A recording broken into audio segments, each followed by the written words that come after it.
I'm inspired by thirst, I'm inspired by worth. I desire your worst, so you can just hide while I work. I ain't tired, you first. I'll write a second, third verse about the lies you go disperse. You never did shit, I know it hurts. Something deep inside won't let me quit. I swear that I'm inspired by all this shit. Tell me that I can and I won't. That's what guides me the most. Fuck your lies, I'll do what I want.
desire your worst, so you can just hide while I work. I ain't tired, you first. I'll write a second, third verse about the lies you go disperse. You never did shit, I know it hurts. Something deep inside won't let me quit. I swear that I'm inspired by all this shit. Tell me that I can and I won't. That's what guides me the most.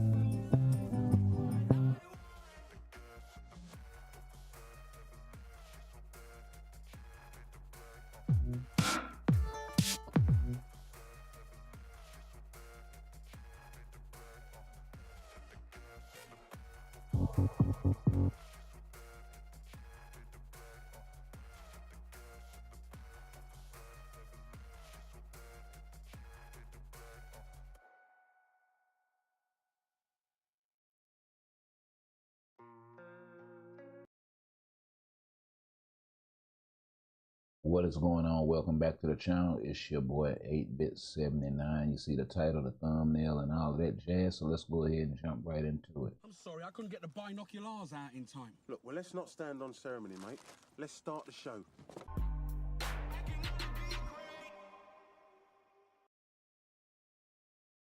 Okay.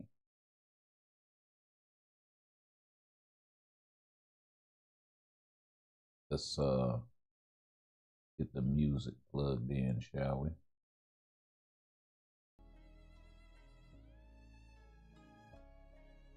All right.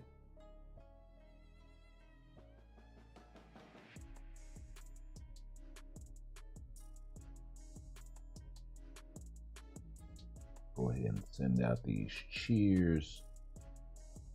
Actually got a few. Help my people out. They can get their rewards, baby.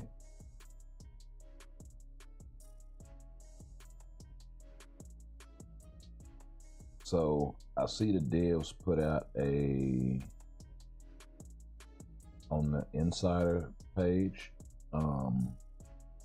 So we're gonna go through that a little bit here throughout the course of the live stream, because it's actually quite a bit of information in there.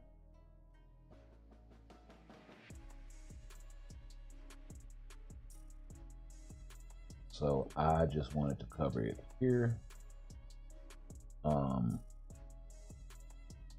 maybe go a little more in depth with it.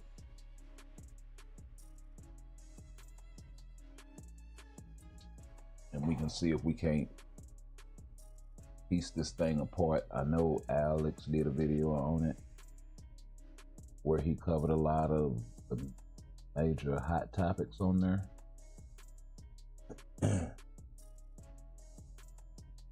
So, you know, we can give our opinions on that. On the not what he was talking about, but you know.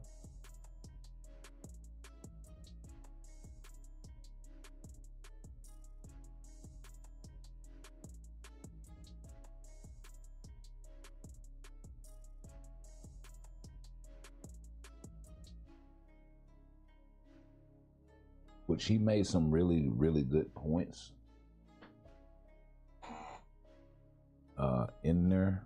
And yeah, definitely wouldn't have known about it.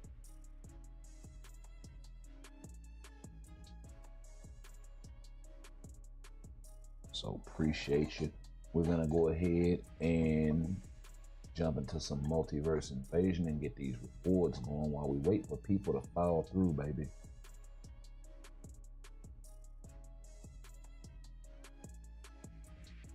At the Marvel Future Fight 10th year anniversary interview with division director Terry Lee. So we got that. We also have the 10-year continued countless memories thank you video that Netmarble dropped. So we can check this thing out over here on Twitter. And really, really well done. Over the years, man, just so much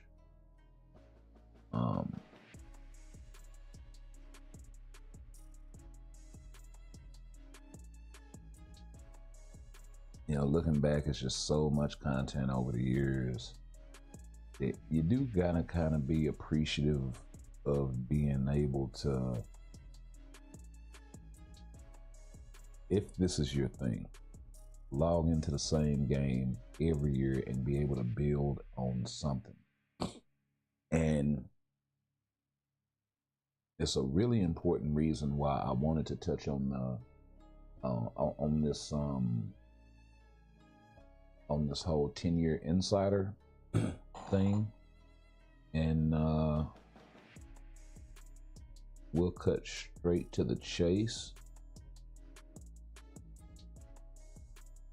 because I talk about this a lot, and I know it's been brought up in the community a fair bit, but let's go ahead and slide on over. Let me make sure I got the window. Yeah. Okay. So, and asked, could you share the mid,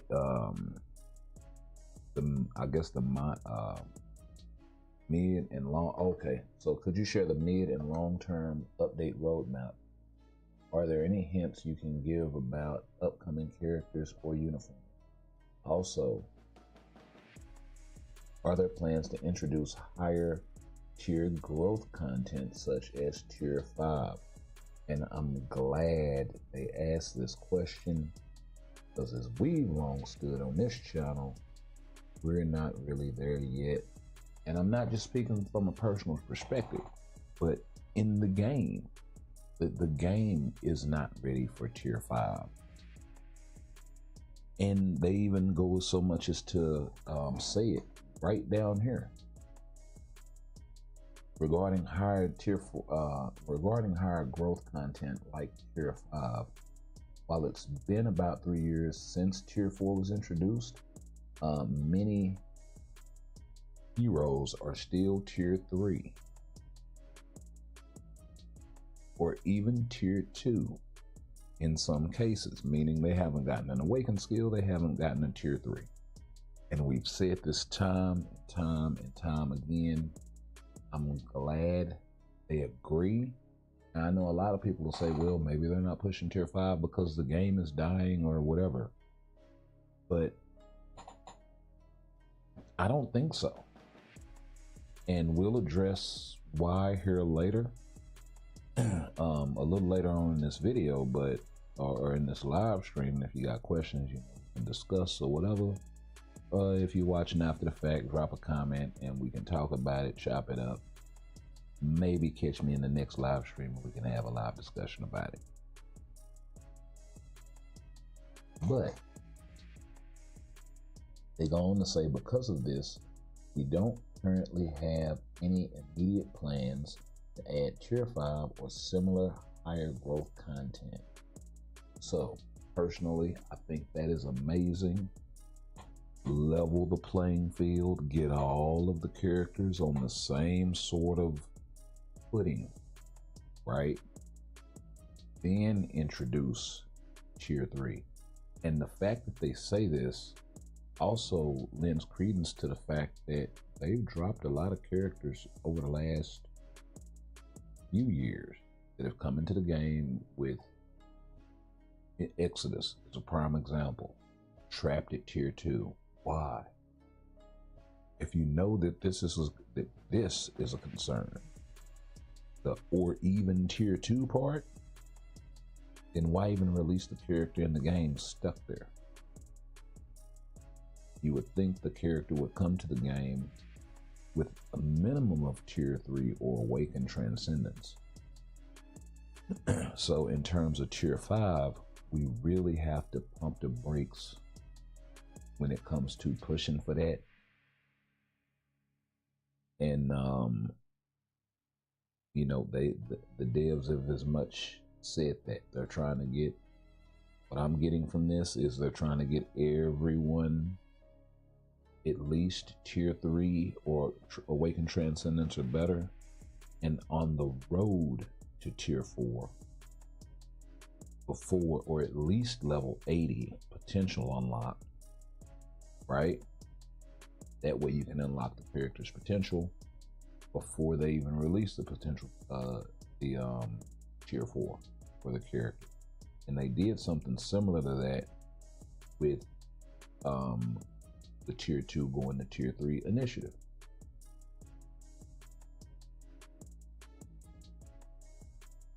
So I think this is the perfect position. I think this is the best answer they could have possibly given in regards to tier 5. We are not there yet.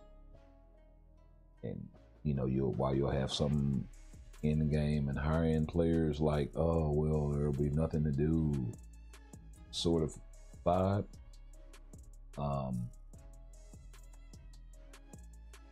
Yes and no, because they kind of address that a little bit too with some of the more stagnated portions of the game when it comes to certain things. Now, one thing that I wish they had have asked in this whole thing, and we'll go ahead and go back to the game right quick.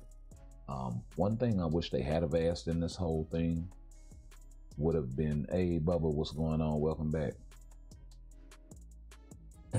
About adding additional layers to the gameplay, like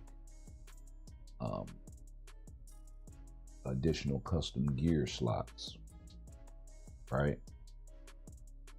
I wish they had have asked that question, because that would free people's rosters up and it would make for a really interesting flexibility to the roster. It would give in-game players something to push for, because while they may be sitting on a few additional CTPs in their inventory, I would doubt that they would have enough to cover all of the meaningful players in their roster in a way where, yeah, and I'm not saying that every character in the game is worth an additional CTP or even custom gear slot, but for those characters that can play two-way, like a Jean Grey, like a Thanos, like a Wolverine, Deadpool, etc., Ghost Rider, it gives you that added layer and flexibility. It also gives them a reason to go back and maybe tweak certain older uniforms, maybe not all of them. And I don't think that's a bad idea.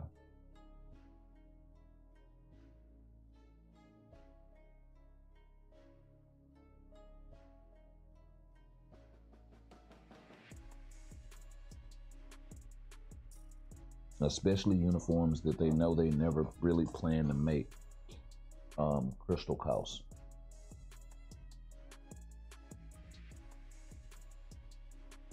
If they know they never plan to make it crystal cost,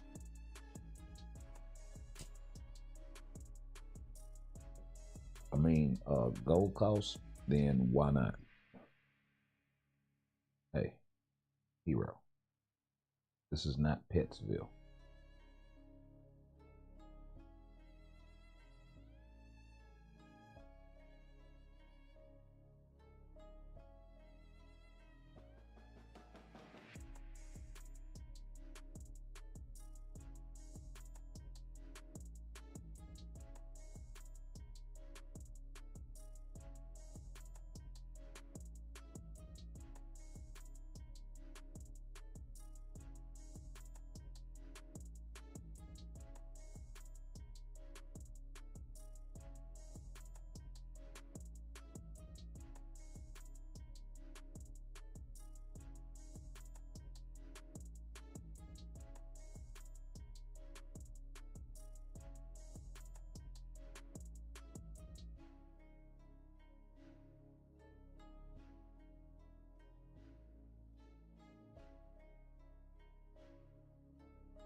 Come here. Come here. See what's going on with you.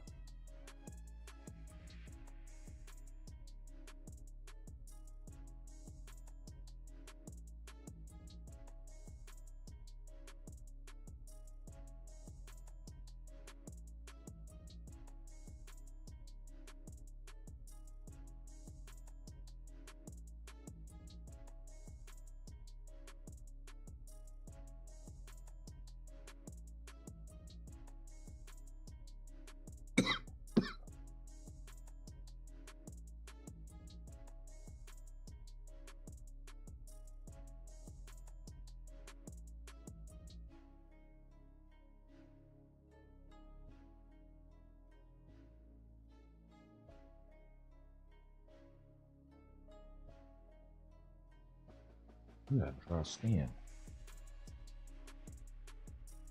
When do you irritate it? Okay.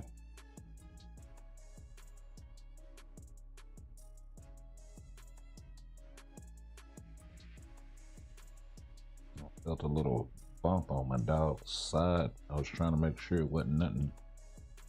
You know, make sure you didn't get into nothing.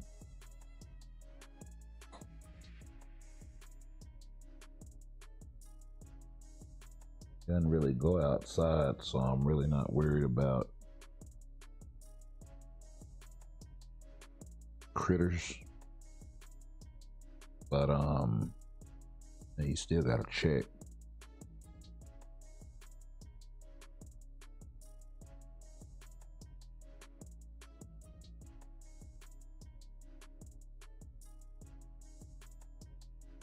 That's okay. It's time for you to get groomed again anyway, so we're gonna do that too.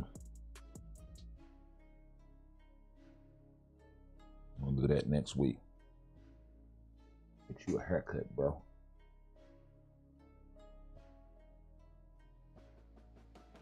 Here for Mystique with a discount. Yeah. I don't think she'll be like gold cost out like in the near future, really anytime soon.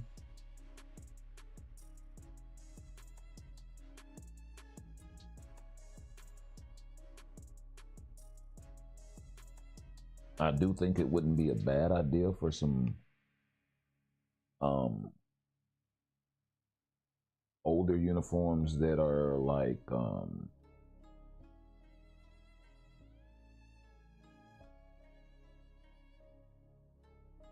all of that Infinity War stuff. And the reason why I say those in particular is because those would at least give players a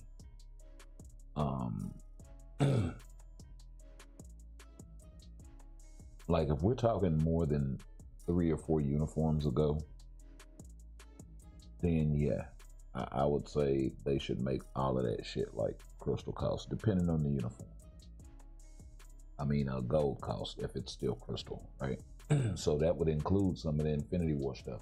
The reason why I bring that up is because those uniforms were actually at least decent enough where you could get into some world boss and do something, as opposed to buying a trash uniform based on aesthetic and not being able to do anything with it. That's sort of the problem of the oversaturation, and they really need to, like, all of the trash uniforms should really do nothing for the character. They don't need to be crystal cost, like, at all.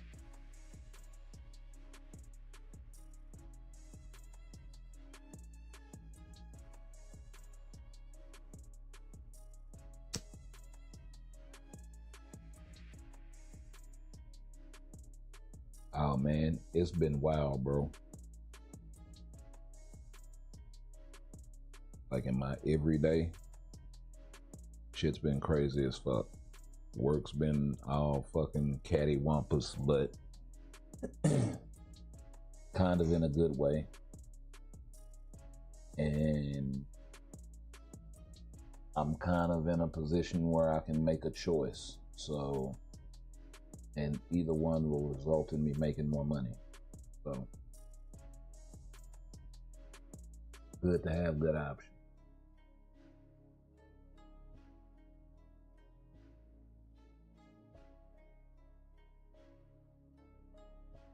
So loving that.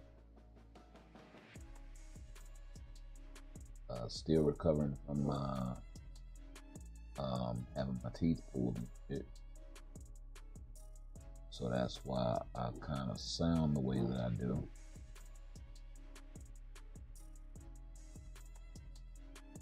I know I normally don't run these this early, but since we got more PvP stuff, actually, you know what? We'll run Otherworld Battle. We can run as many of those as we want.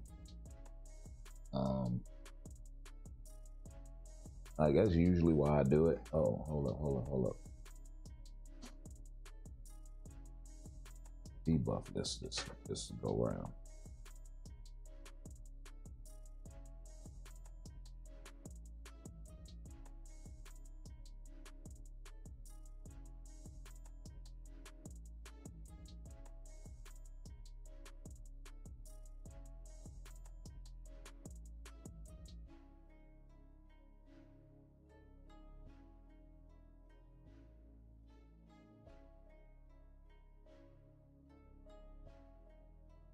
Okay.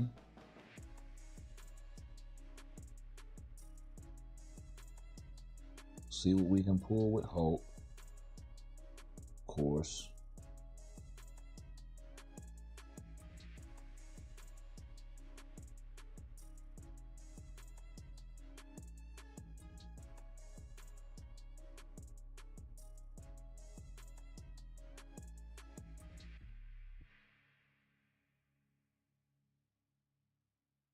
Both of them will buy a little bit of time.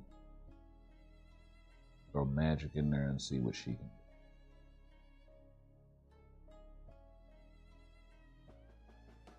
do. Definitely got to make sure that hope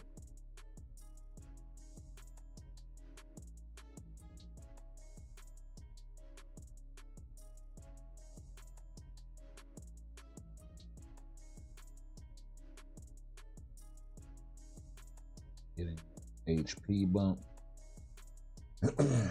We'll run that and see what it do. Your wife's 40th birthday. Oh, congratulations. Happy birthday, Miss Bubba. Madam Bubba.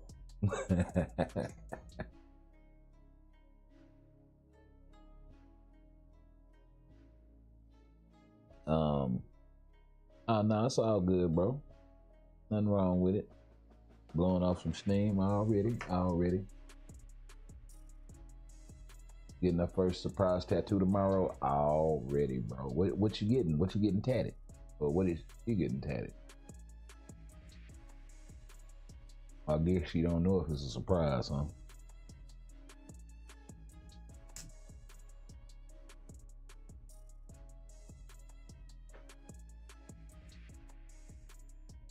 Hey, I always feel chatty. That's why I do a podcast. I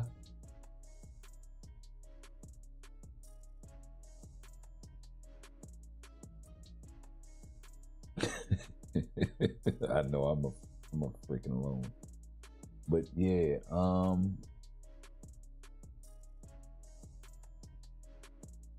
let's see, yeah, a bunch of this stuff is like things like the skill cancel stuff. Do you have a remaster for a 2.0? They were basically saying no on the whole. Do you have plans to overhaul for the game? They were saying rather than undertaking such a large scale overhaul, they're focusing more on player convenience, adding more game modes, this sort of thing, and talk of a new epic quest. So I wanted to talk about this because these are sort of some mutually exclusive things, right? You know, the epic quest they talk about in one question, and then in the other they talked about let's see. Talk some stuff about Luna Snow.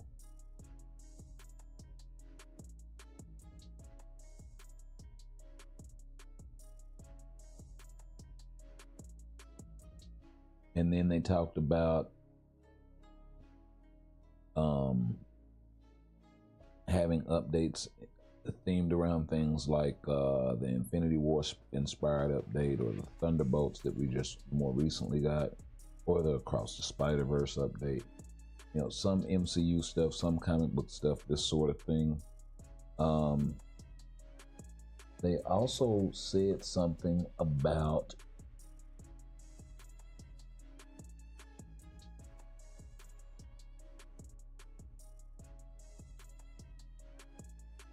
I'm trying to find it. That's 10 years stuff.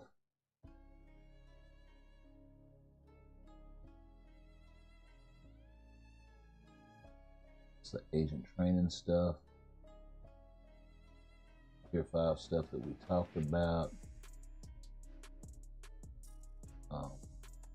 That's collabs, which we will get into a little bit. But there was something about adding an update that a lot of players have been asking about, and personally, I agree that it's going to be most likely X-Men 97. However, I don't think it's going to be an X-Men 97 epic quest. Therefore, that means the epic quest is going to be something different. Right? Long story short. So if the epic quest is going to be something wholly separate from X-Men 97, then what could it possibly be?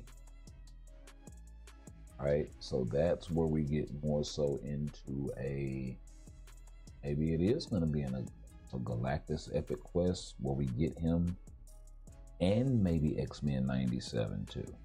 I can see something like that. Don't really see them doing like an Inhumans epic quest. I do see it, and I totally agree that it does have to be characters that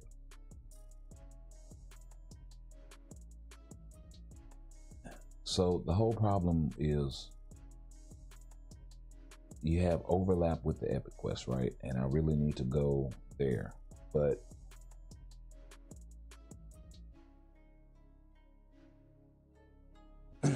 there are so many characters in the game. How do you do an epic quest with already existing characters? Well, they've done it before.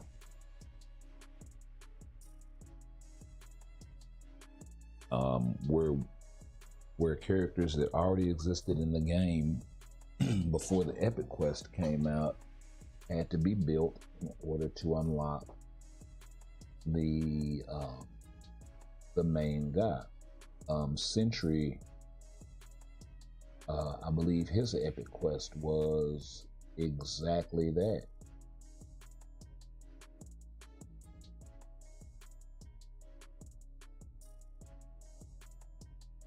Right? Because Green Goblin was already in the game. Bullseye was already in the game. We got Scorpion, Ares. No, yeah, we got Scorpion, Ares, and Moonstone, I believe, with this update, along with Dakin. And I believe Moonstone was the Crystal Wall character, and then Dakin was the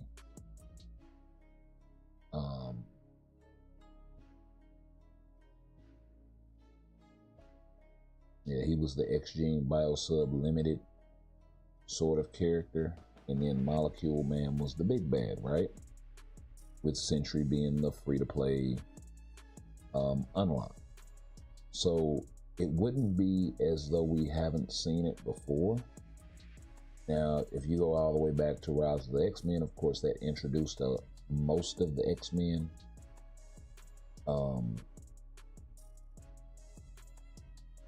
And then when you come here to the Deadpool Epic Quest, we got a few more characters, but Cable was already in the game. I believe Colossus was already in the game. So we can have overlap like that. The question is, where do you go from here? I mean, even with the Green Goblin, Goblin Queen Epic Quest, right? Cyclops was part of that. Cable was part of that again. So now he's featuring in more than one Epic Quest already. So, Kid Omega already in the game. So that's not such a big deal if the character is already here, as long as the Epic Quest itself can bring 3 or more characters that are new. So that opens up the realm of possibilities for a lot of characters. Because let's face it, everything isn't going to be a Guardians Epic Quest, right?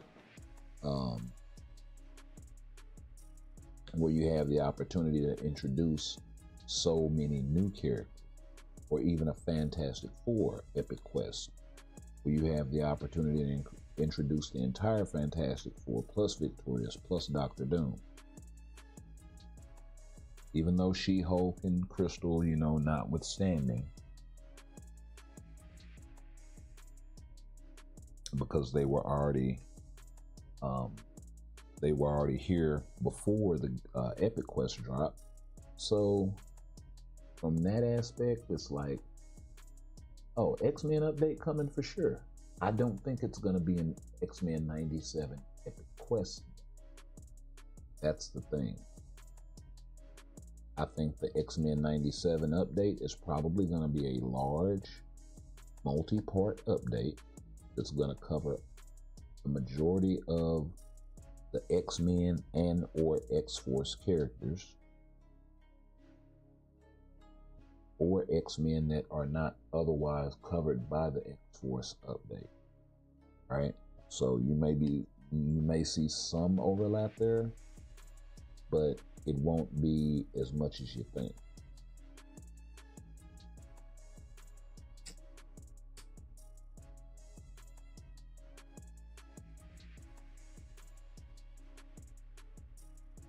So I think that's a possibility, because when you look at the Team Up collection, look at who all it covers.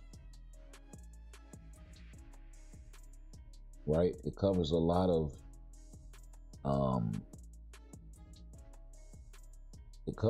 mutants and X-Men, but it doesn't cover Cyclops, it doesn't cover Jean Grey, it doesn't cover Beast, it doesn't cover Rogue, it doesn't cover, the list goes on and on, right? That's just who I can think of off the top of my head. Jubilee, Professor X, Gambit, right? All of these core X-Men. So they could definitely do an X-Men Team Up collection.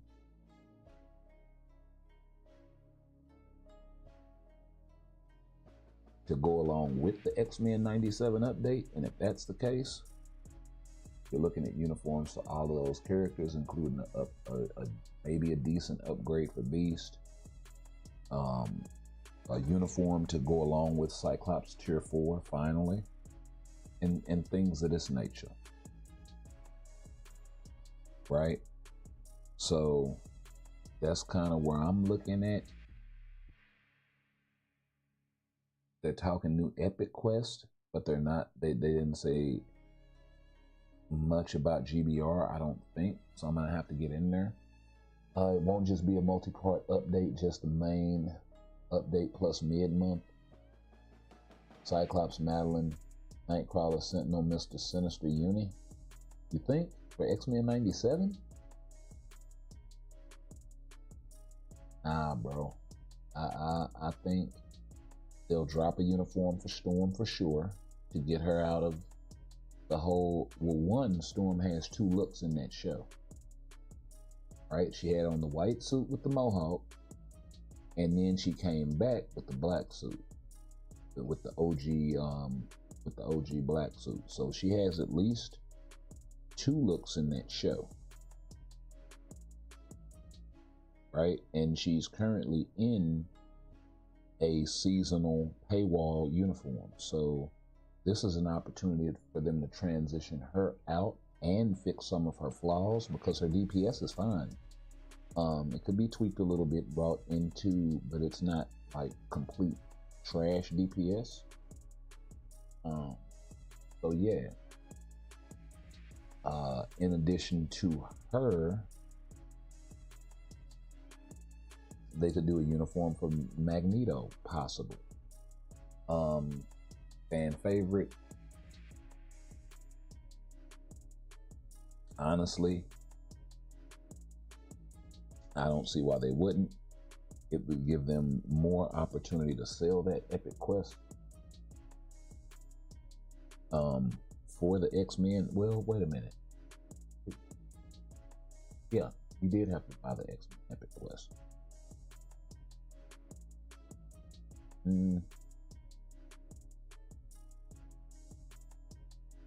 Hold on, let's take a look at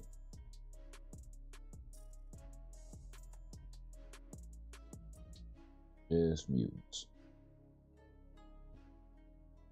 So, of the mutants that appeared in that show, Cable was featured a little bit. Morph would be a new character, right? So we haven't gotten either one of them. Storm could definitely get something. They're probably not gonna give Iceman anything, honestly. Exodus really didn't feature in the show, but it would be an opportunity for them to give him an awakened skill.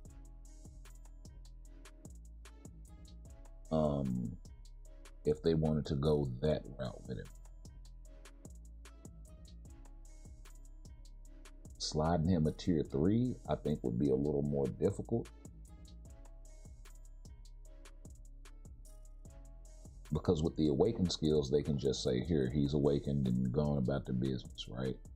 And fix their mistake and let him, you know, wait in line or whatever the case may be. Kid Omega probably isn't going to get anything, so he's kind of off the table. Jubilee was heavily featured in the show, so she may get something. Nightcrawler made an appearance here and there. He could possibly get something. Bishop is another one that could possibly pick up something. He was featured early on. Not heavily, but a member of the team.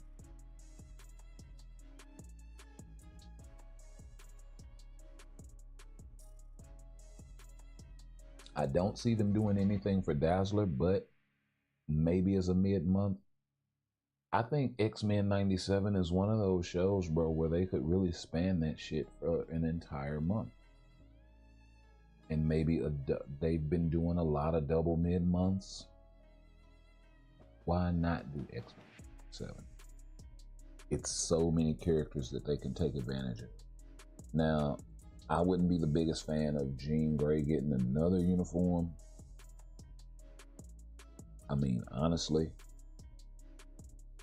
she reigned at the top of the meta for so long, and she's still really, really good in a lot of niche situations. Let's be real, Namor is probably never going to get anything for a while. And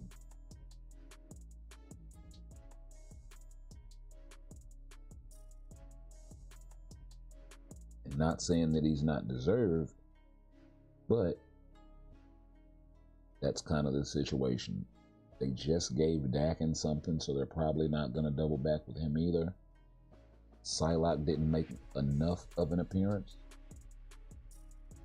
So there's that. We could get Sunspot as a new character. Yeah, I know Nightcrawler was one of... Bro, did you not... Hold on. See? Hold on, sir. Hold on. I got you. See, this is why you need to come to the channel. This is why you need to come to the channel. But I got you. I made this video a while back. Just so you know, right? Nightcrawler and Storm are my two favorite characters, like comic book characters, period, or none. So yeah.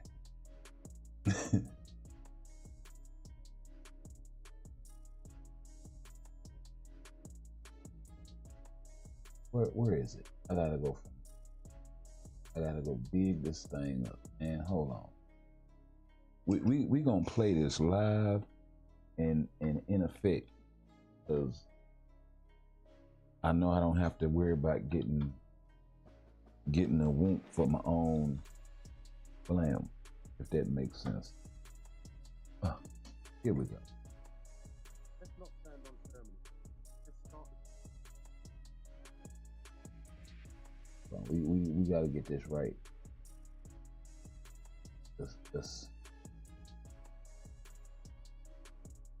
Let's go back to the browser.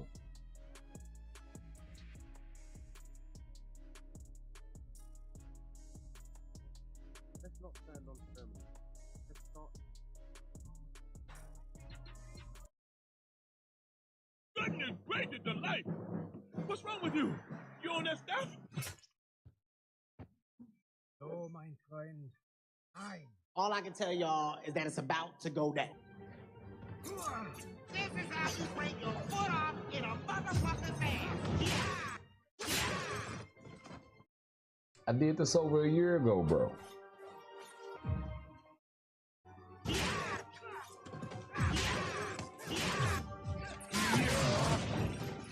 must get them away from Rogue.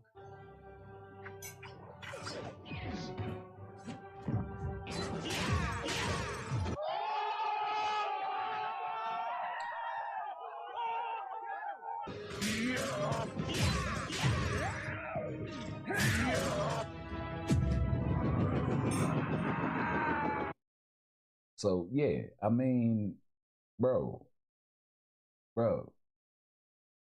like Nightcrawler is my guy. Like that's my guy. It's a reason why I cut for that dude, man. I always will. It's just he's nice, bro. So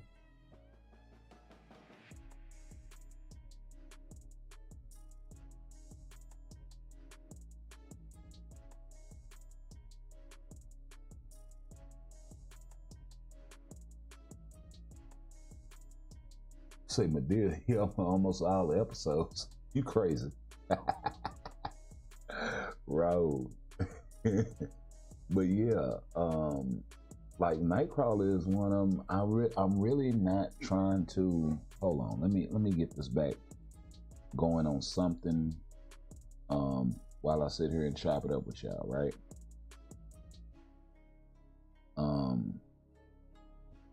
Nightcrawler is really one of those ones that I'm hoping get something. I just don't want to jinx it.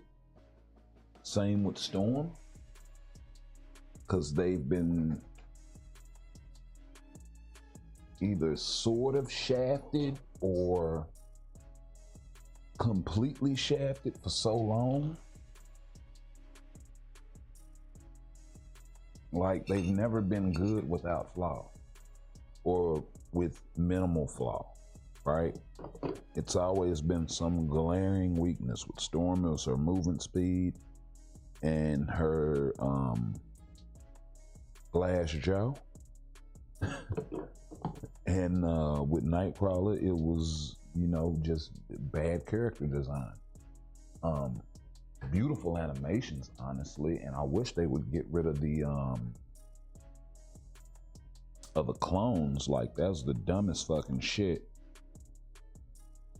they could have ever done. And I know they were trying to like figure out a way to like maximize certain things back then, like hit count, you know, trying to find ways to be creative and stuff, and I get it. But You know, save it for the characters that make sense.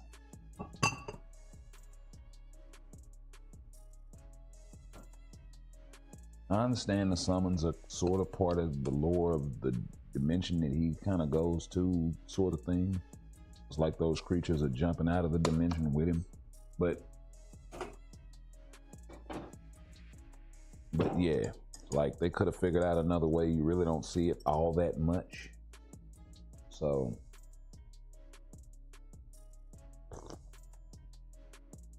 and from a character design standpoint, it really didn't help the character any. It only hurt him in the long run. So I figured, you know, maybe when they did the next uniform that was the more aesthetically pleasing of the two, they would have straightened that out, and they didn't.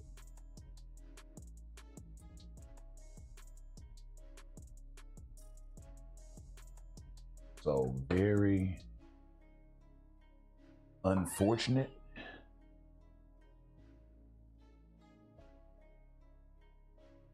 What can I say? My man is Lemony Snickets.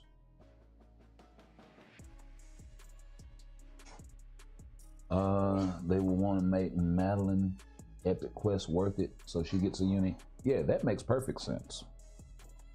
You know, I could see Madeline getting a uni. I could see them doing like a Hellfire Gala and giving uniforms to other X-Men.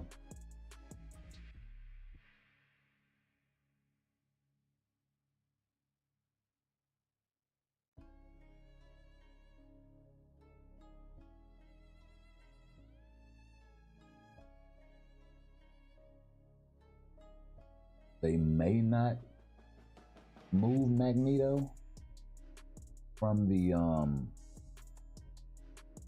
like unless Magneto's X-Men 97 uniform is a PvP uniform, then I can see it, because he's still really strong-ish. But he's sort of losing his grip on ABX ABL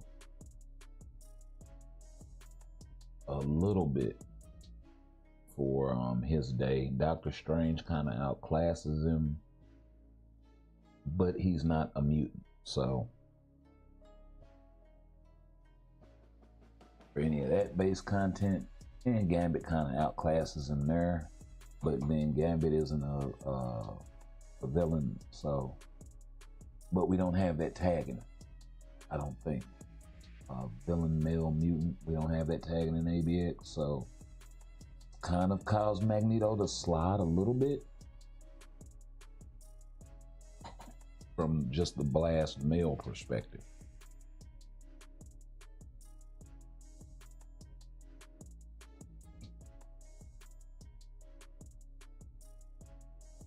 Gambit is another one that they may not touch, along with Wolverine, and it would be wild if they didn't, because they're such popular characters, right?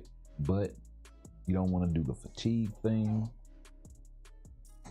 Maybe you save their uniforms for X-Men 97, since they both got something with the Gambit and Wolverine movie in Deadpool's case. Or not with the Deadpool Wolverine movie, and then Gambit kind of got something after that. Really should have got something for the movie though. That shit was fucking sick. And then Blade should have got something for that. Oh, I was so upset Blade didn't get a uniform. I'm like, bro. They could have tier forward Blade, made him good, all of this shit, and then hit him with this shit, man. Like, man, say,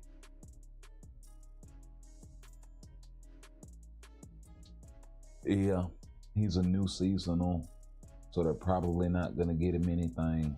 So yeah, you're absolutely right. Cyclops is getting a uniform guaranteed. Man, I hope. Need to prepare for an exam, noob. Hey, thanks for dropping through, bro. I appreciate it. I appreciate it.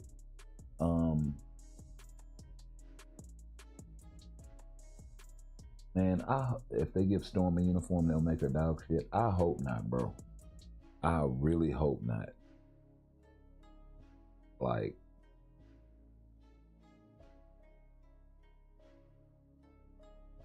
that would be a fucking travesty.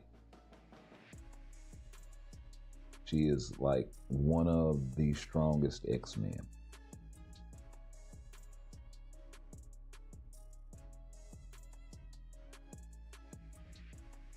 Like, and outside of Jean Grey with the Phoenix Force shit, possibly the strongest. It would be a shame for her not to get a uniform that truly reflects how powerful she is. I mean, she's Omega. They called her Omega level in the fucking show, finally.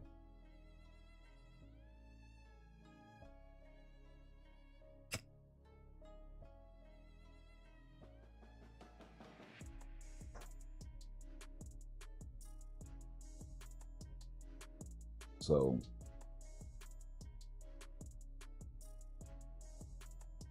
yeah, well, if there is precedent for it, they will not do 10 uniforms for an update. Do you remember Infinity War? Parts 1 and 2? And that shit lasted forever. What was it, 2 months, some shit like that? And then they came back and they did it again when they did the end game update. So yeah, they'll definitely drop uniforms for a team as popular as the X-Men. Like, don't get that twisted at all. They haven't done it in a while. And they may break it up amongst multiple updates through the month, so we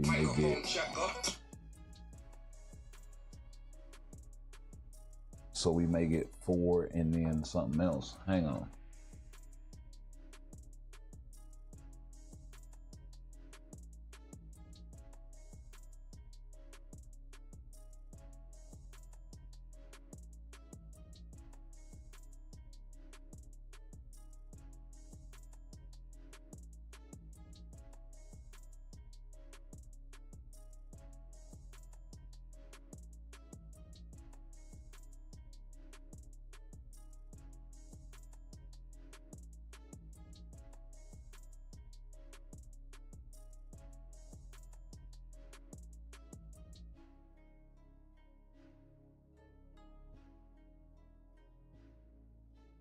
All right, sorry about that.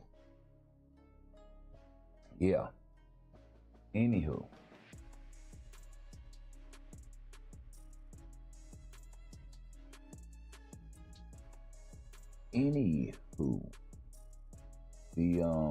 Yeah, they would definitely do more than 4 uniforms. It may be 4 for the first update, and then they'll turn around and do 2 more, and then they'll turn around and do 2, maybe 3 more. They just did it, bro, for the Thunderbolt. Thunderbolts was what, 6 uniforms and a new character, some shit like that.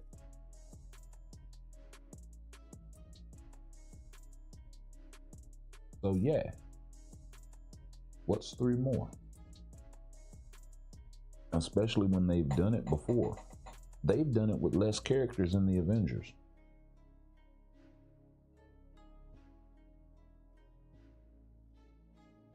Remember? They did the team suit, and then they did Fat Thor, they did Professor Hulk, they did regular suit Cap, they did the other version of Iron Man, all of those synergy uniforms.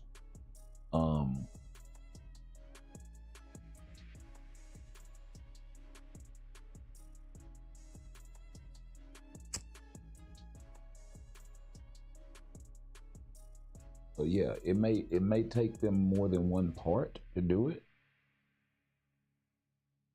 but I can see them doing that. It would be a cash cow for them.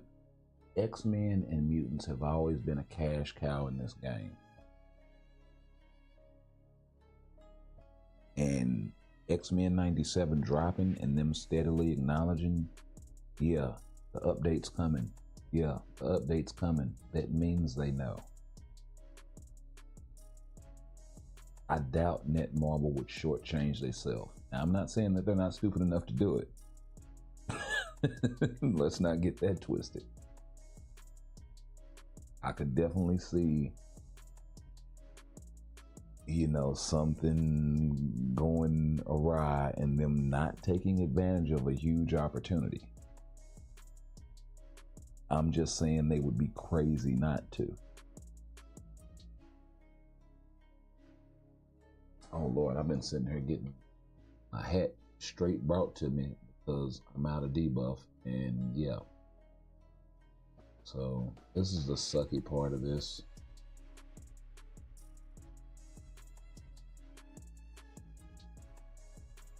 Because when you drop, all of those debuff characters become relevant. And so you can get out there a little bit.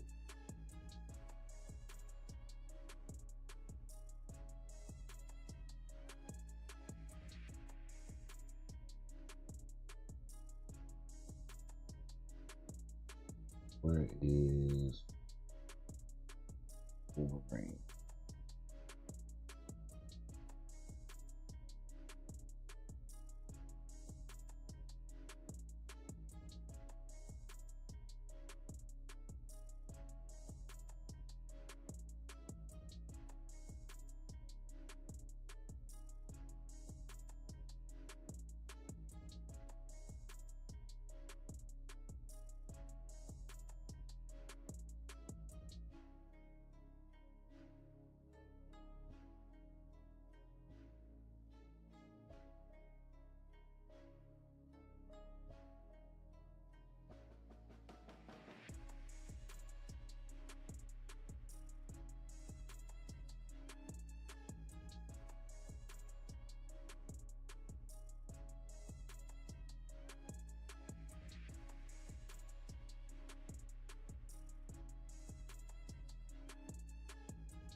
That might actually be real good for Sentry. Putting damage reduction on him.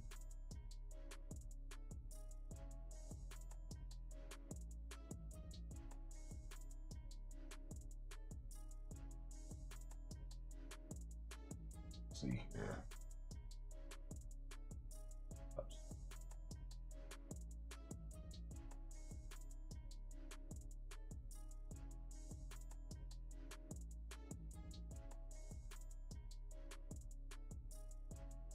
Was actually pretty nice.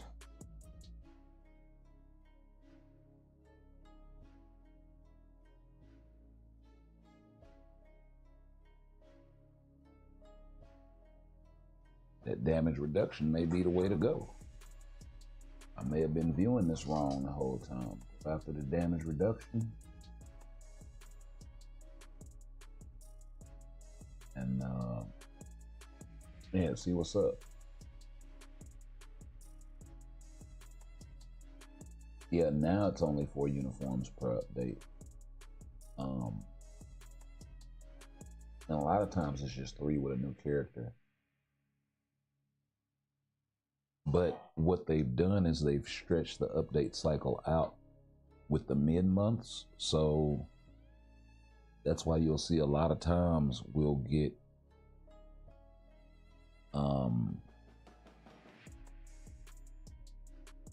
part of the update in the beginning and then we'll get the rest later, sort of situation. They did it with the seasonal uniforms for Gambit, and even though those weren't really a part of that update, they were, in a sense, part of the same cycle. So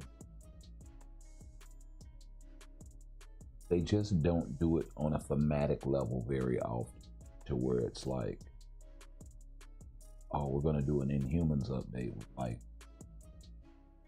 8 uniforms. Now that's not gonna happen. If you ask me, oh, they're gonna do an Inhumans update 8-bit. No, they ain't. Well, actually, I take that back. Yes, they are. And I'll tell you something else. I don't think Emma Frost is gonna be part of the X-Men 97 update, even though she did make a ever so brief appearance in the show. And here's why.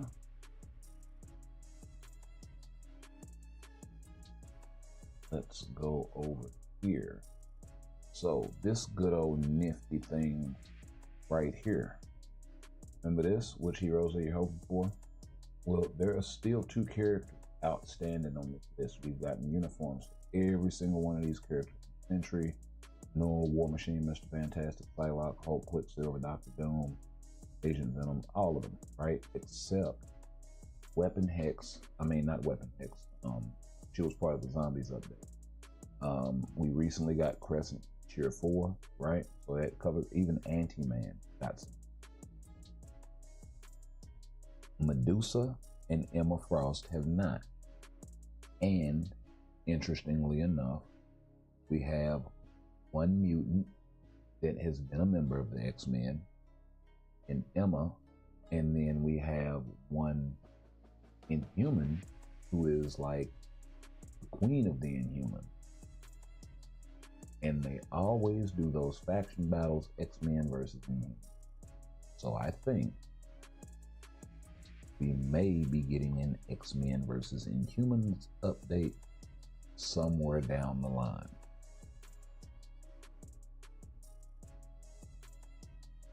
I don't know. What do you guys think?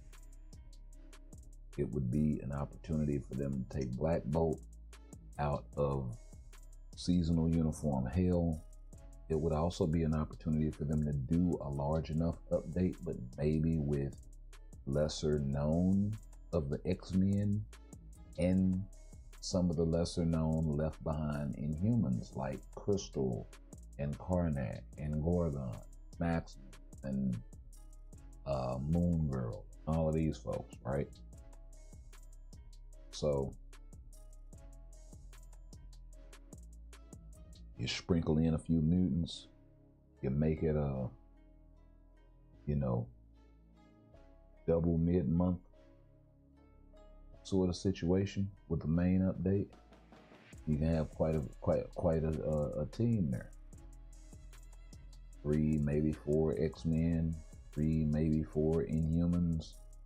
Maybe they introduce Lockjaw as a playable character in that update, or, and this is how I'd kind of rather have him, as part of Crystal's kit in such a way that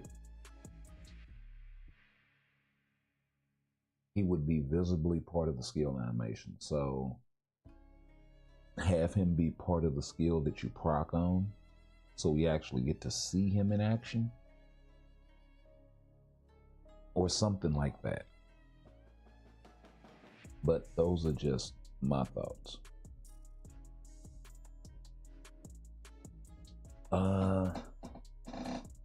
Yeah, that was peak of MFF. Yeah, it was, bro. When we were getting unis like that, actually, I think the peak of MFF was just before the advent of Tier 4. I still think they introduced Tier 4 way too early, and I know a lot of players have that same sentiment, even though you can't put the toothpaste back in the tube, right? And even the devs acknowledge as much now, years later. I mean, that's oh, let's go.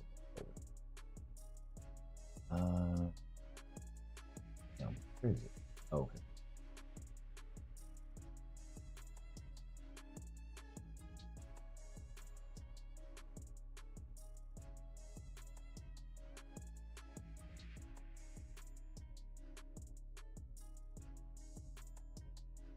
Yeah, right here. So that's really all they're kind of admitting right here is when they say, you know, while it's been about 3 years since the introduction of Tier 4, many heroes are still at Tier 3 or even Tier 2. That's the acknowledgement that they introduced Tier 4 way too early, right? Just a softball sort of, yeah, we kind of fucked up on that. And I mean, mistakes happen. It's cool. When you make a mistake, you acknowledge it and you move on and you try to do better. So that's appreciated, honestly. As a player, it means that they're paying attention. It means that they care about their product. And that's always encouraging. That's always encouraging.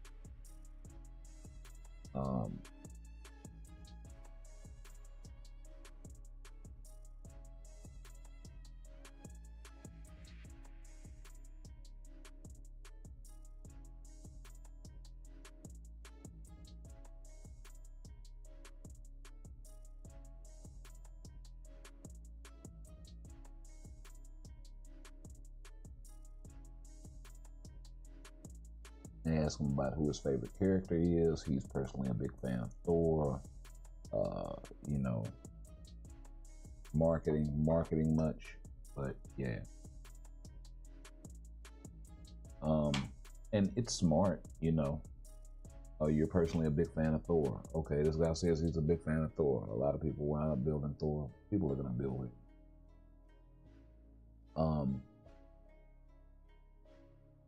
But it's smart from the aspect of Thor is a really good character for farming. He's really strong for World Boss. He's really strong for a lot of the content that you need to progress in the game. And he has been for a while now.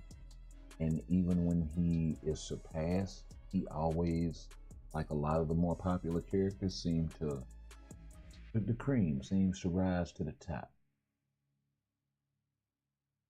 So yeah.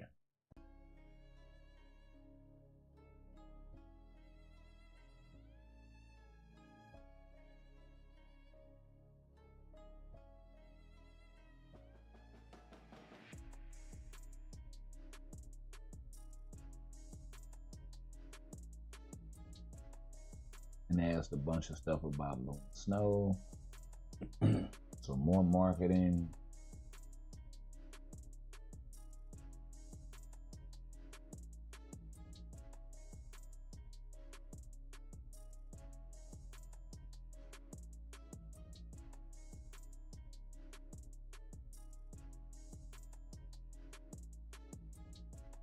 Marketing, how many uniforms and heroes they 274 heroes, 520 uniforms, and Summer Lilac, Luna, and all of this fluff.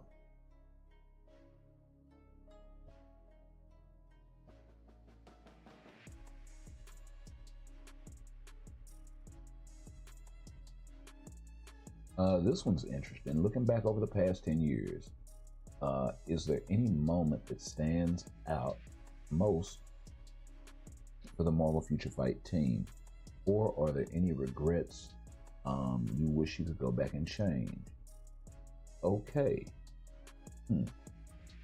One of the most memorable moments during the game, 7th year anniversary update, when we held a fan vote for favorite MFF key art. I remember that.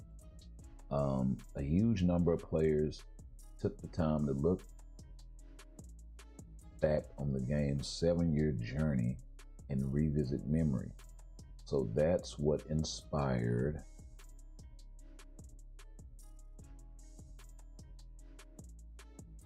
that, I believe, is the brainchild that inspired this.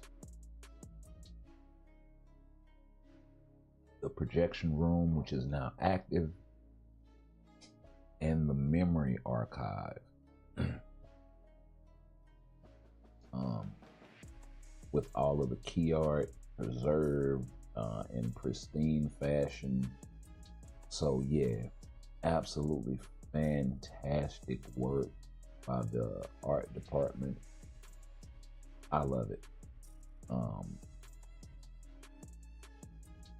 You couldn't ask for more, honestly, and they've always come through. So yeah, it's not very many aesthetically unappealing uniforms in this game. I will definitely give them that.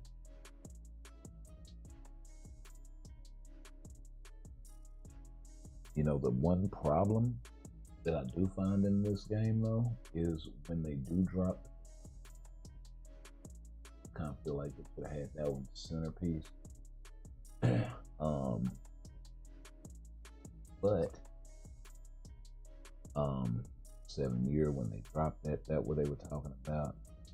But yeah, this is the question right here. And then on the, or are there any regrets or moments you wish you could go back and change? Of course, we've had some moments that we wish we could have done better over the past decade. Long time. But we believe overcoming those made Marble Future Fight what it is today. We're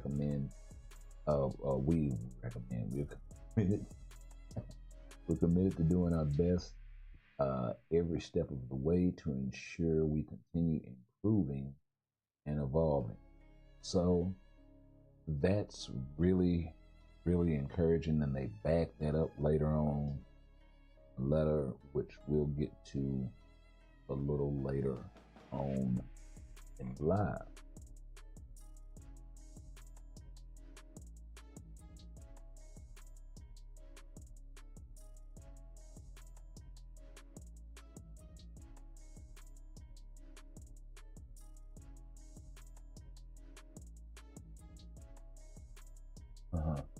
And we look forward to any fantastic film inspired updates. Yeah, definitely jugging at the Fantastic Four update. So look out for that because it's coming. But you know what? Well, yeah, it's coming because they worked on it, but then the project got shelved. I think. I know I heard something about Ironheart.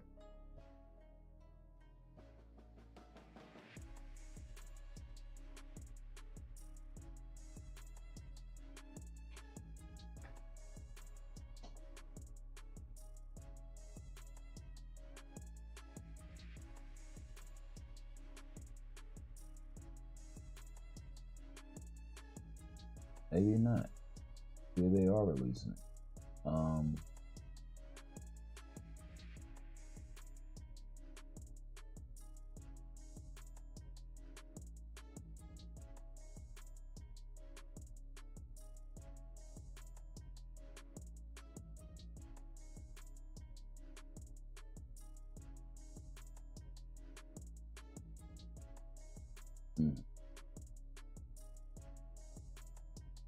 Okay, so it's scheduled for an episodic release.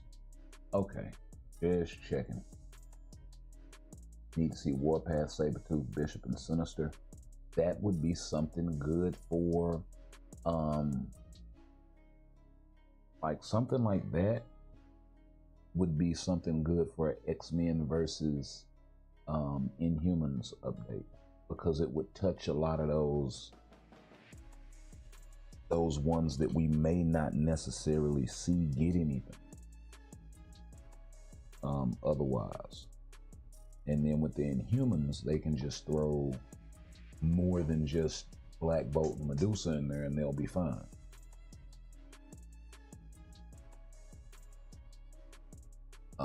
Honestly, I would say 4 each would be more realistic. I would kind of want to see 5 apiece or more, but yeah. But I mean, it really depends on how whole hog they're really talking about going.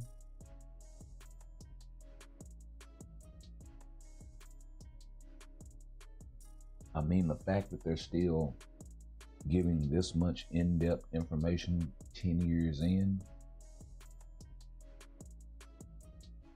also encouraging. And while I still feel they may have scaled back some on the development team a little bit in years, in the latter years of the game, I still think that the team is really strong and large enough to accomplish the mission set forth in front of them effectively. You know what I mean? Touch on the agent's shield heroes for Inhumans aspect.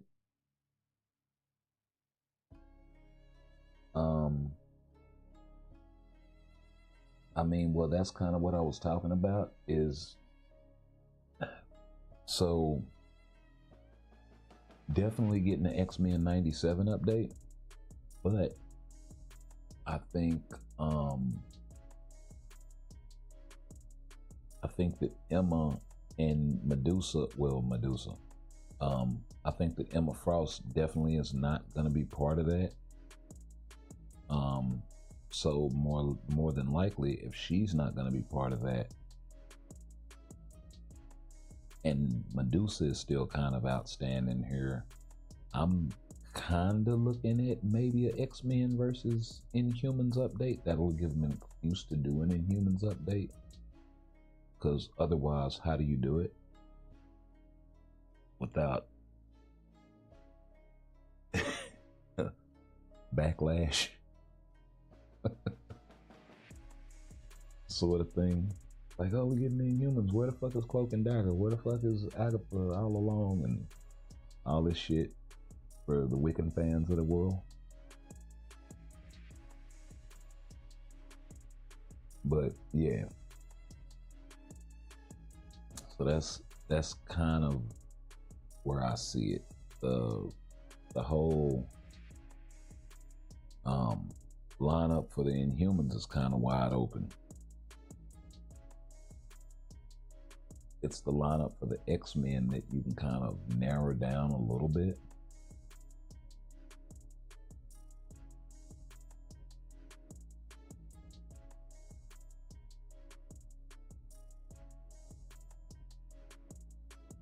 Oh, they could do like a X-Men Blue, X-Men Red for X-Men 97, because they sort of did that shit in the show. And kind of ended on that, now that I think about it. Yeah. I think that's how they're gonna go with it, bro.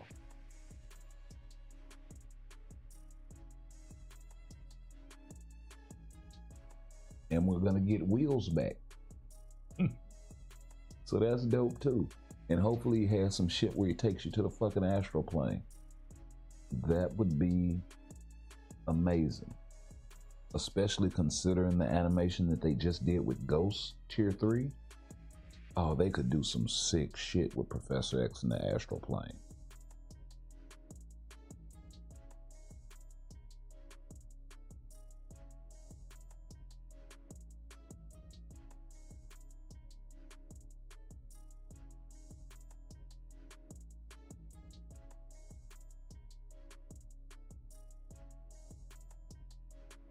They snatch your whole consciousness right out of your body, and yeah, we over here. Let's talk about it.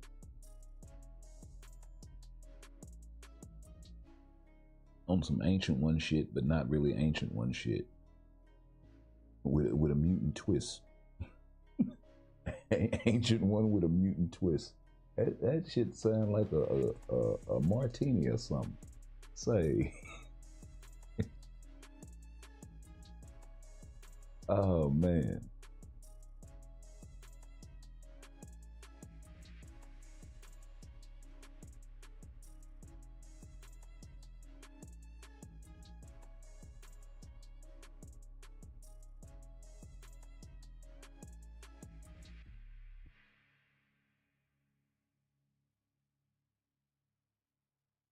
see, because y'all ran off on me on the comments. The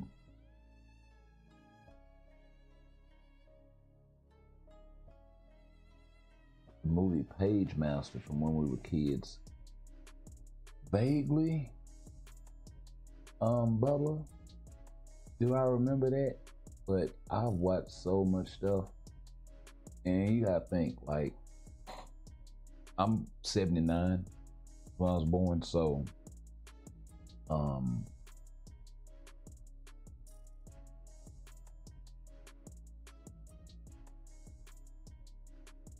and basically a 80s baby, but lasted at 70s ilk too. Bro, we had a lot of dope fucking shit back then. I mean, and like I tell people all the time, I got pieces to Voltron and shit sitting in front of me right now. Starscream, I'm looking at him. Cup, an 86 movie. We had action figures, not just toys. See? We had action figures to go along with our shit. So whilst you're sitting there watching your favorite cartoon, you actually got something decent. These little kids today don't have a damn thing. And that's why they lack an imagination. Right? They have a video game. But while as great as a video game can be, it's only as good as the developer, and your imagination can only be limited. Your imagination is limited by what the confines of the game are, right? So it's only so much you can do. There's some games that allow you to get fucking creative as shit. All of them fucking Spider-Man games on the PlayStation, prime example. With your combo game. Now, I'm gonna have to show y'all some get down one of these days.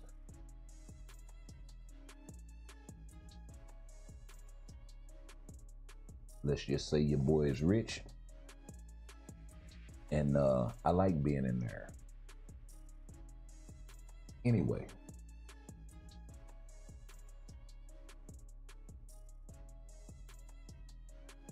I like being in the air with movement, whooping ass, and teleports. Or otherwise somewhat fleet of foot type folks. I like to be able to stick and move.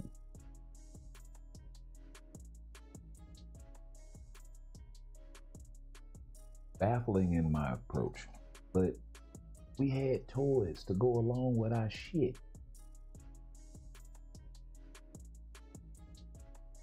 Yeah, no doubt, no doubt. No doubt, bub. 79, baby. They don't understand, man. Transformers, G.I. Joes, Thundercats, Silverhawks,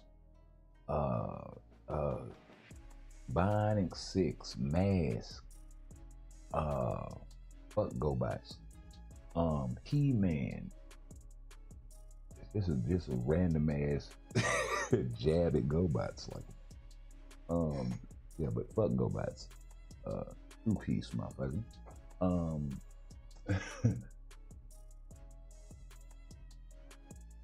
Like, we had so much stuff. That was before games hit. And then when they did hit in the mid 80s, or early 80s, with Atari 2600 and all of that, they were mediocre. Not even mediocre. They weren't even that good, especially by today's standards, but they was something, right? And then they started progressively getting better. We got the Nintendo Entertainment System. That was the big breakout for most of us. My best friend had a TurboGrafx 16. A lot of people don't even know what that system is. But there were a lot of good arcade games on there, like Bonk's Adventure and Outrun. They had a lot of, they had a nice little lineup of solid core games. They didn't last very long, but when they hit the market, they kind of exploded and they did their thing and then faded into the sunset or were bought out or whatever.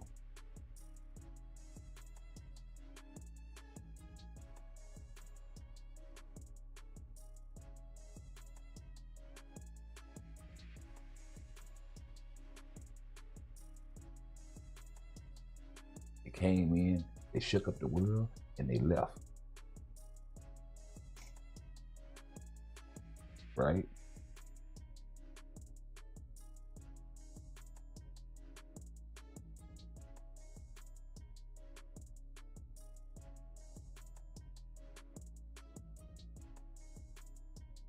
But the games weren't easy. There was a certain skill gap to them. There was a certain skill progression to the good ones, right? Hate to be cliche, but Mario Brothers or Castlevania is a good one. And he had some games that were just impossible. Super Ghost and Ghouls. That damn thing. Extremely difficult game. Mighty Bomb Jack. Another extremely difficult game. These cats today, they used to get on today and try to book, man, go beat you some Mighty Bomb Jack. Go handle your business. R-Type. Gradius. Catch Pac-Man on, Miss Pac-Man on the right day. Gotta get in there and handle your business. And anybody tell you they done beat it is lying. I guarantee it.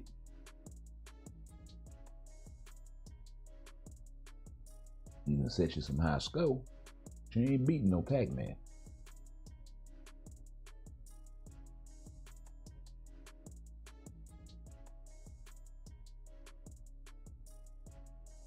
Like, there was some stuff they just did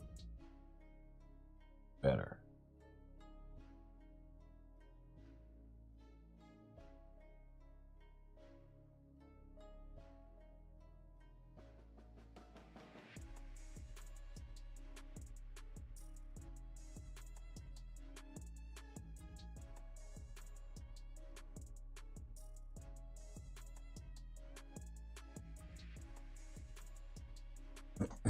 Now it's like with a lot of these games, they drop the difficulty level and this for accessibility purposes and all of this nonsense, and it's like, dude, make it fun, make it a challenge,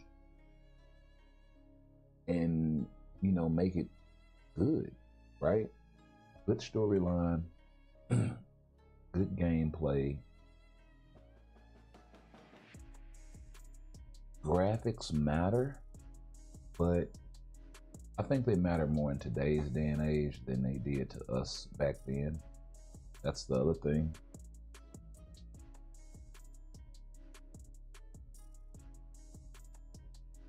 And I think our graphics suffered, but our gameplay was better with a lot of this stuff.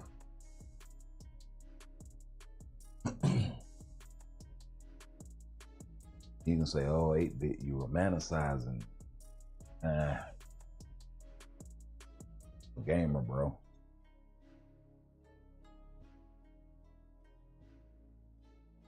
One of these days, we will show you how to get down on it. Actually, just waiting for getting my Elgato. I got a bonus coming, so that may be what I do with it. Part of it is go get that thing, and then we can bring out some PlayStation, Xbox, Nintendo, whatever.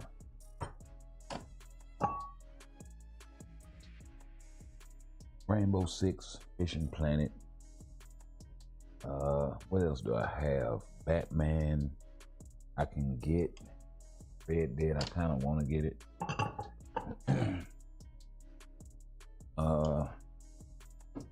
I got access to the Spider-Man game, so that's not a problem. We can go through that. Y'all can see your boys, you know, good old combat techniques, get downs.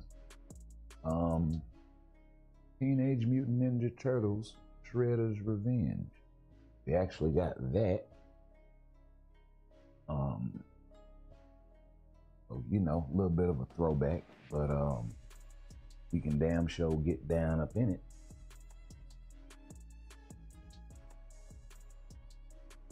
And open up a whole can of whoop ass.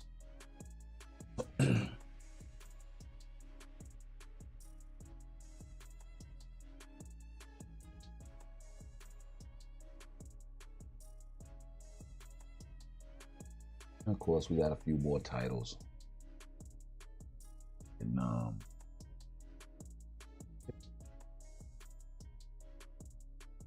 maybe some sports. Good old franchise mode. Be sitting back, chilling, doing our thing.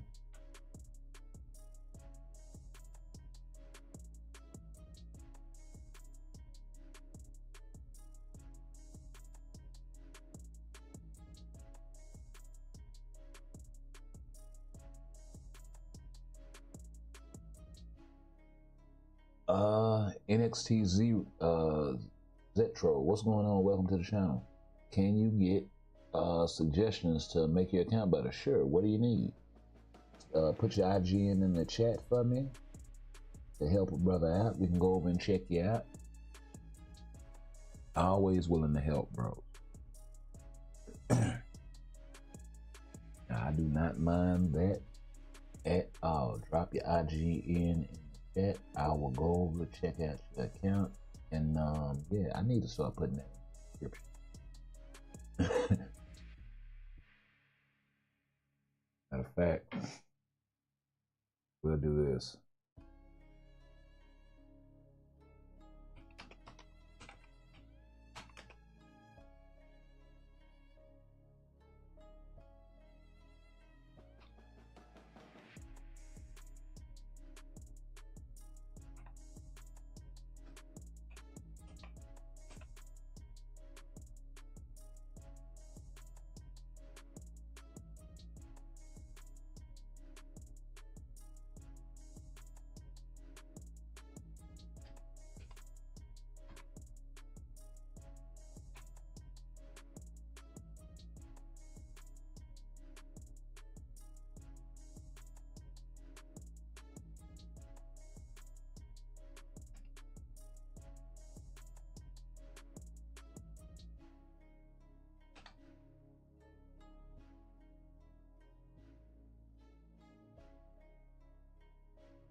Okay.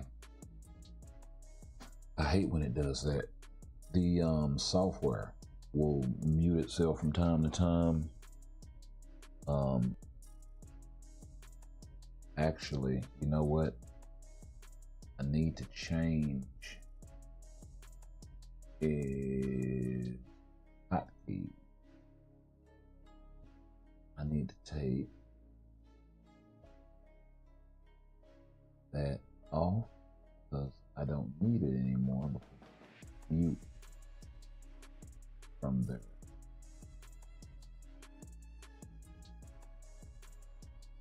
Do I do it by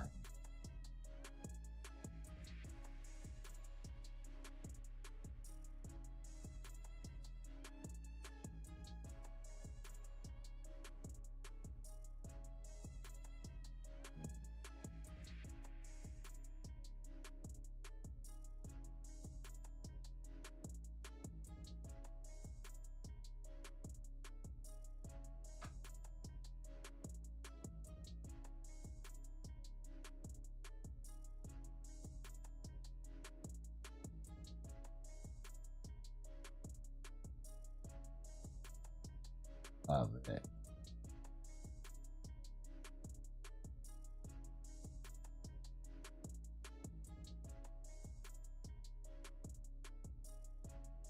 All right. Were you given a mighty liberation to? Ooh. PvP or PvE?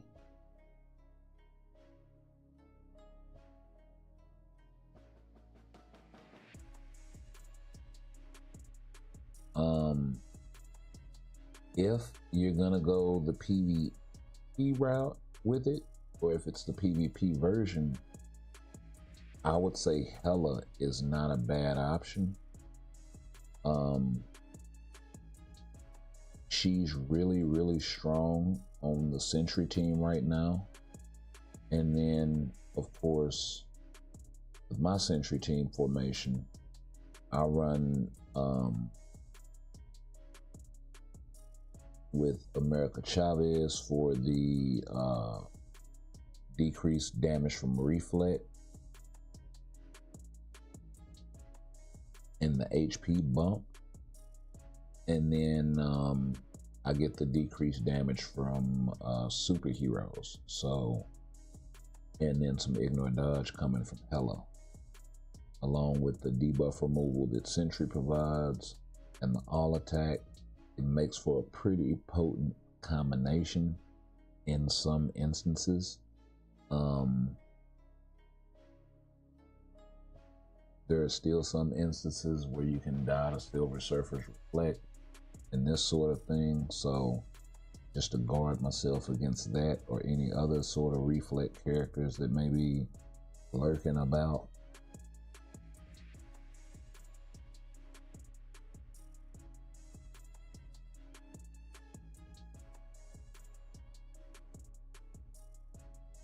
So he's hiding his Sentry team.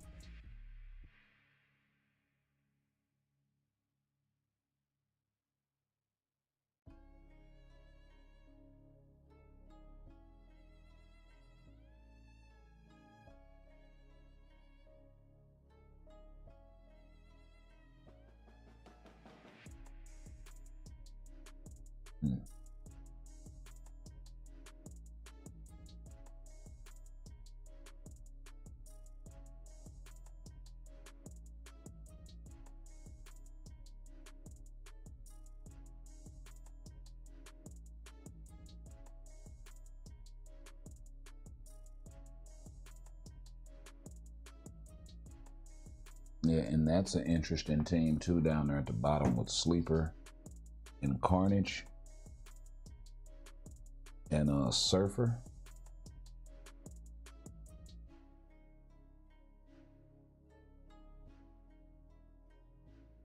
Okay, can we pull off something here?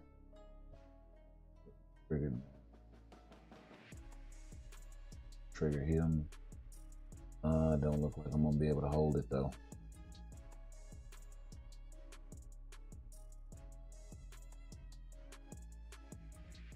Purposely moved a Sentry team out of the way so we can means we're probably gonna. Oh no, we actually got his sentry. Ooh, can Deadpool do it? Can Deadpool? Ah, oh, so close, so close. Okay, so we should get an easy victory here. It's old school Doctor Doom uni.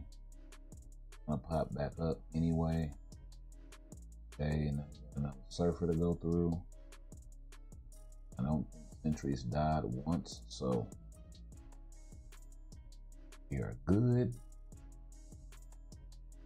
This should be easy, but I don't know, it depends.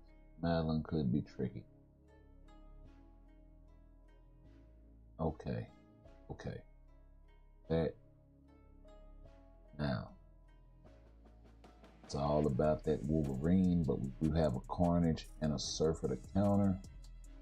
But he does have a Deadpool and a Cersei second life, so should be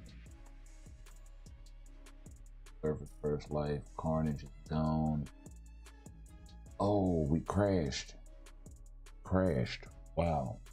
Okay, so this will be interesting because we haven't crashed in this game mode yet. So I wonder if there is some sort of protection status for the match.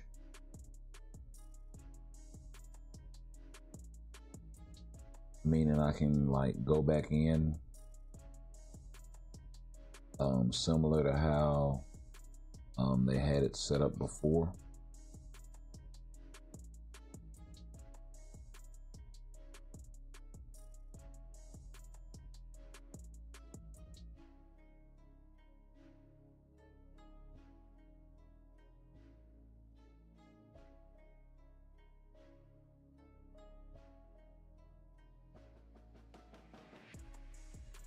So let's see here. Arena battle. If we get a pop-up. Wow. Okay, so maybe now, I hope. No, so I don't think the match was protected. Okay, so that's something they're gonna have to address. So if you crash in the middle of the match, you just lose. And I don't know. I don't know which way that match was going to go, bro. I very possibly could have gotten the dub there. And yeah, so I kind of feel like I got shafted a little bit.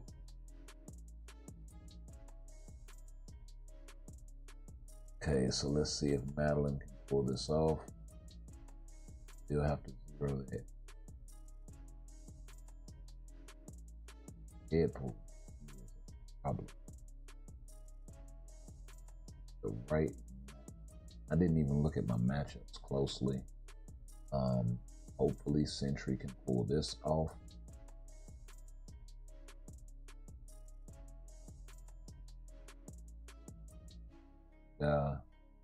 They were good.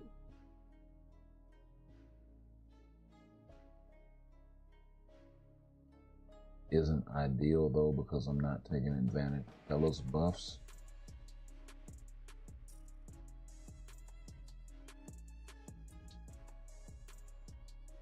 Okay.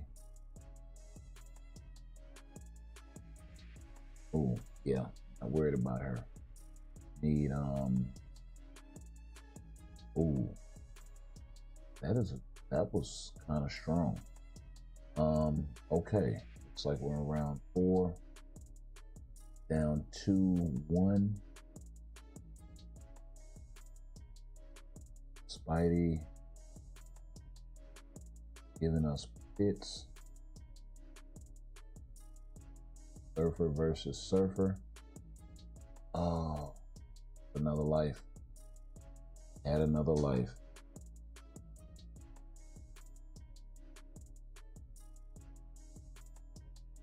Okay, so I'm gonna definitely have to watch that Hella matchup. Let's see here. Is this an advantageous matchup here? Got Ghost Rider. Got a bunch of support on his Wolverine. Got some debuff removal rocking with.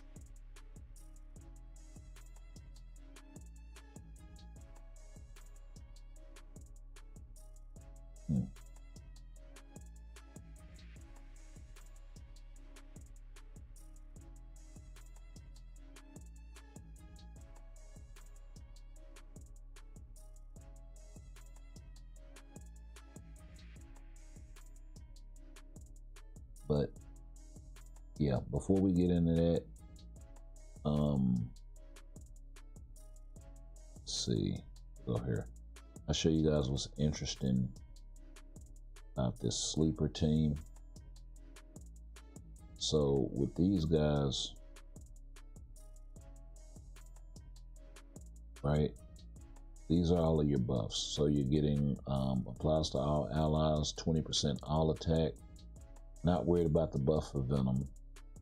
For symbiote allies, which this affects everyone, you get damage dealt to supervillains by 35%, decreased damage from supervillains by 35%. So you definitely need to be going up against a villain team with these guys. And then you get the debuff removal, and then you also get all of this other little stuff here at the bottom. So really not a bad setup.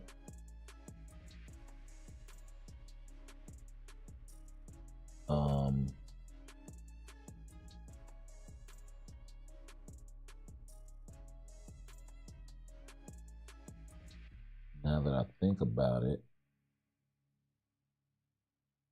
see something. Okay, so that only activates when debuffed. It does give the defenses, but then you have that 8-second cooldown where it's not active.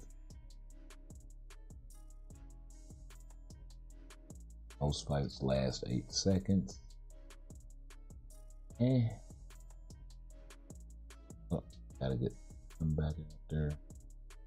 Let's see.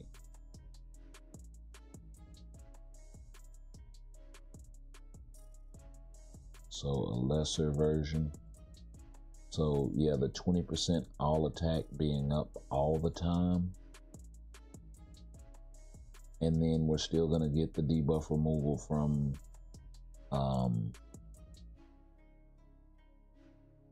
Sleeper anyway. So it's kind of where I was going with that. The only thing is we are losing the 30% defense for 8 seconds. Or in the case of Carnage, yeah, it would still be 8 seconds. So it's like really sort of pick your poison.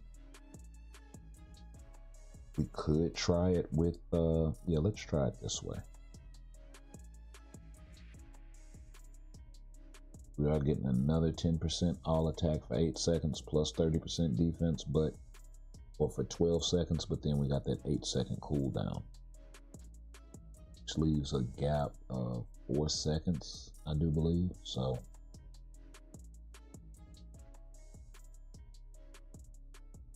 and with these guys getting the 40% attack to mutants, I'm using her lead, 40 and 40. This guy, so I should be using his leadership.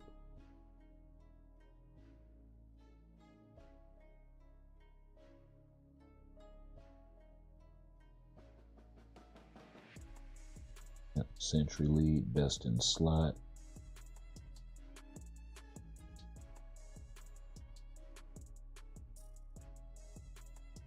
Definitely.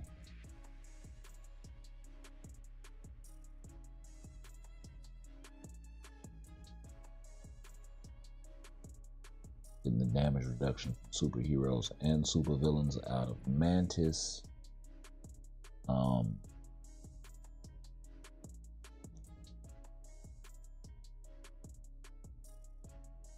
You could argue I could put Wasp in there or something like that.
Spidey instead of Magic, maybe?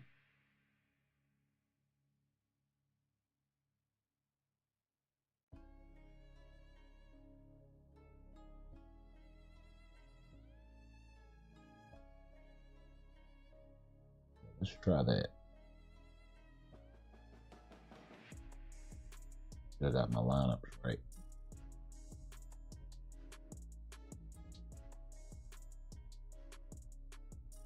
Yeah, I just gave away one here. I should have definitely been rocking Null in the first slot.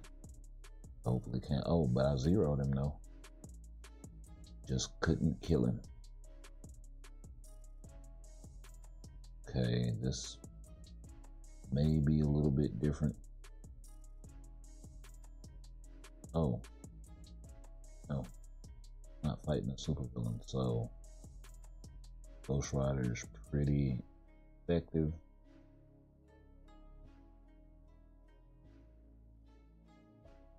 Looks like our Sentry might be able to pull this off. Yeah. So 0-0. Let's go. And both of his big guns are out of it. So yeah, 2-1, baby. Let's go. Let's go. 1-0. Come on. One more and it's a wrap.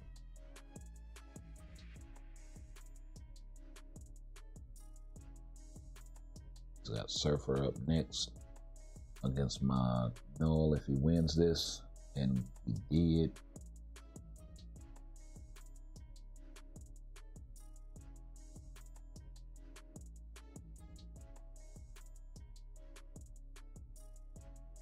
I don't know. I don't like my chances. Oh my God. Come on, my guy. Hold on, hold on, hold on. Yes, yes, yes, yes. Let's go. Let's go. Hey, he took me to game 7, but we got the victory.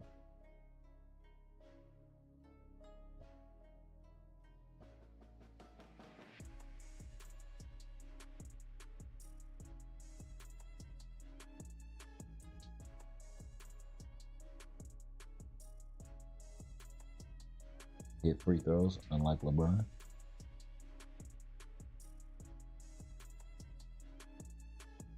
See, I feel like that's a better matchup. Definitely. And I don't know who he has up there, so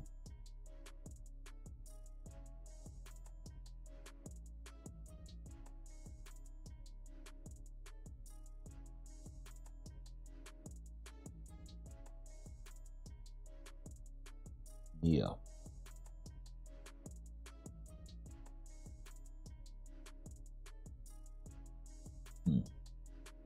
Yeah, I think that's a good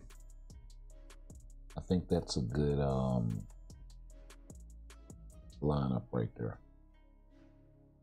PvP has got a horrible roll.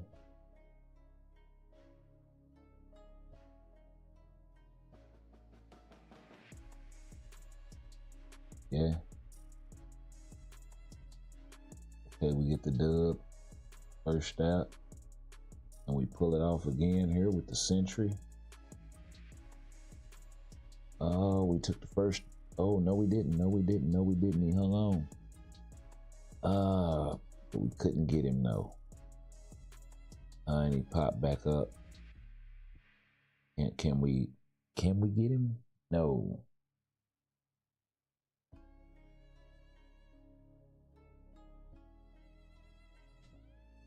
So nothing. And we still got to get through his second big gun, which is up next. But if all he has is his tier 3 natives, we should be good.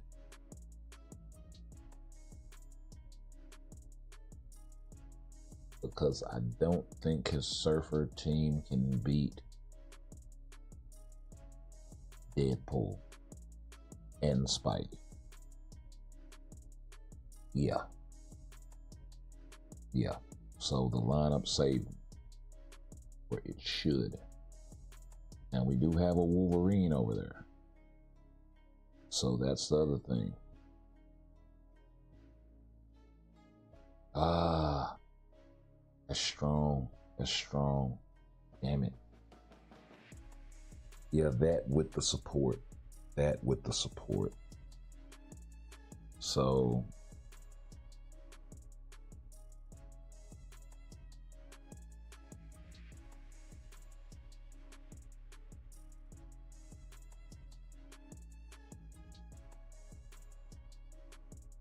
maybe we do something a little different. Let's see.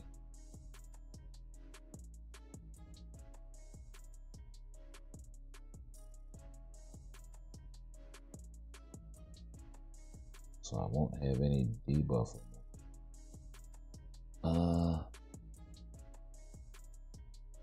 gotta break these blast types up so I can have a better shot. Means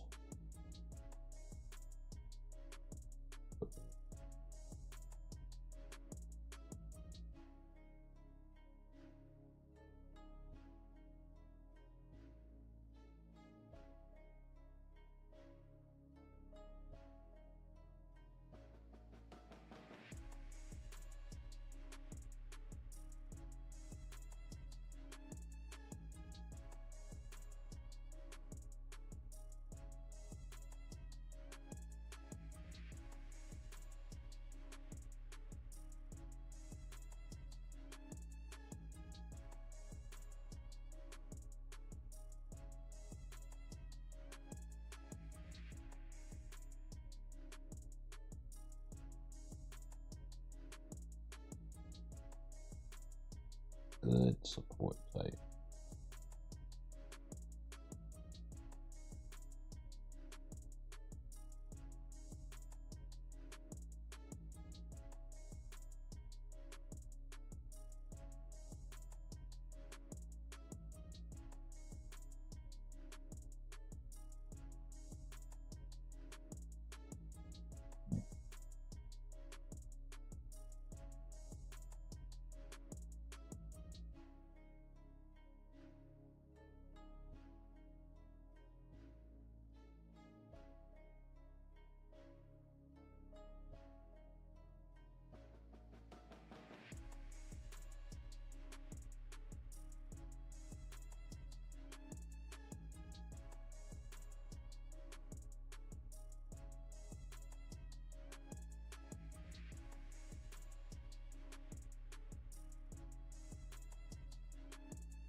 I know what I'm gonna do.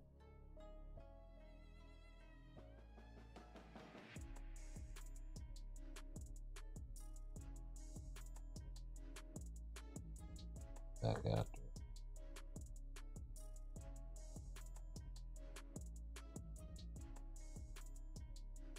that.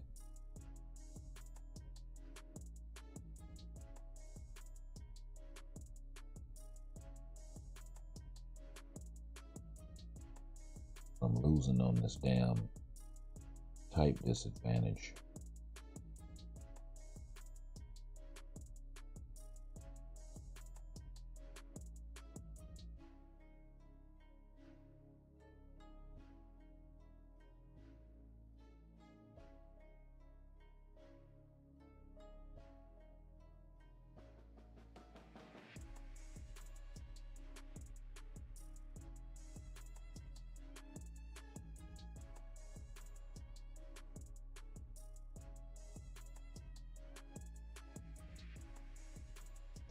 Can't throw Madeline out.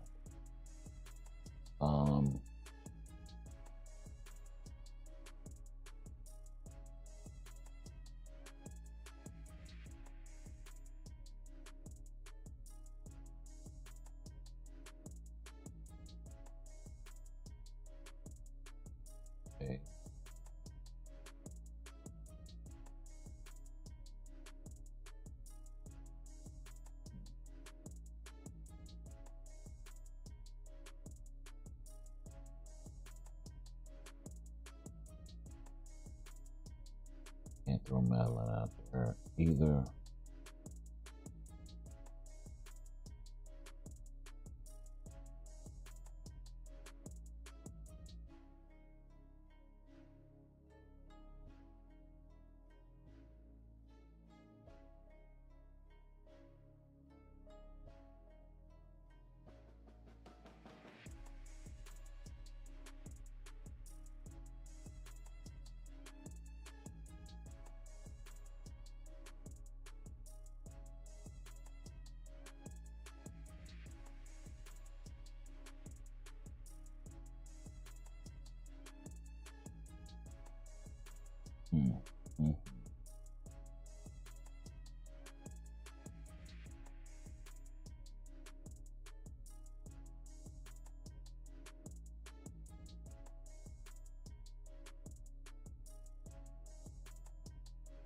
I wonder.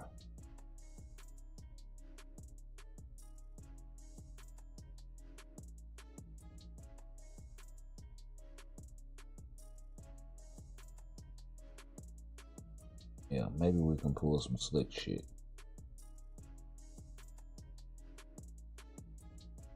Let's check matchups. But he's not hiding the team. Interesting. So we got Jean and Wolverine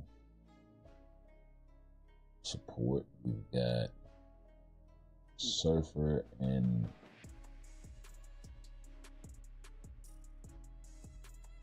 all of them. Got Hulk with Sentry. Interesting. Got up Magic with the old. So we definitely need to pick off these guys and these guys. And then everywhere else we need to play type advantage. So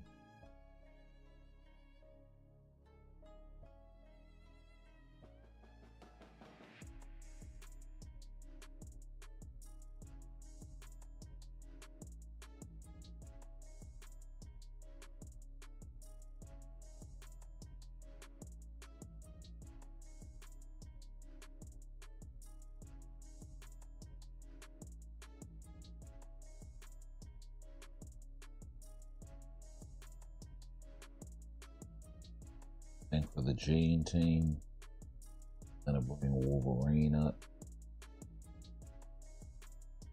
Deadpool, I think Surfer team will use him to take out Thanos.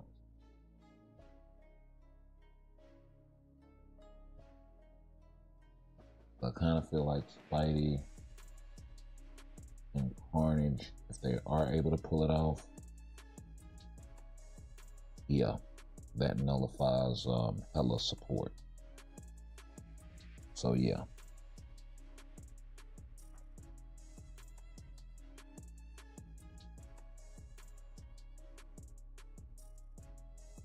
You actually gotta think these things through a little bit. Looks like we might have chose right. Couldn't get through the Jean though. Okay, so now it gets interesting. A 0 to board. Okay, we're looking good so far, but we gotta get through. Oh, not looking so good. Not looking so good. Not looking so good. Okay, so what's gonna happen here? Hey, I think Emma might have did the job there with that fleck. Got me some much needed ups. Now I just gotta get through Sentry. Second time we were able to do it. Now we gotta do the same thing with Null, and his Null is tier 4, mine is level 80. This should be interesting.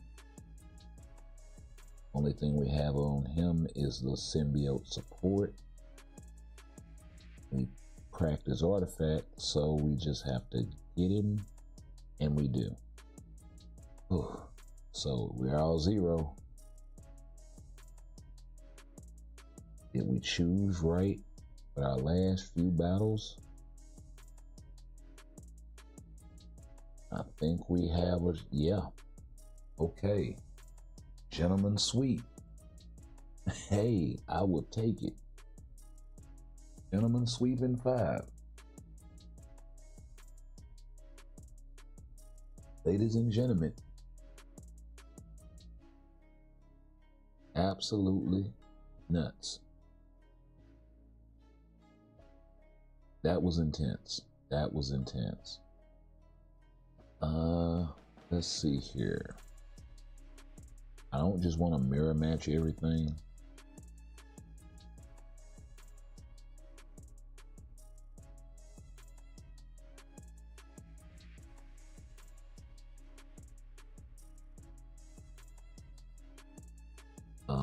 But I do not want to deal with this guy's probably hiding sentry more than likely, so take that out.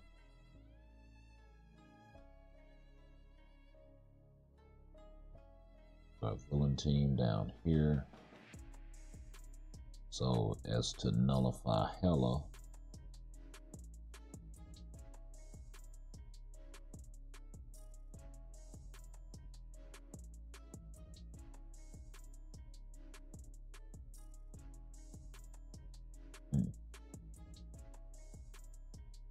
They come down to these 2 matchups here. I don't know about round 2 and round 4. God, those are pivotal. And that's crucial because I may have to get into round 5 to win this one as well.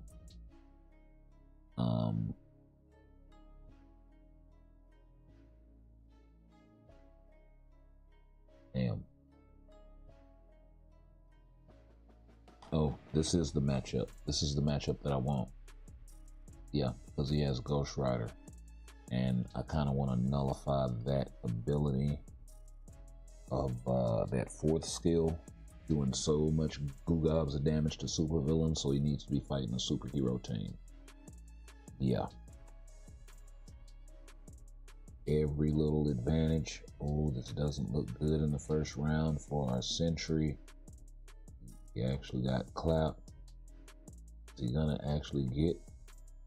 I almost didn't even get his Hulk. Goodness.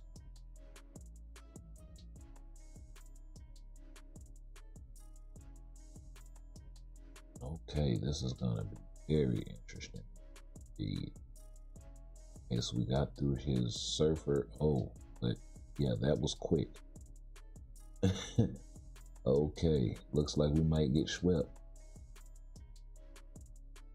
We got a tier 4 no. Tier 3. This doesn't look good, folks. Yeah, this doesn't look good. Yep. Good old sweep. Wasn't even a gentleman about it.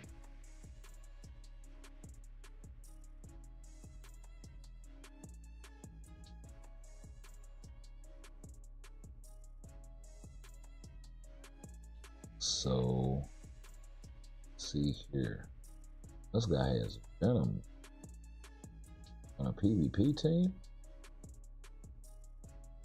and yeah, you really tripping, bro.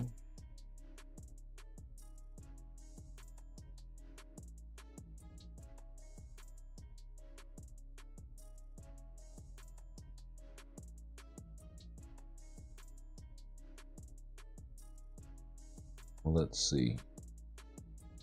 Let's see if my Null can take out his sentry early.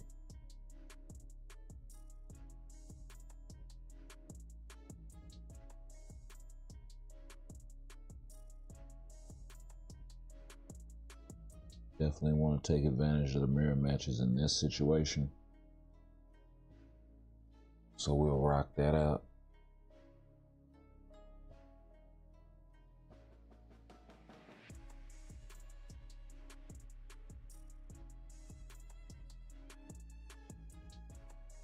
wow.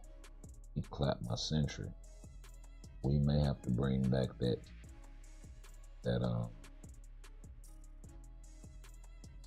damage reduction, superheroes and supervillains to my guy. Ooh. Artifacts getting triggered left and right. Goodness gracious. That was scary. Okay, so we're up 2-0, so pretty comfortable.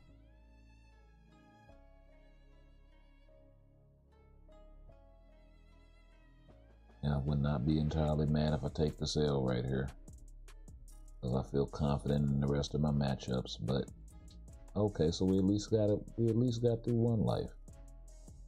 Okay. Yeah, it doesn't look like we're gonna get through another though. Although we did hit him with the Dragon Bomb Jutsu at the end.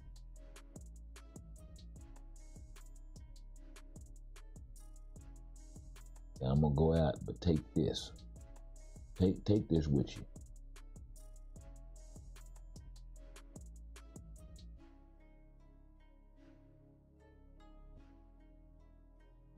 Take this hot ass L with you.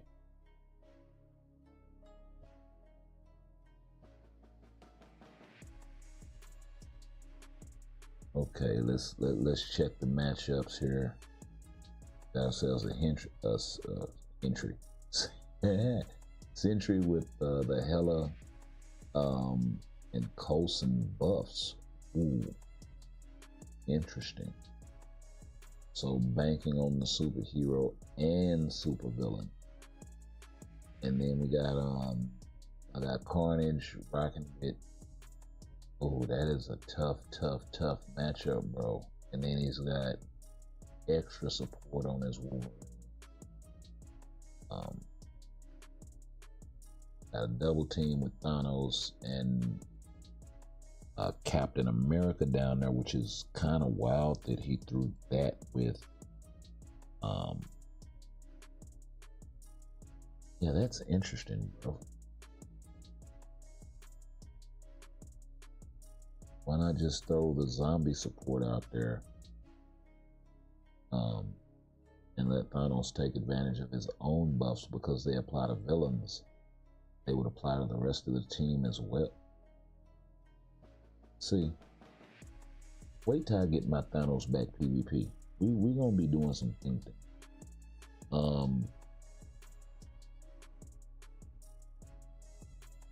Okay, so first things first. Let's do this.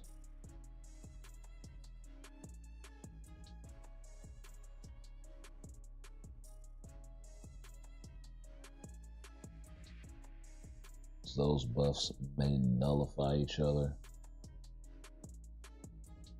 You know, we'll still be taking some, well, no, Colossus will nullify some of that. Oh, damn. Not, yeah, see, that's the problem with the Molecule Man thing. You would have to find a team to use that against to turn off enough shit with a tier 2 native that sucks. It's eating up a shitload of fucking points, right? So that means you'd have to pair him with at least one other native tier 2 and a really strong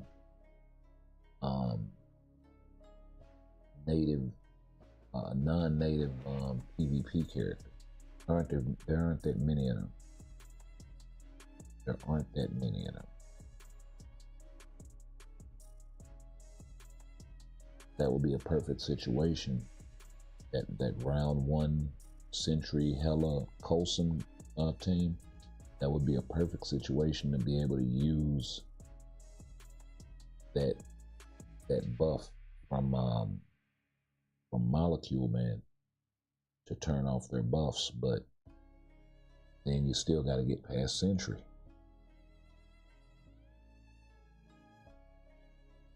That's kind of the dilemma with that.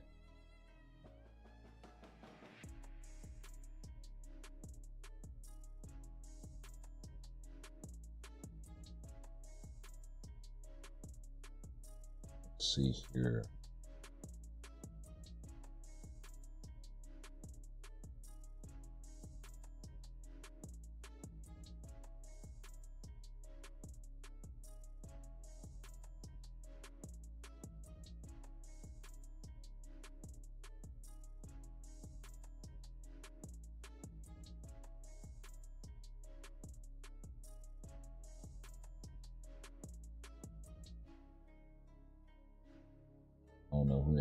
both team is. Kind of want somebody really strong there. Feel like that's their best chance. That. So yeah. Most likely Surfer.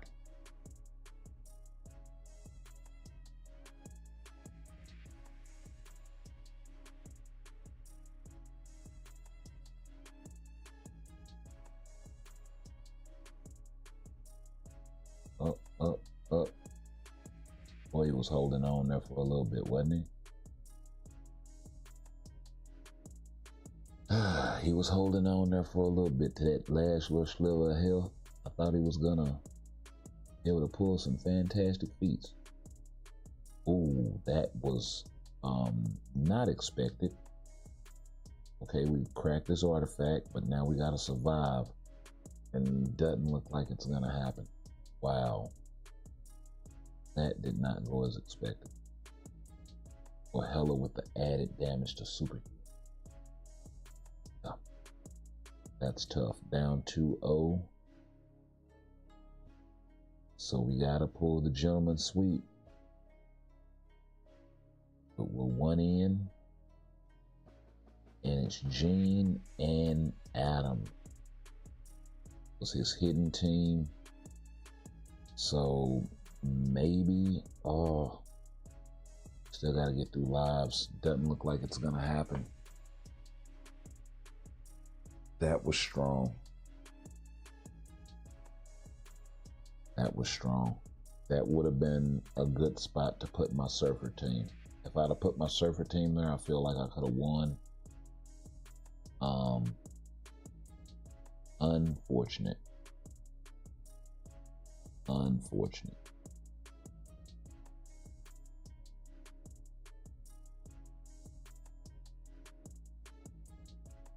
I will be glad when the ban list gets implemented, because one way or another, Sentry and Null are just dominating the meta. This guy has hella.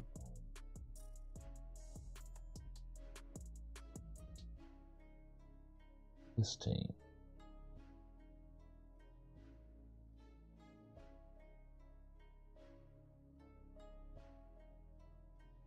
With the coin. That's actually busted.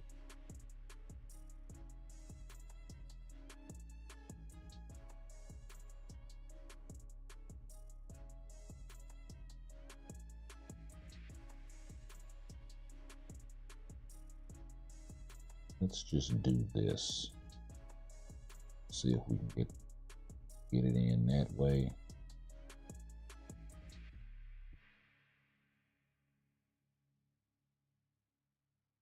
Best matchup there.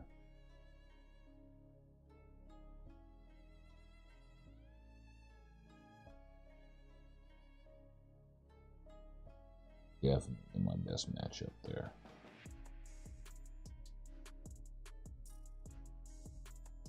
Yeah.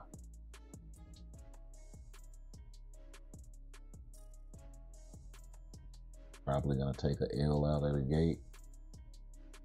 Oh. I got Surfer with the reflect. I got Surfer with the reflect. Maybe I should put the reflect reduction. I'm running with Sentry. Surfer.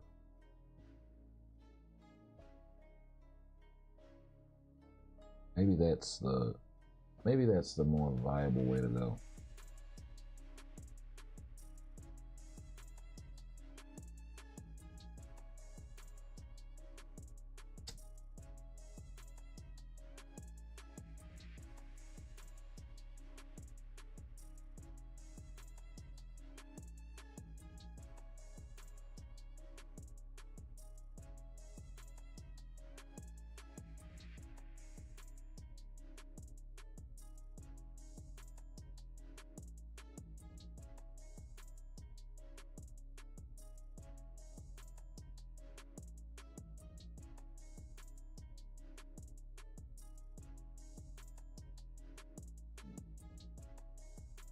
Wonder why we're seeing so much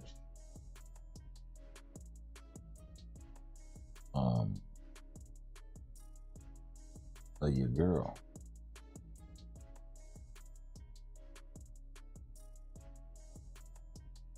Okay.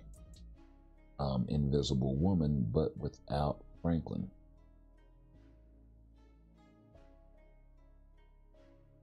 So let's see here. Let's get some team formation.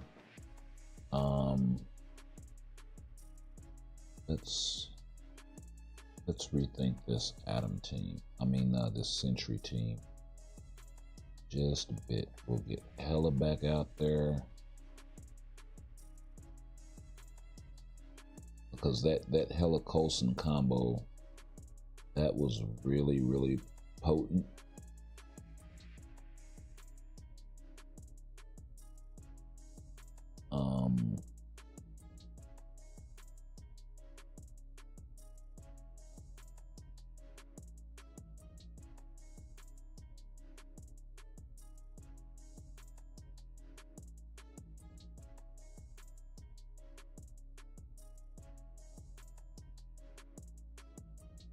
Maybe something like that.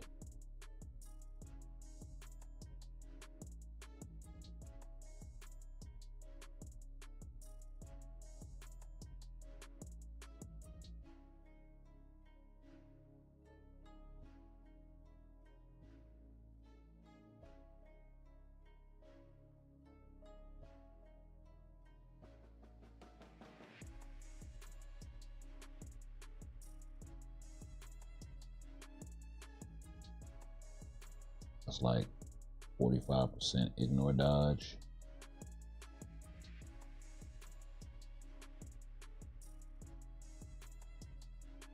Top of the debuff removal on top of Sentry is 30% attack lead. It'd be pretty potent.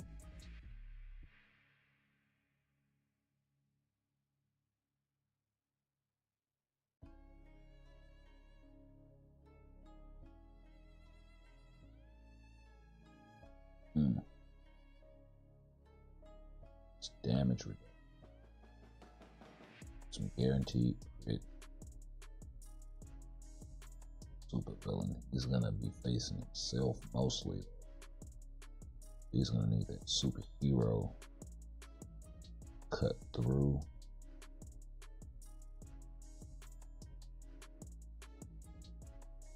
Which is what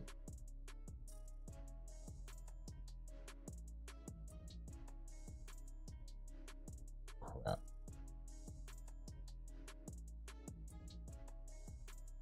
Which is what this gives him. It's lacking the damage reduction.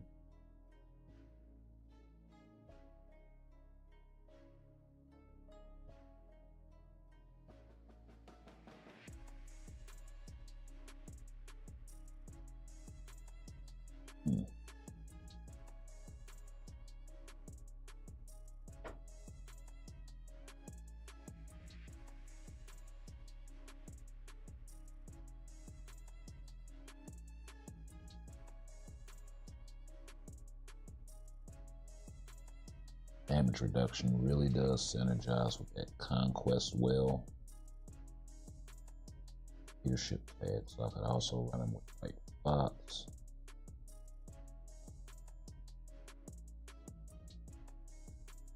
Some chain hit, ignore dodge, increase basic damage, and 65-30 super villain side.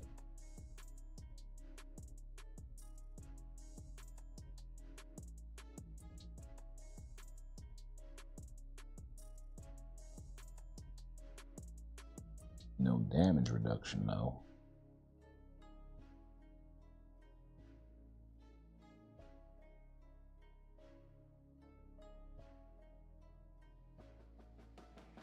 Or HP.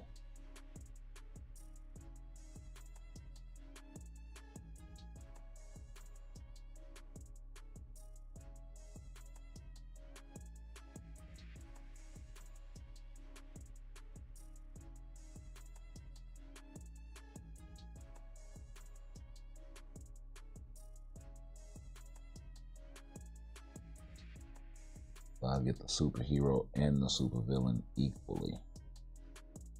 Somewhat equally. This would give debuff removal, damage to boss types, all attack.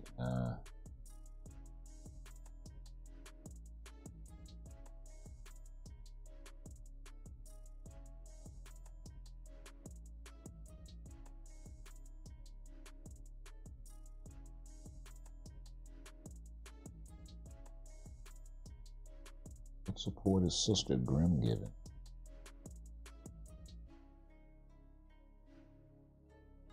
No. Bullshit. Hmm.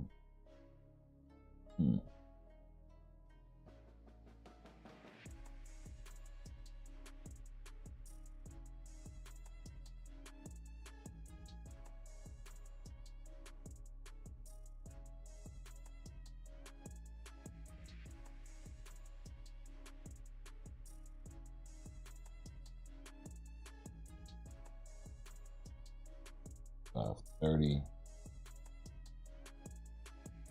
I don't know. The next most enticing thing that I'm seeing is that chain hit from White Fox. What does Ghost have? Thunderbolts allies, debuff removal. That's it.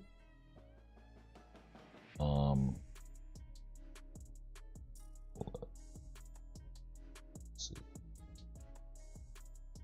1 through 5. Is that incapacitation? So it's from active buff.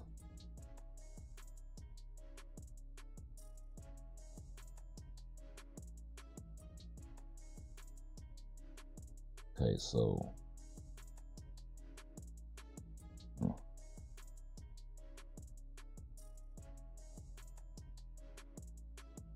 I wonder.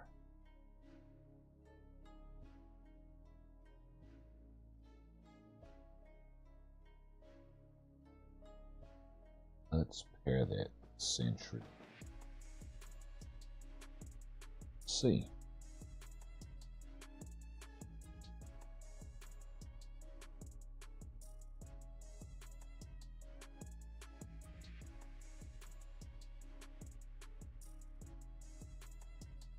I want to see if Ghost prioritizes her 4th skill.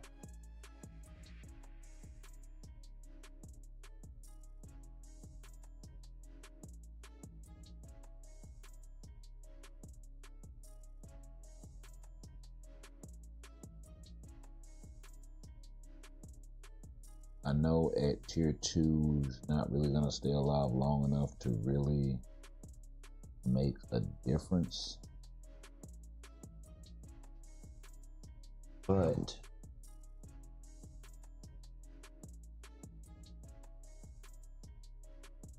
and then even then Ghost only goes to tier 3, level 70. So probably still gonna always be kind of held back by that.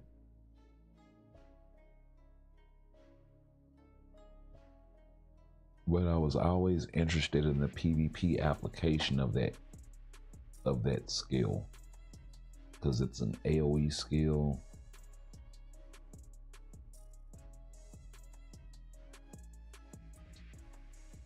Oh, looks like Ghost stayed alive long enough to do a little something, but maybe just didn't have the opportunity to get the skill off. And doesn't have iframe ignore. If that skill did have iframe ignore, it would be amazing, actually.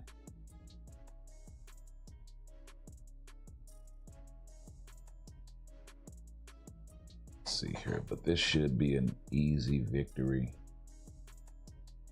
They don't look to have very powerful teams. Yeah, you rocking US Agent. The US Agent actually held it down longer than Gene. That's kind of wild. Against a Carnage Spidey team with sleeper support? That's weird.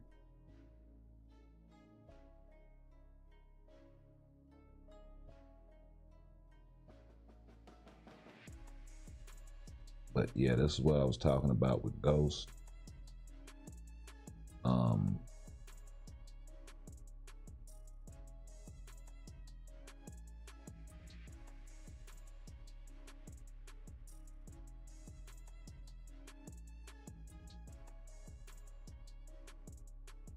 So yeah, you can't tell in here, but fourth skill has that AoE on it. And what the skill actually does is, actually, let's get out of here, is it has a 100% chance to remove special effects from a zone.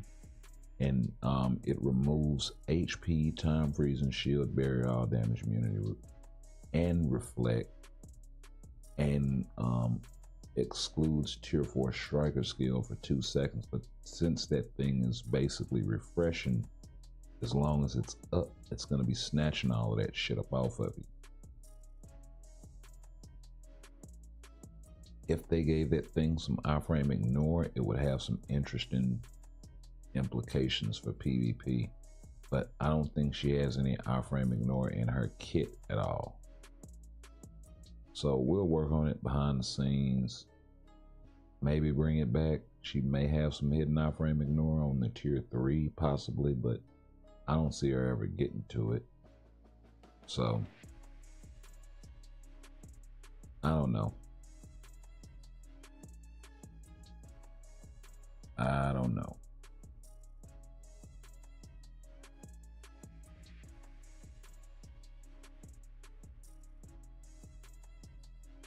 Or a boss and alliance battle.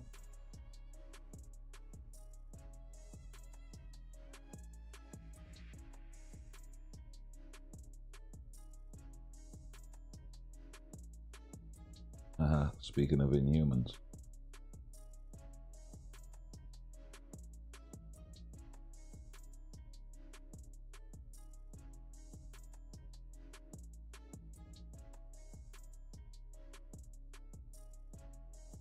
Yeah, I'm gonna let that rock out while I go refresh my coffee.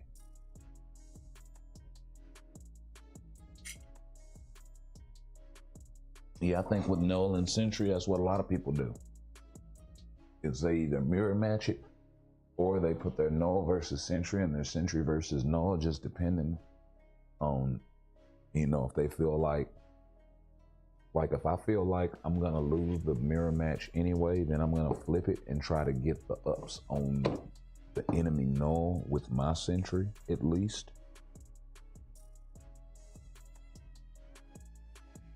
And that forces it to be a wash.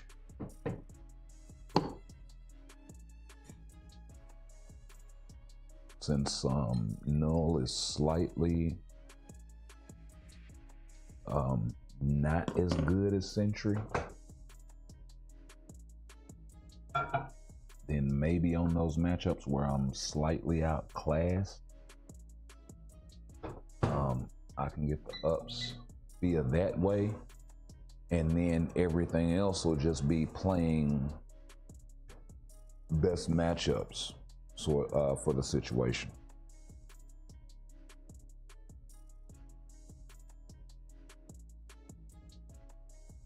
So I need to get,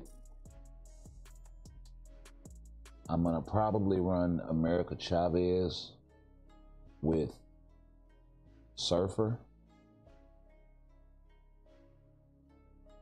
and then I'll probably run another, well, I don't know, either another DPS or support. I know it has to be one of the two, right? So it's like, well, shit, you ain't really saying much, 8-bit.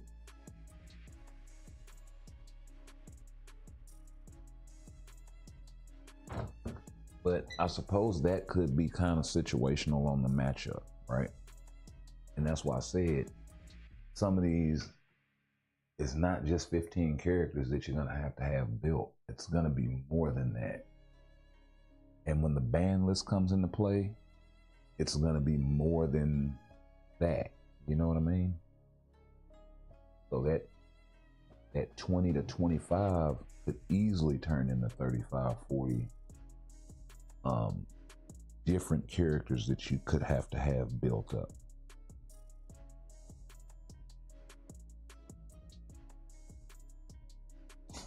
So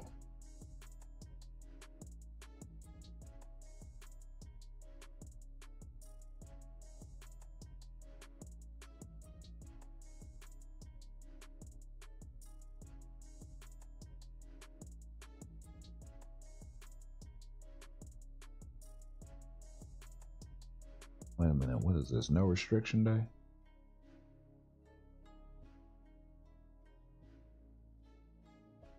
Luna. See how high I can push.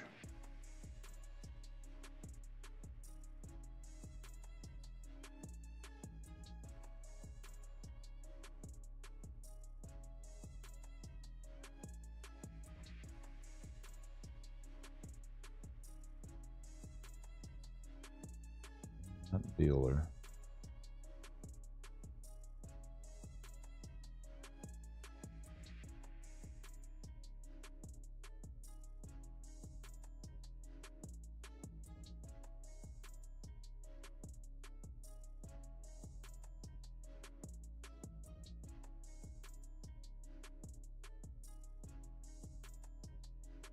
You're running Thanos, Surfer, Captain America.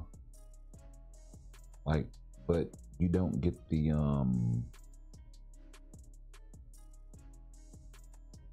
like you should always kind of run Captain America and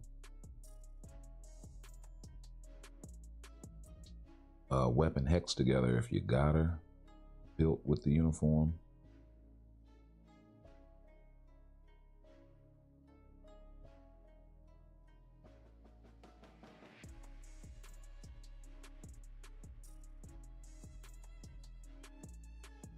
And at least that way, if you get zeroed, you got the additional time to kill.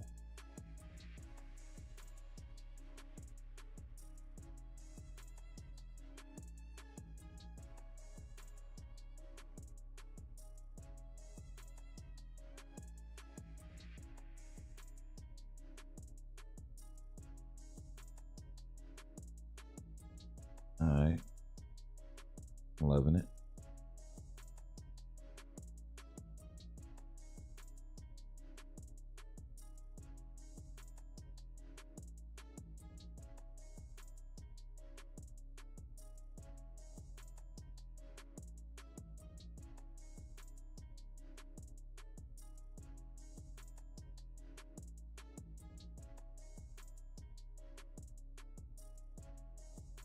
Right.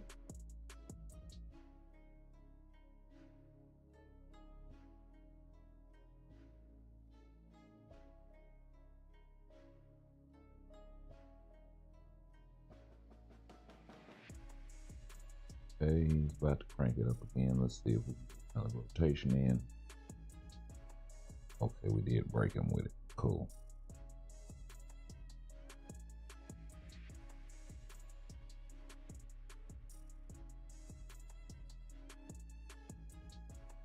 Actually timed that pretty good.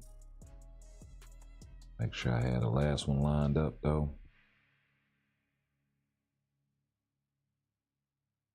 Not Cap, America Chavez. Oh, okay. So Thanos, Surfer, and America Chavez. That's interesting. Okay, we rocking 10 million, 11 million.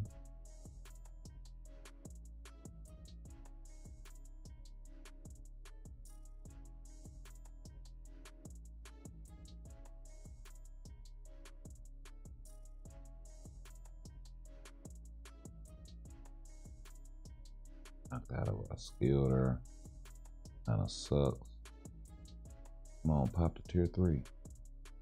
Okay, we got 12 million. I feel like we probably could have got maybe 12.5 if we'd have got off the tier 3 a little earlier. I don't know. I don't know. Last villain, yeah.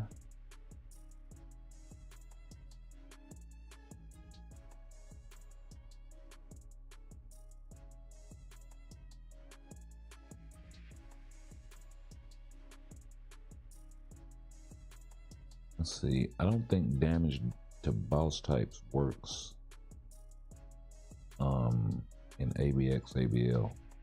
Oh, really? Okay, well let's rock leader. And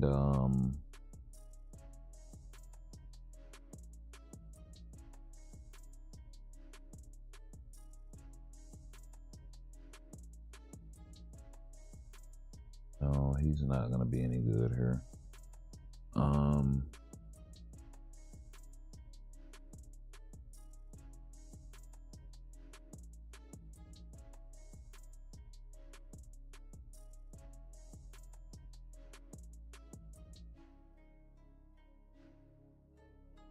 Yeah, because ain't nothing else.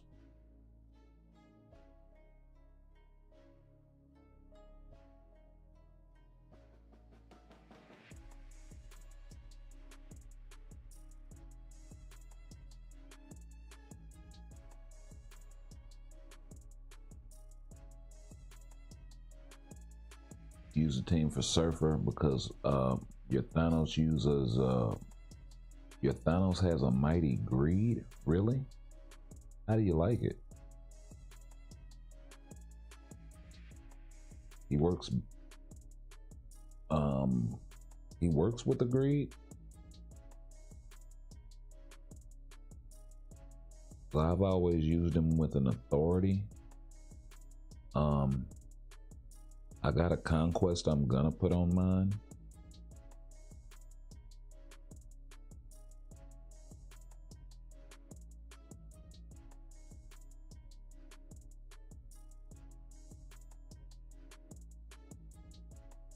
Oh wow. Oh wow, nobody has a cancel effect. I'm gonna have to get it on the tier 4.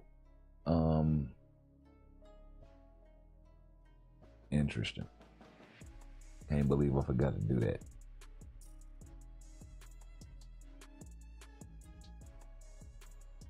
Okay, so what is it this time? Shock. So I need to have Thor.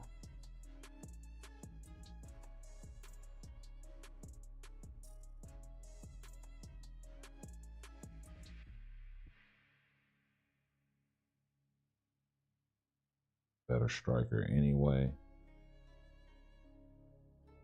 Odin. He does give shock, but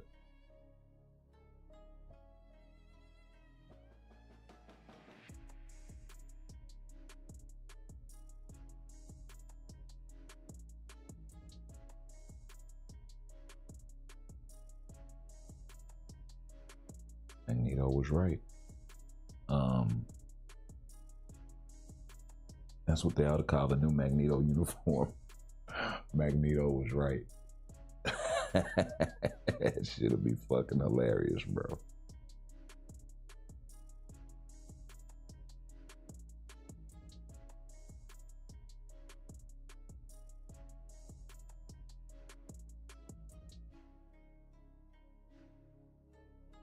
They could give him multiple looks because he had a couple of different costume changes where they did the throwback thing and then that ugly ass M.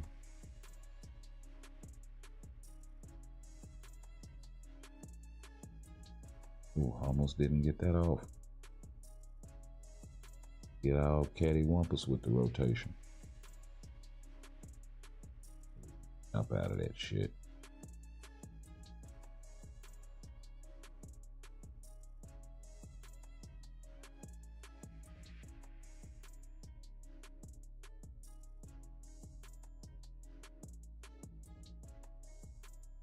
So I'm gonna fix your ass this time.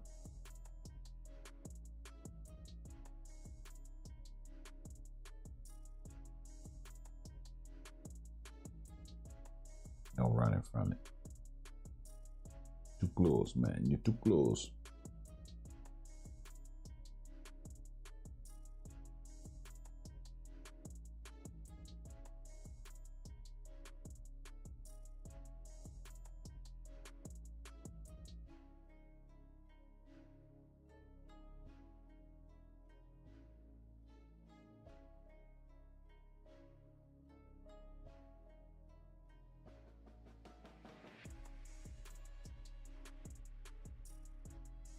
Perfect. Not perfect.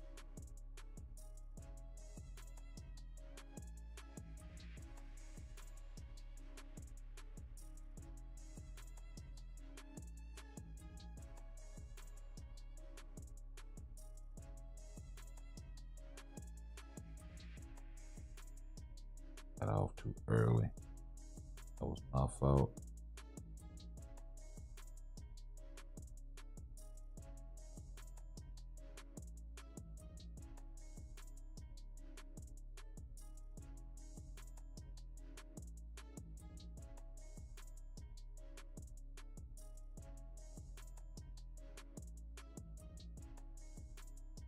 Ain't slick.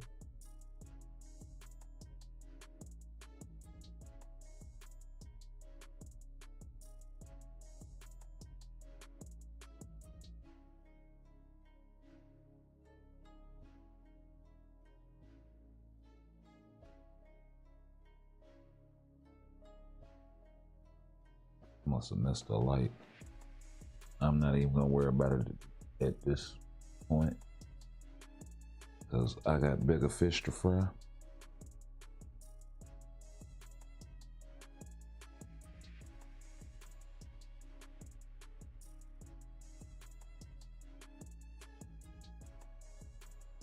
Normally I would say don't leave any rewards on the table though.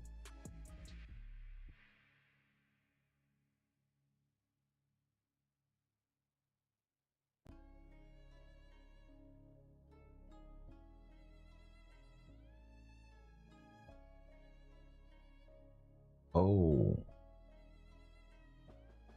that was M'Baku and a 6-star card. Nice. Couple of 4-star cards.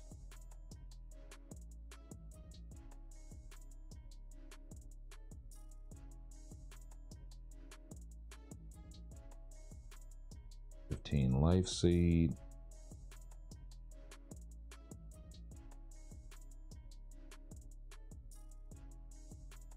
Oh, 50 Carbo. Nice. Okay, hold on. Go over here to the emblem collection.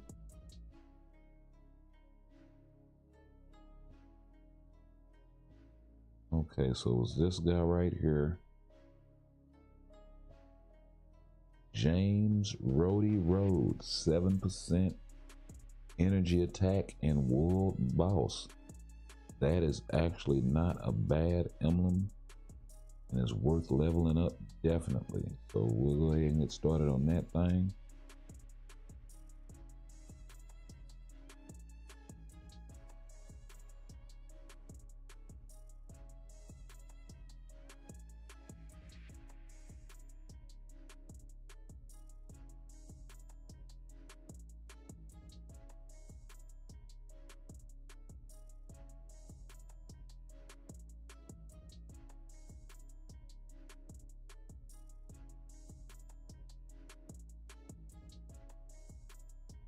Okay, there go the 300 premium card tokens and Sentry power saving mode. Taskmaster joint rocking. We have not started that joker yet. Got 3 days left, so we'll jump on that. And we also need to get in the heroic pursuit. I haven't been picking up my dice either.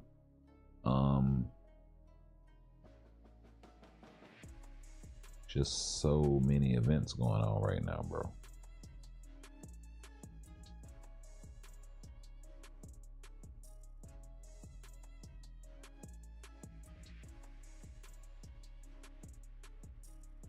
Okay.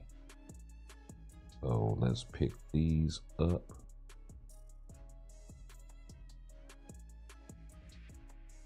Go ahead and drop the crystals for the 100-second challenge, since it is only 100 crystals now. And that is a world boss unlock for Jean level 20, which is gonna fetch me a 4-star artifact for her that I do not own. Oh, no, I actually do own it.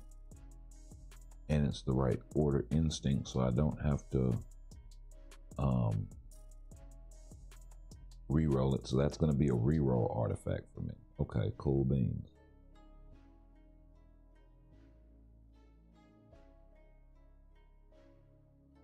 So let's see, we're looking for universal types now. Huh. Well, we know the first team we throwing at this.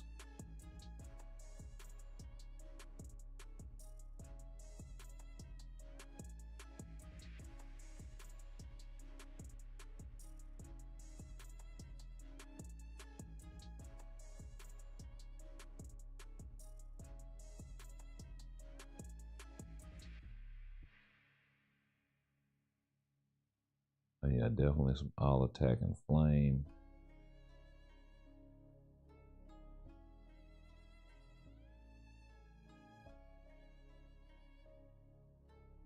And a little bit of damage reduction.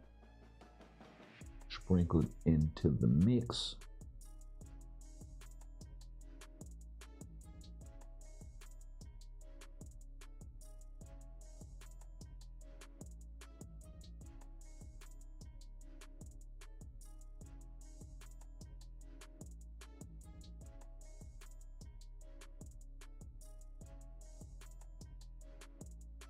Catch the last of that prop.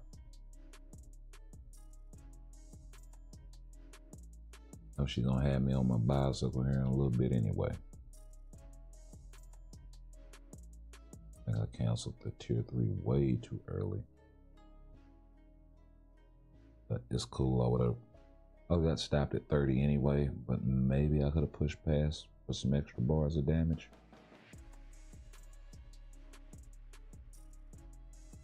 Okay.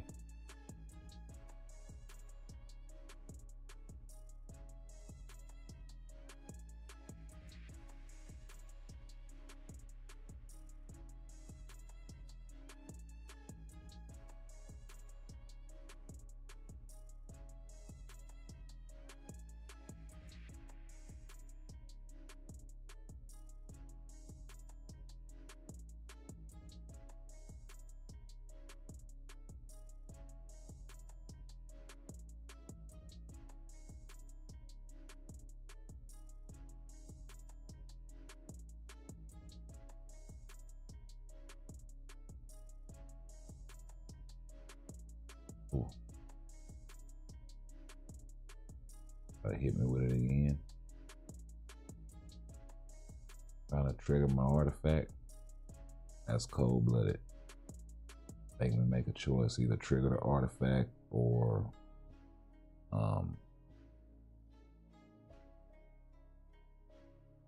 and then on the cool trying to set it up for the next go around with a one shot.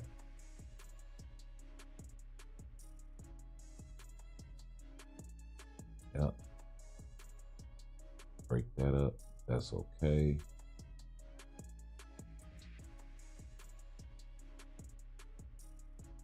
Push it to 13 here.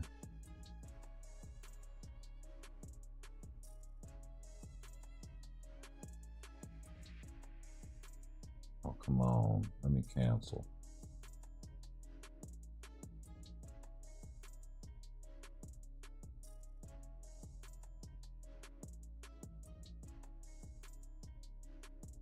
Okay, we all set up for the next rotation.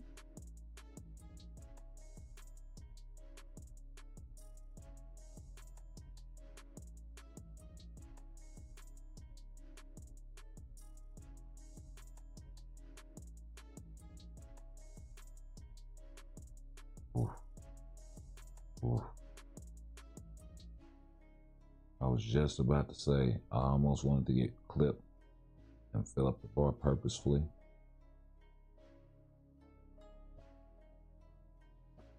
While I got time. But yeah, it's cool.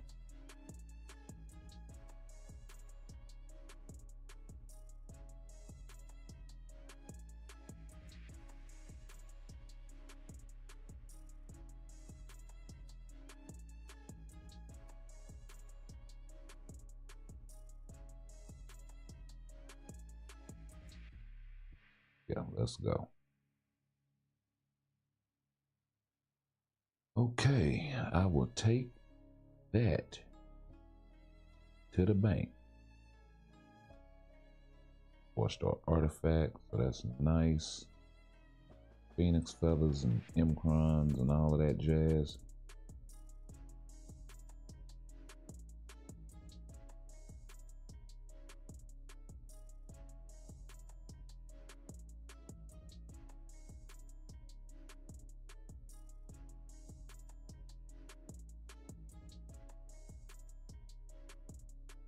Going back into Wise Harvester.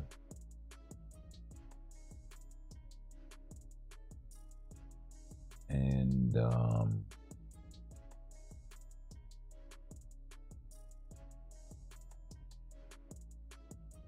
damage to boss types. And what else? What else?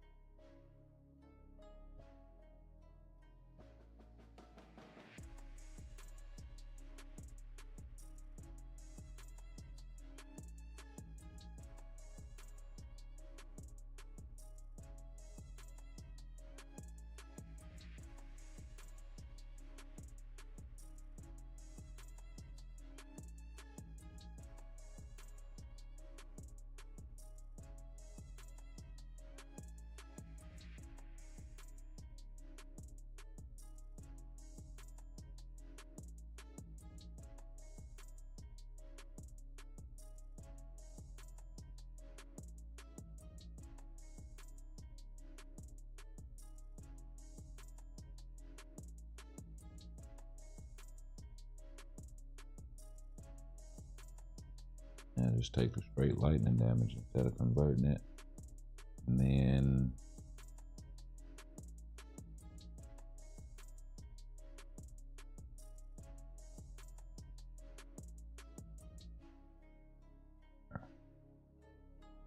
oh, wait a minute. That team is there twice.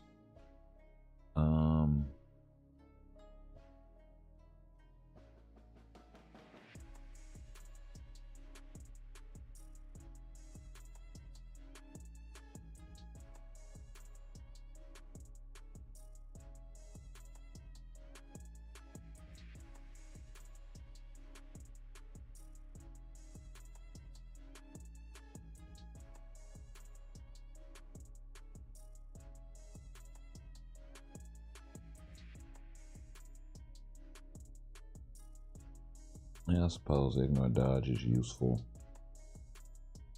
Wish I was getting more support.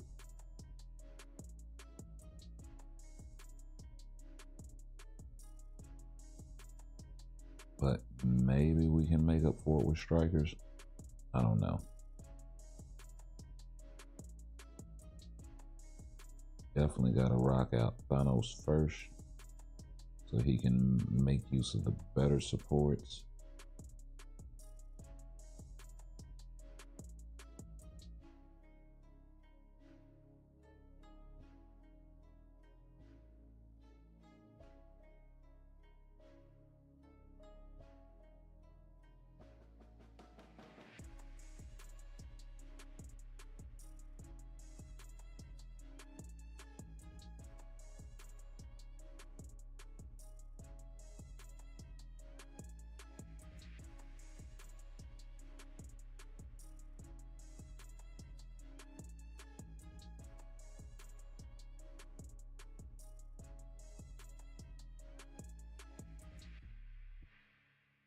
More damage reduction going, I guess.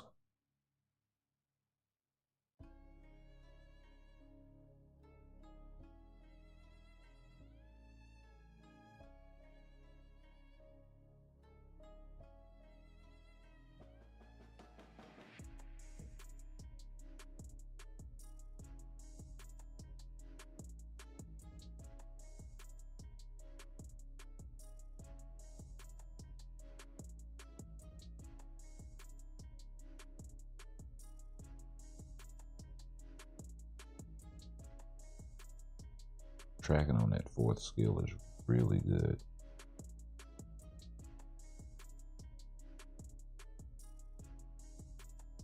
Oh no, hold me up, let me move.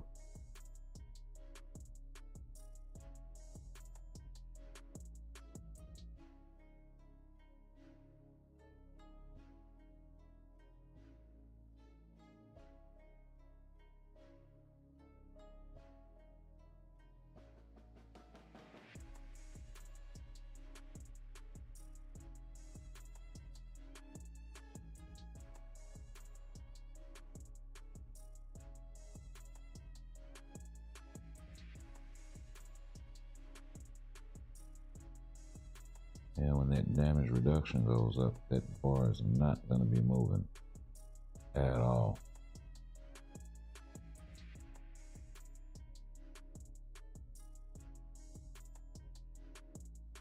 Got here before there.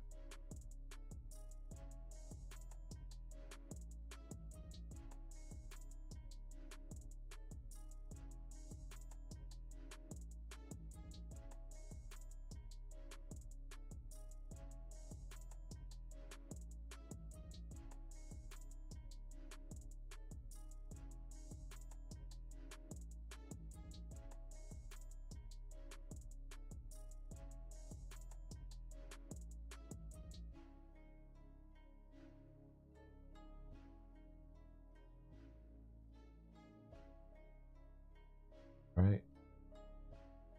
Does have a pretty quick skill animation too. Can take a lot of advantage of a lot of burst damage there at the end.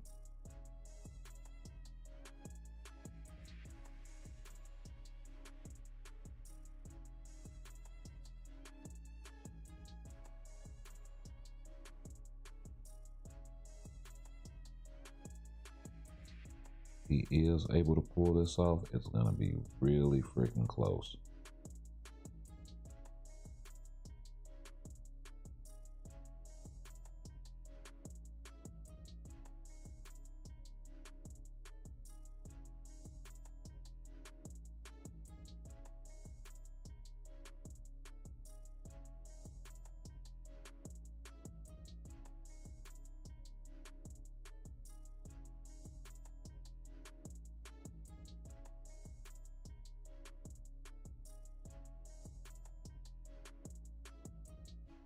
Right?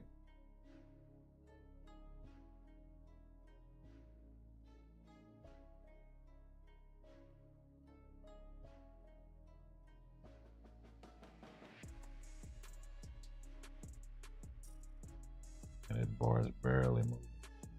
One bar rotation.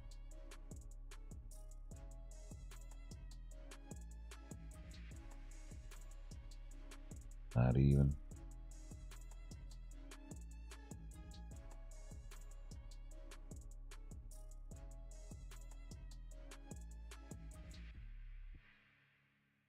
Basically ate that tier 3 skill. Hiding an iframe.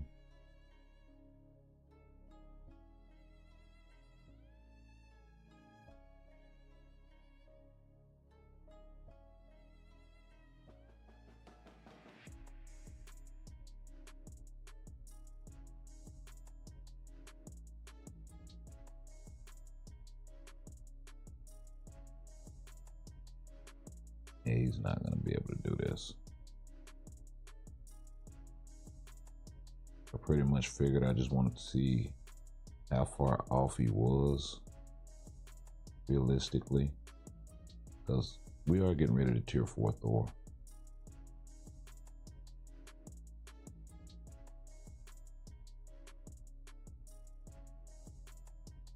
Ooh, that was close.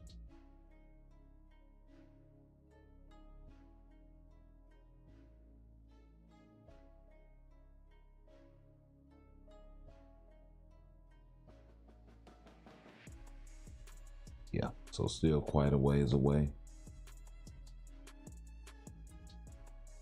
Don't even think I cracked 20 bars, so I don't think the tier 4 is going to make up for that. Then again, I don't think my Thor build is the best either. Yeah.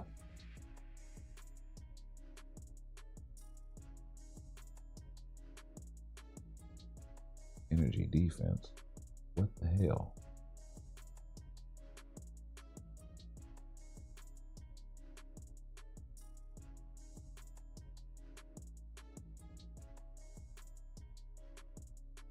Actually, you know what? Just in case we put a rage on him. Now we're rolling all defense, energy defense, all the, like, this shit is so fucking rigged, bro. That shit just got through rolling a shitload of dodge when I didn't have it selected. And now that I have it selected, you can't buy fucking dodge. That is ridiculous, bro.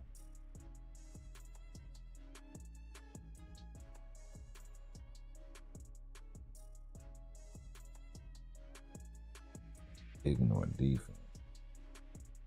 This shit is all jacked up.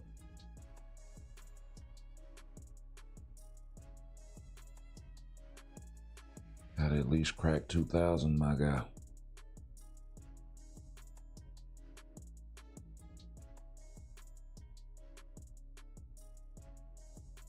And of course, that definitely, oh, okay, yeah, that definitely isn't all it.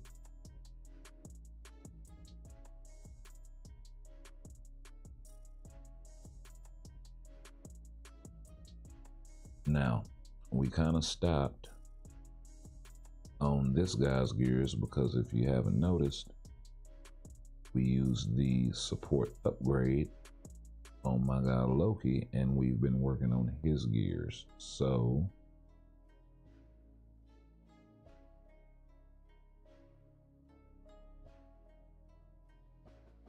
to supercharge this so we can hurry up and get Loki done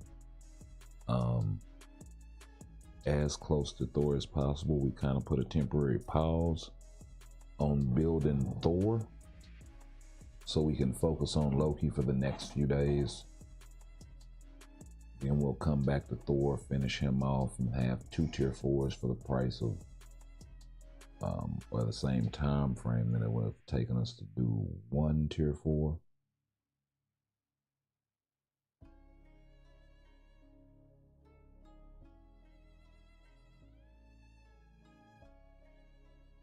So that's kind of the plan there.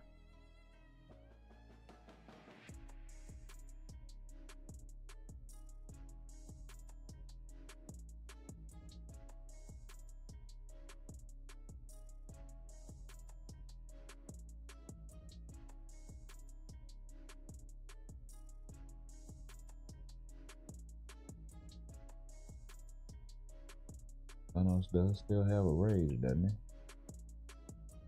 Then tell me something.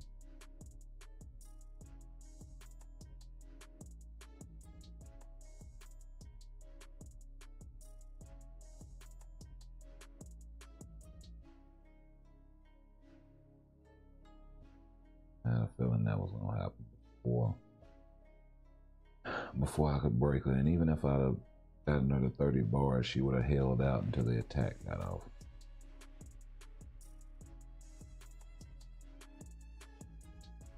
Should have waited. That feels a lot better. First rotation for last joint did not feel worth a damn. Wait for it to fade out the bullshit.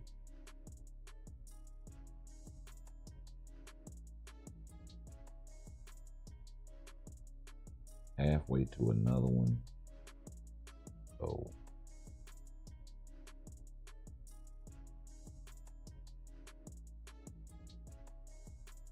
actually tank that one. That's nice.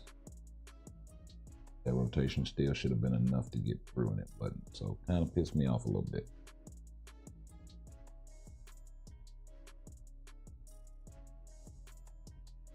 After doing 6 bars on the open rotation. Now all of a sudden struggle to do 4.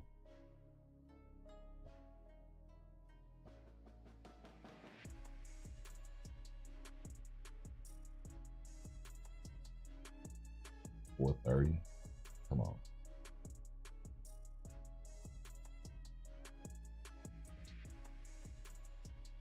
For it. You know what? Go ahead and get off. Yeah, and that bullshit. Right now.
212 left. That was a nice clear.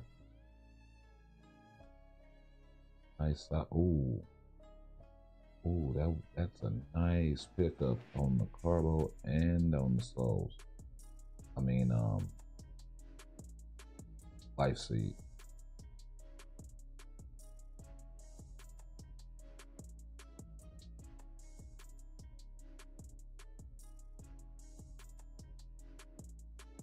Okay, let's rock a Gene versus Gene.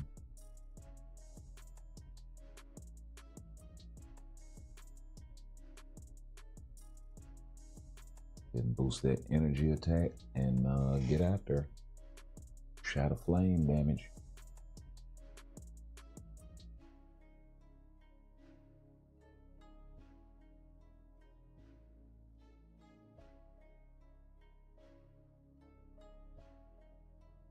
They just will not let me pass my 3.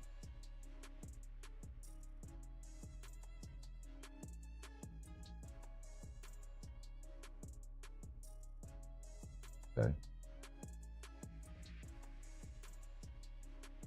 I figured Gene was gonna rip.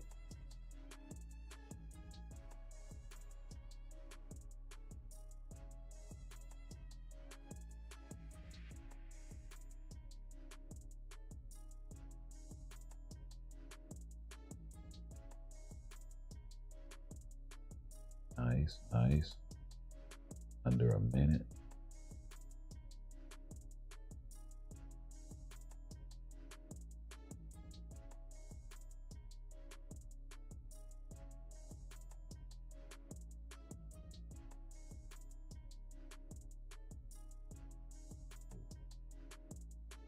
I pulled that one off.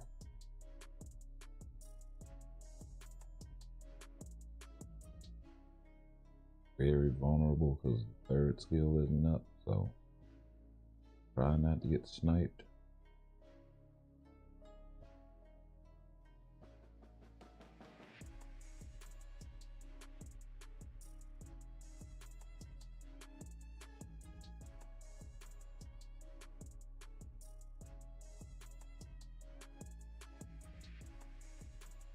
One more rotation.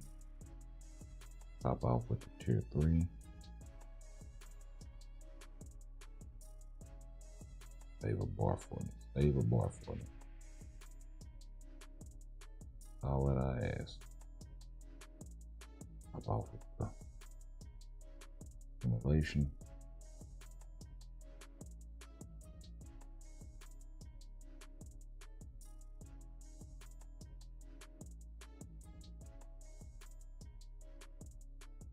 Worked out pretty good.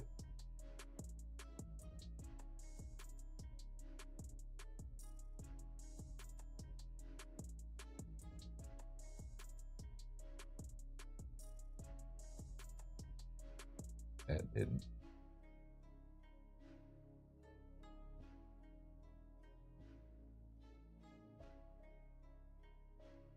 Got him. No more getting into your bullshit.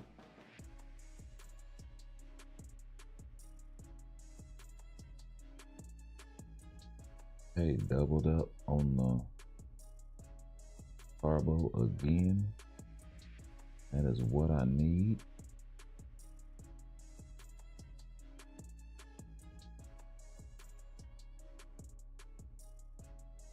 I do believe that's as high as I can push right now, so we'll go ahead and turn this joker back down.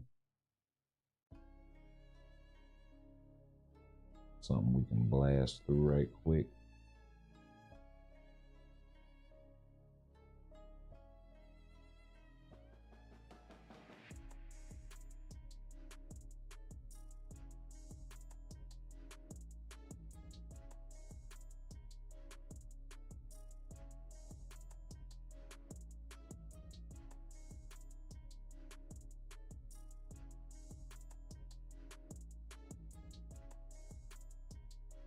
IGN 194. Okay, I got you.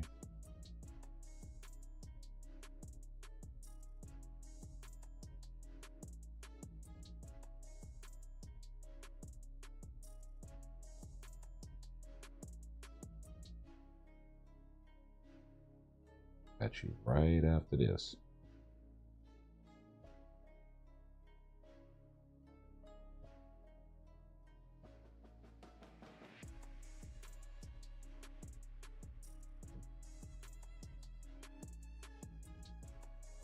PTP to regen saved me.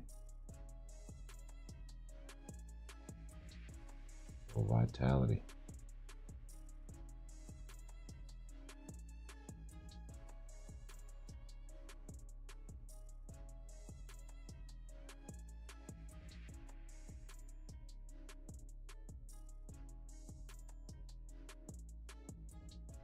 Boy, Hulk out here dancing.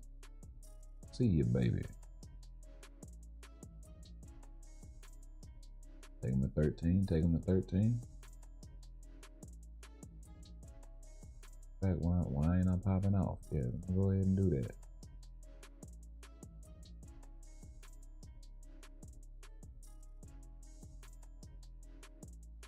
Waiting this out should fill the tier 3 up.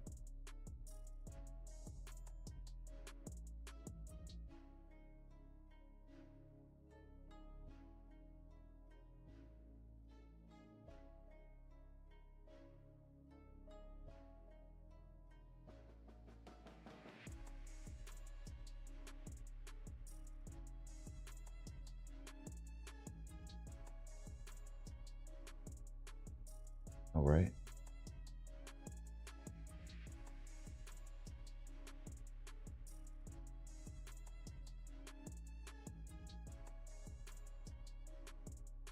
Let's see. I use that team for Surfer because my Thanos has a mighty degree. Oh, okay, yeah, we did. And let me go ahead and run this one last world boss just so I can get it out of the way.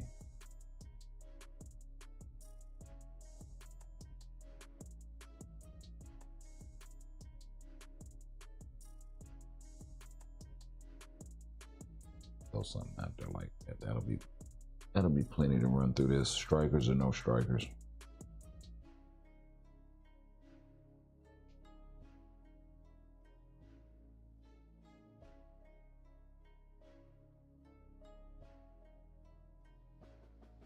We did 2 bars without the 4th skill and 10 bars with the 4th skill and no prop. Yeah.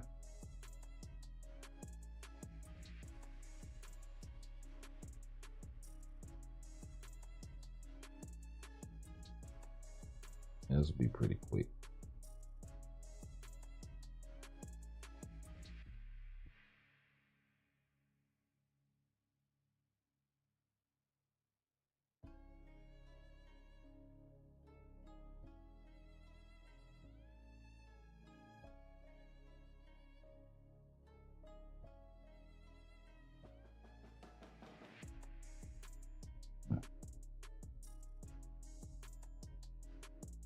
That's a wrap.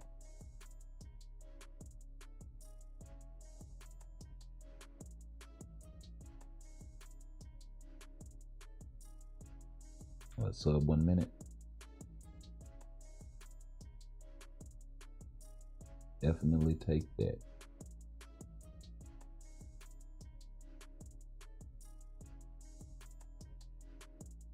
Okay, so your IGN is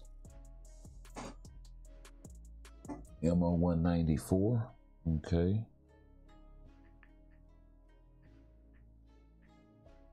So what kind of help you looking for there, Emma?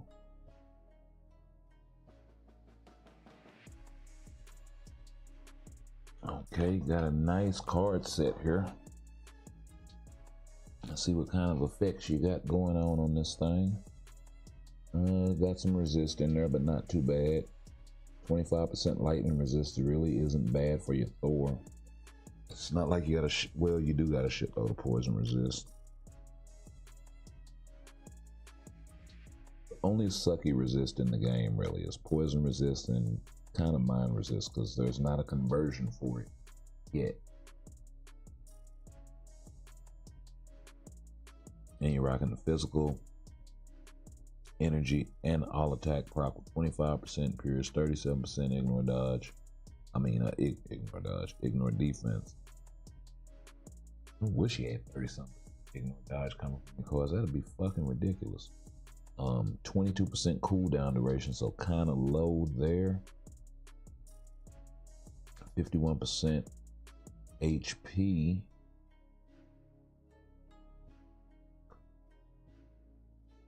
So you're probably having to mitigate cooldown duration with Uru in some way, maybe, or by re-rolling the 4th gear, or through uniform bonuses, things like that. Yeah.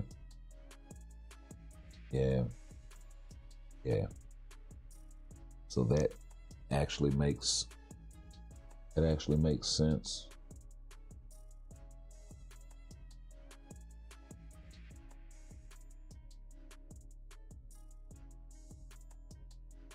So that would be the one thing that I'd be looking to do, is to get around another 8% cooldown coming from your cards, 8 to 10%, and then you'd be golden. If any one of those resists in the top stat for your crafted stat on your cards rolls to cooldown, I would do that, and that would fix all of that. As far as characters to build,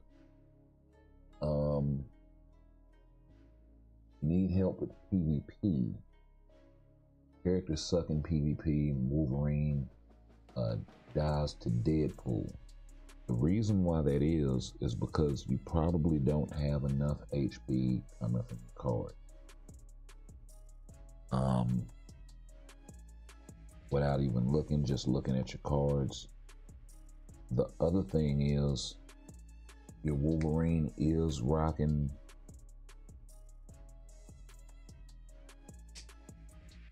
let's see. Yeah, so you're mitigating a lot of cooldown.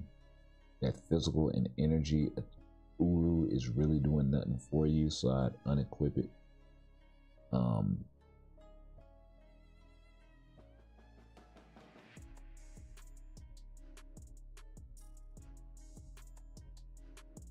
And ideally, what you would want to be rolling on your PvP characters specifically would be setups like this. And I'm sitting up here doing the same thing with the skill cooldown Urus and shit, because I'm having to mitigate some of that too. That's how I kind of know.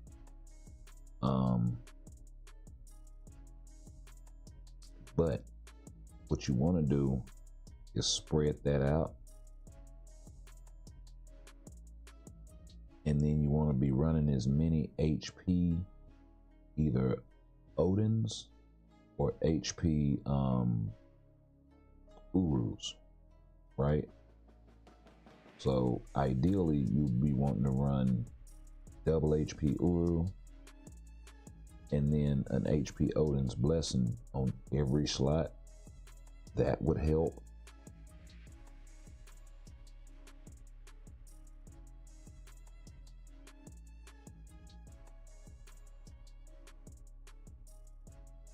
But the main thing is going to be getting some more HP coming off of your card set. Mythic in your uniform would also help. I see you do got this thing at Mythic. You got 109 HP, 80,000 physical.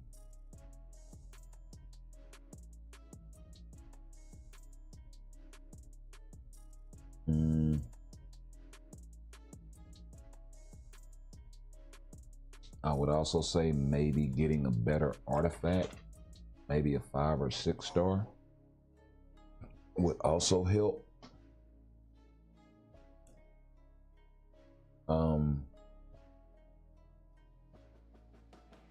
And then maybe switching him. I know greed does work for him. And it is a good greed, 150. Got the ambush proc, 35%. 35% ignorant dodge, which really should help you against characters like Deadpool.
So yeah.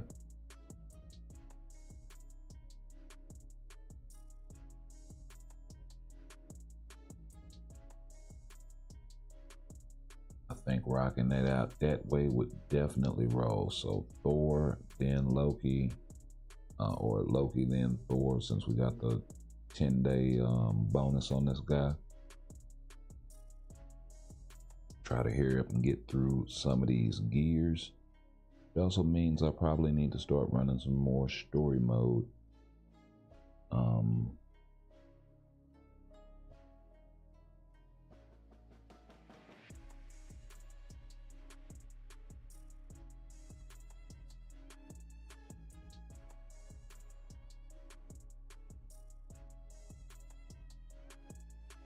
Oh, Null is back on the prowl again, huh? Okay, so we're definitely gonna have to switch this team up.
We find out Bucky got some PvP chops.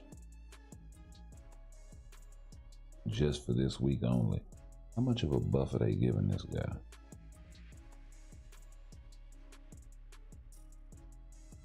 Oh, how much? 19? What the hell? They're giving Moonstone 19%. Bro, wait a minute. Hold the phone. Where the hell is my Moonstone?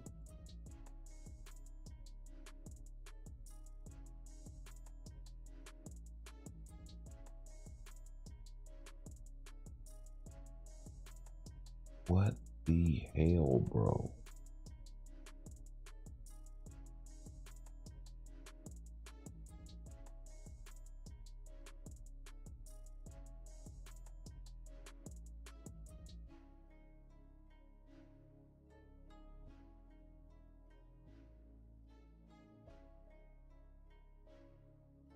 So she doesn't have our frame ignore, so she's probably just gonna get clapped up.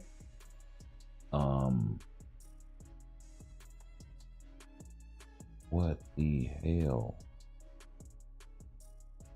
I've never seen a buff so high in PvP before. 19?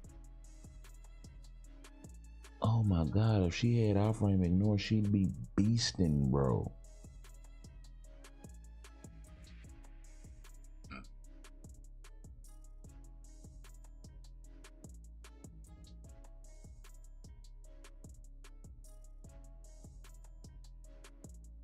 And she killed herself to Ancient Ones Reflect. That's funny. That is hilarious. But then America Chavez claps him because she's actually a viable PvP character with our frame ignore. Bro, 19? So, if you don't know why I'm wigging out over this, it's because this number right here, this 19, this right here is actually a buff, and it's 19 times 10% attack, 10% defense, 10% HP. right? So, oh my God, this is bonkers, bro. We're not gonna change obelisk, all of that bullshit.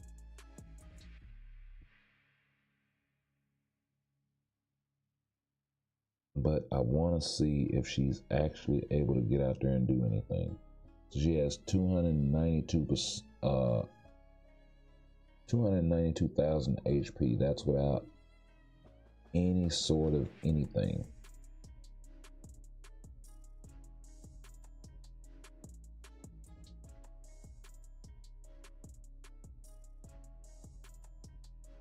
Like, I honestly just want to see if she can clap anybody with that much attack, if she's ever able to get off.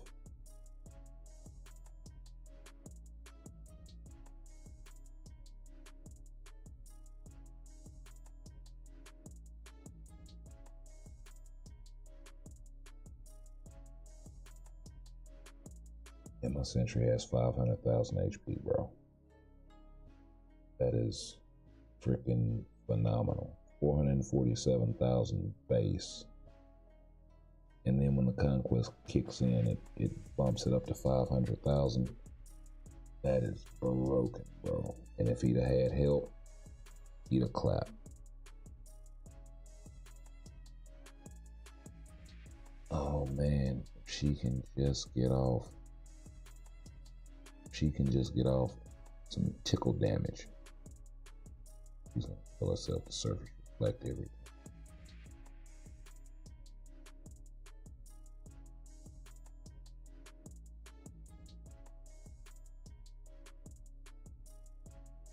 Okay, my guy was able to hold up. Oh, and he immediately went in on Sentry. On Null. Cracked his artifact. Now can he hold up against himself? And he can. Wow. This guy's nuts. 555,000 HP. 474,000. That's 500,000 HP, bro. And I'm only at 50%. Just imagine if I was at above 100%, it'd be at a million.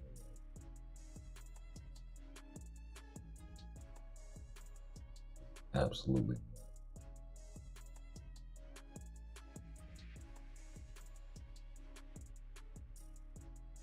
Okay. I don't think this is gonna go anywhere. She absolutely cannot get off. But if they actually gave that buff to a character that mattered, even a little bit in PvP, it can be an old character. It can be an Emma Frost that's not even capable of tier 4. And they would absolutely clap. We saw it. Give it to Domino. They've done that before. It wasn't even that high. It was like 7 or 8. He gave Domino 7 or 8. He was in the PvP wrecking. They give this bitch damn near 20. Oh man, say. And I've been itching for them to do stuff like that. But you gotta do it with the right characters. Give it to Strife. That shit would be nuts with Strife. And you have to give it to somebody that has counterattack or iframe ignore. And already some built-in damage reduction, this sort of thing. And it already has a decent PvP kit. And it would give it to Juggernaut. Right? Give that shit to Luke Cage. Give it to all the defenders. Give it to fucking Daredevil, this shitty ass character that y'all decided to drop. Daredevil needs to go be recooked and born again. Give it to Sabretooth even. Like, that much of a bump? Man, say, you'd be seeing so many different kind of teams in PvP taking advantage of that. It would be nuts.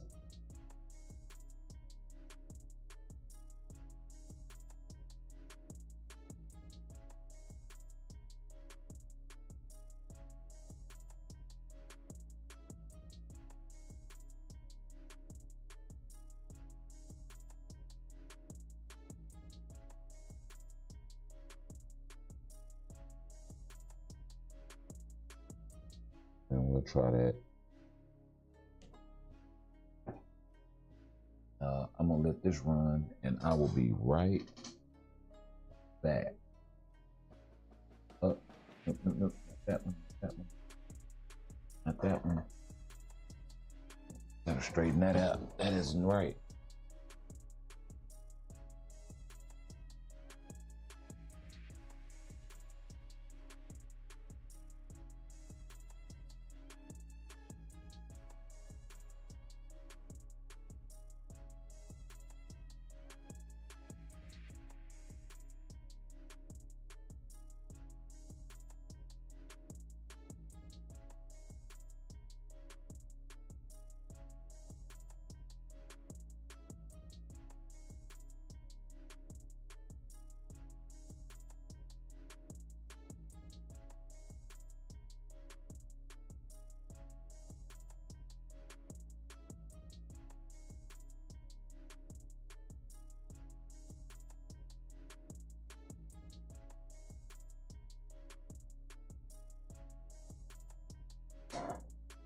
Okay.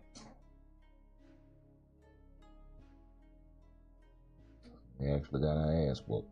Now let's straighten this shit out. I don't even like how that's going. That window. That off. Let's turn that on. Let's turn that off. Just reapply.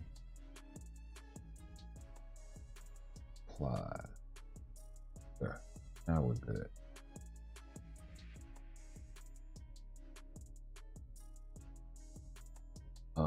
Where's my free to play tier 4? Like, who did I pick for tier 4? For my free to play, I picked Widow to kind of help bolster my PvP roster.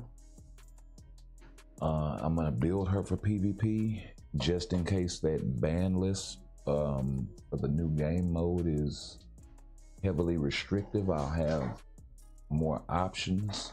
More options, the better. So that's kind of where my roster is now and the characters that were available. Yeah, I could have picked Loki, but I was already kind of on the way to level 80 in this guy, and you know, Widow was level 70. One of the few characters that was selectable, that actually has use for me. Not picking fucking Ant-Man. Sorry, but it's not that I don't like Ant-Man. It's just that he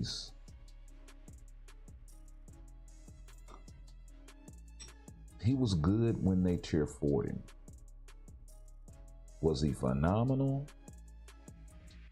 No, not really. Was he undercooked? No, not really. He was Ant-Man. So, you know what I mean? I know it sounds bad when I say it like that, but nothing against him. It's just, let's see how many of these teams Sentry can solo.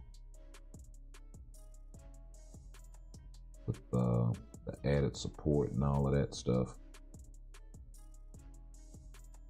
Damage reduction and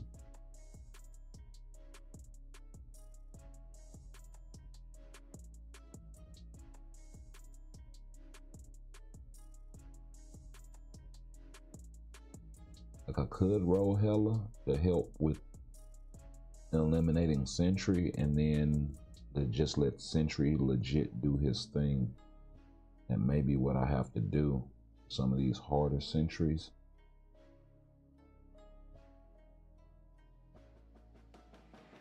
Shit, if it's taking this much just to get one life out of this guy, man. Damn, what is this dude?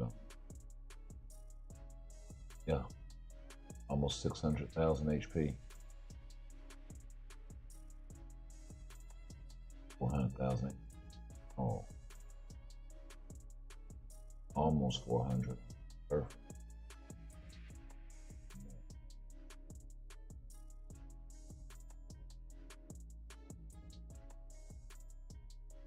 Yeah, it's too much.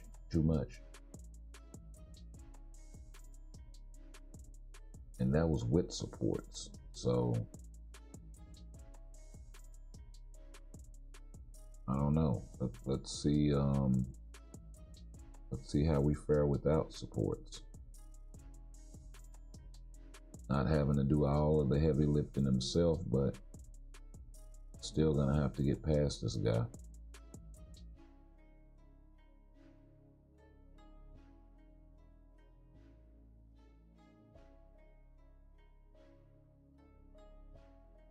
Honestly, Surfer may be my best weapon against Sentry.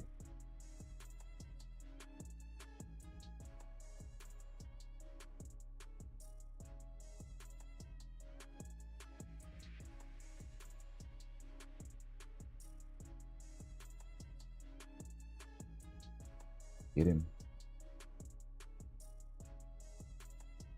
Yes.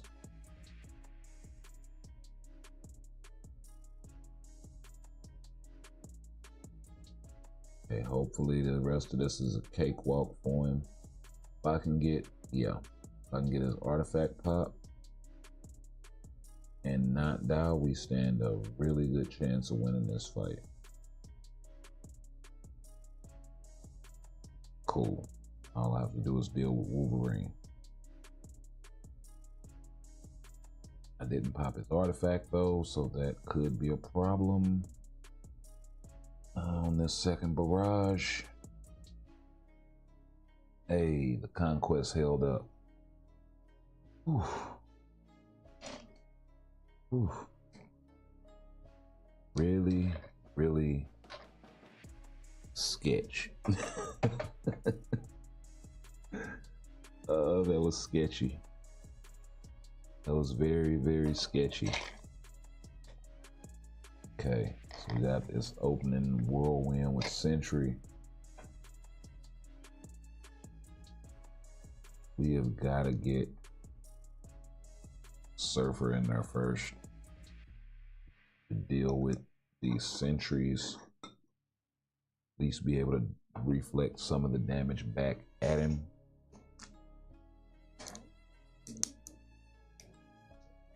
That looks like that's gonna be my best way past this guy without having to use my sentry, which kind of speaks volume for the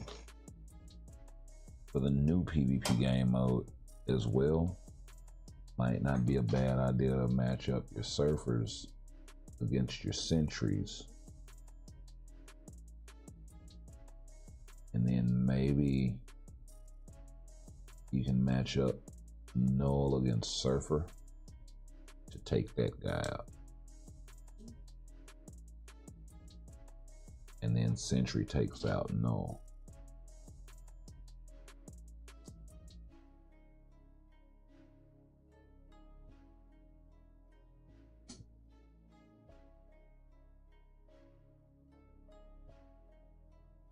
Let's get this guy out there first.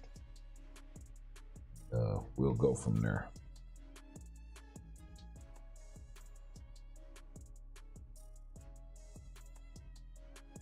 Actually got clapped up, then came back immediately and smacked at least one life. Now, this is where the trouble comes in. Okay, we got through the second life. Now, let's switch.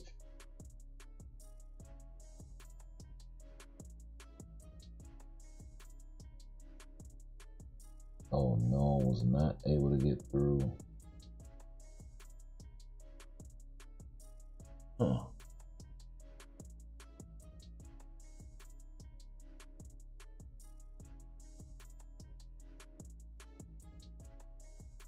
Okay, we cracked that guy, so we're good.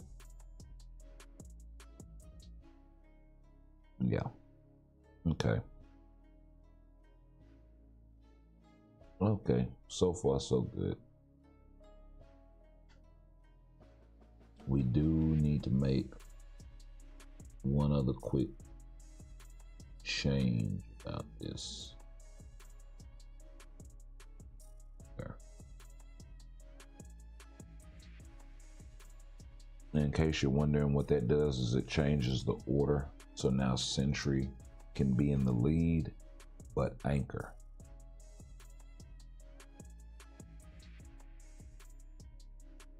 And then Surfer can still come out first, while Null comes out second automatically.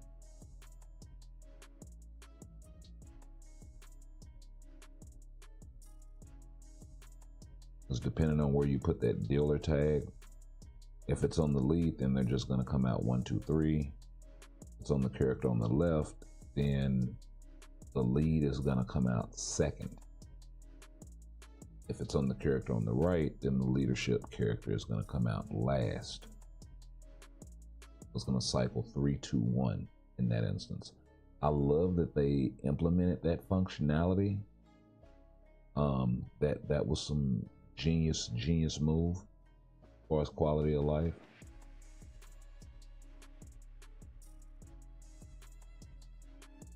Oh boys, what's happening, baby? I'm just over here chilling, my guy.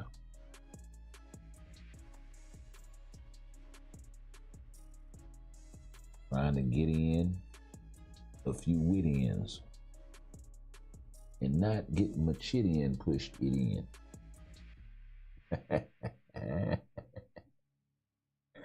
And it just happened on the last fight. Ain't that a bitch?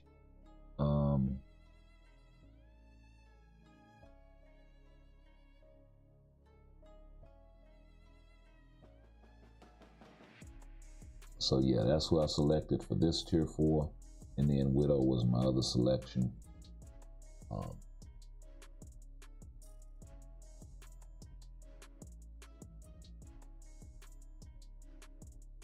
think I picked up Malekith for my Transcended selector.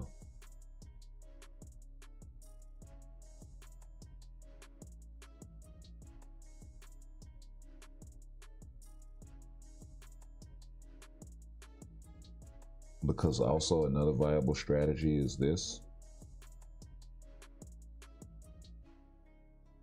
For players that have rosters that are a little further developed,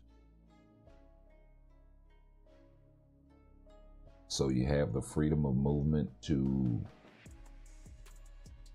make otherwise bonehead decisions. You can think of it in this way. Which character, out of the characters that you want, which character are you least wanting to spend the resources on because they suck, but still want to get the character just in case they become good? I know it's future proofing. I know you really shouldn't plan your roster in that way, but I'm speaking about a very niche group of players that are specifically in a position to kind of have that leeway, that freedom of movement. Like, see who I said I picked? Malekith, right? Who the hell is picking Malekith from a Transcendent selector? When you can get a character like I don't know, who's a good Transcendent character? Hell, any other ones that can go to tier 4? Doc Ock.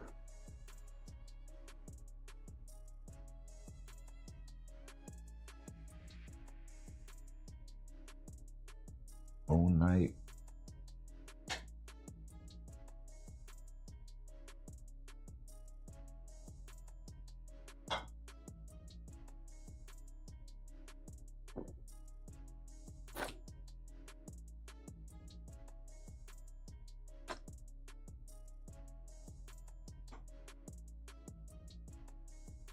Not saying Moon Knight's any good.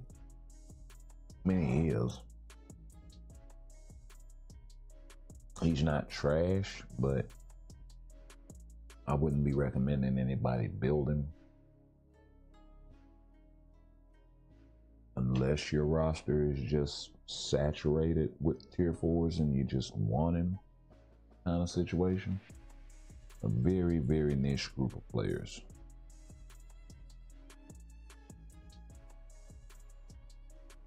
It's not for everybody.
Okay.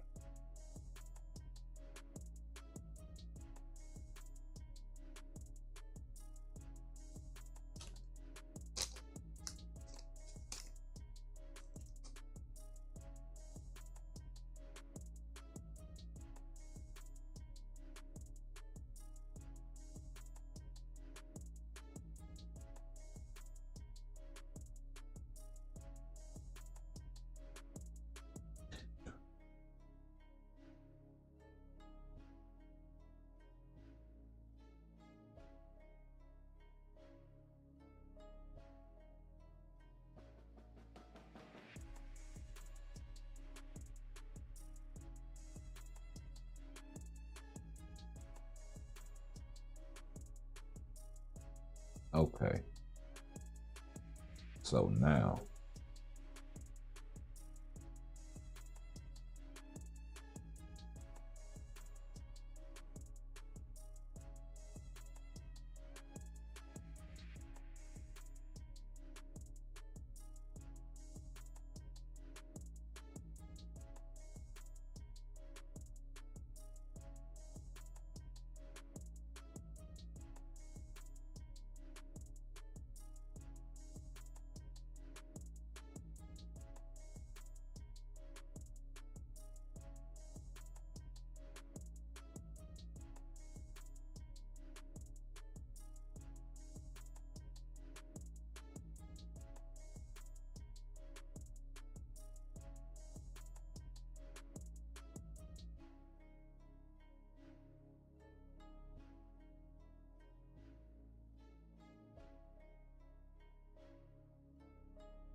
okay.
Okay, we back.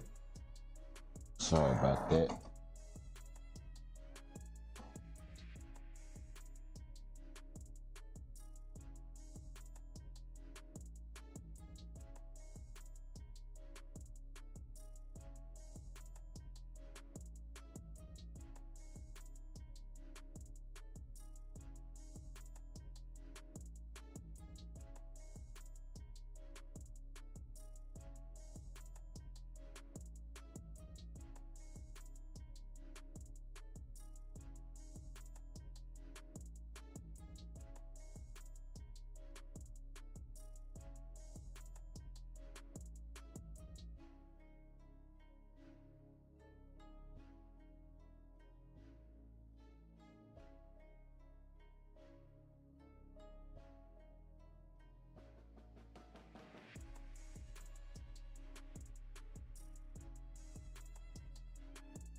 All right.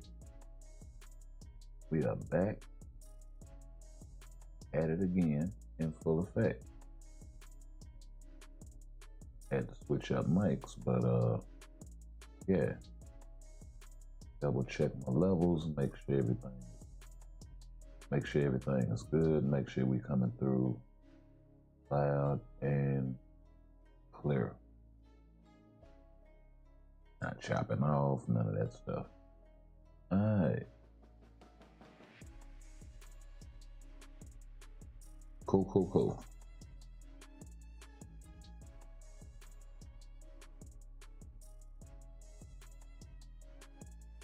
Come down just a little bit. There. The way we ain't clipping so much. Yeah, I think that's a lot better.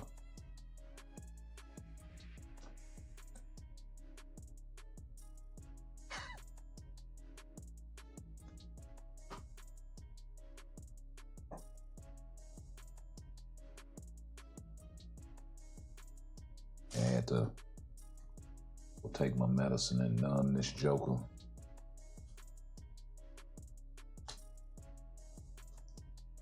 We can relax. Douse him up, and yeah, we'll be ready to go. What happened to my scissors?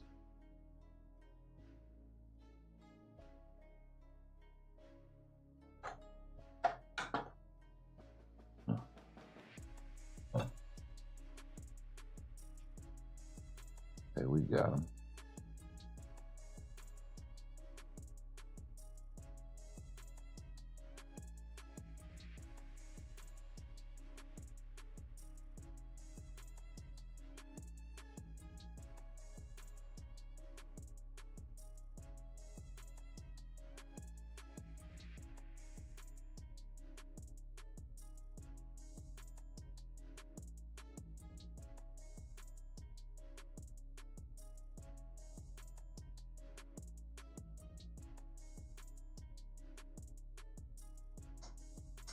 There we go. Got that chopped up.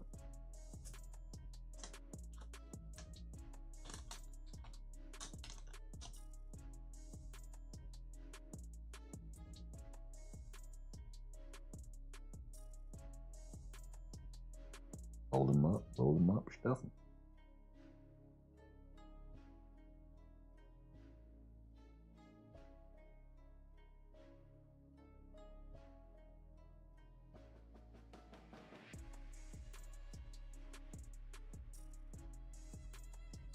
Yeah, that's much better. That is a much better fit.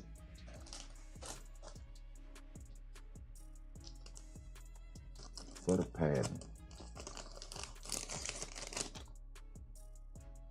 Cool. Okay. Let's get these headphones back on so we can rock and roll, baby. Now let's mix this up. We've been rocking the War Machine here for a little while.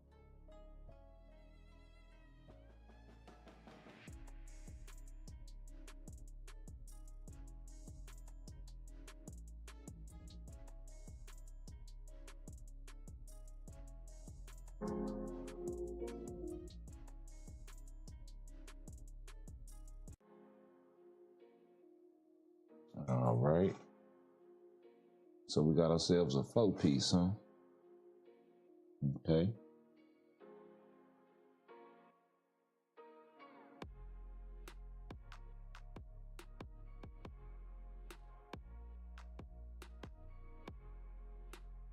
Let's go pick up the Alliance energy. And what else? Actually, we can go back in.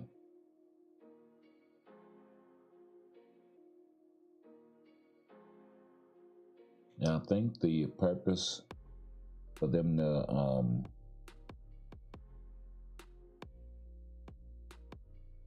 for story mode was for them to try and make all of the story modes viable.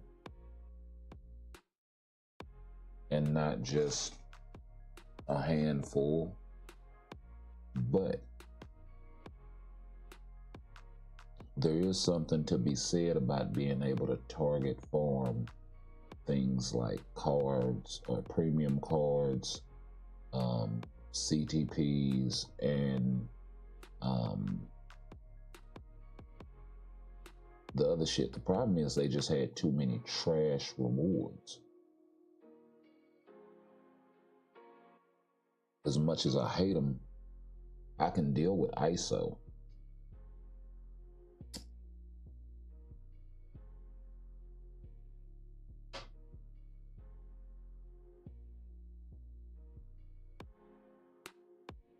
Because at least I can use them to level up my agent badge or some shit like that.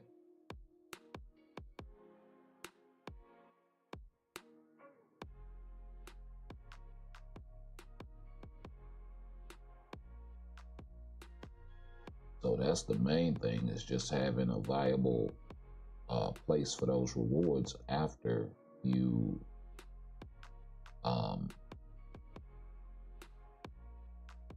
after the fact, right?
Oh yeah. Now, the one other thing that I wanted to talk to you guys about,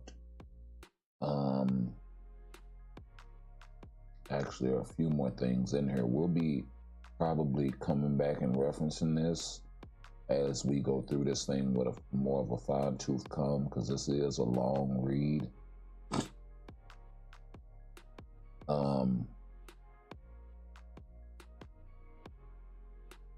So down here at the bottom,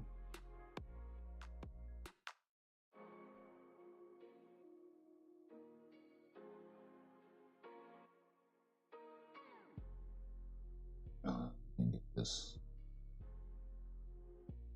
going. Oh, okay.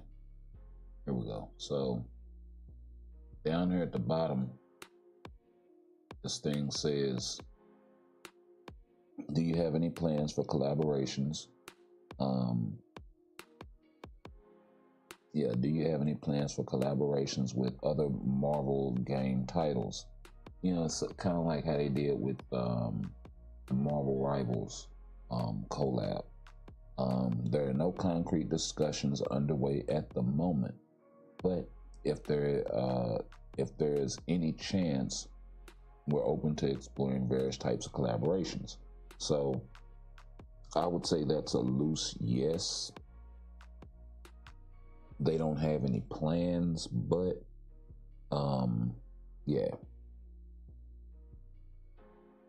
You know, probably haven't road mapped that far out yet to see when the next good opportunity will be for them to do something like that, is what I'm thinking.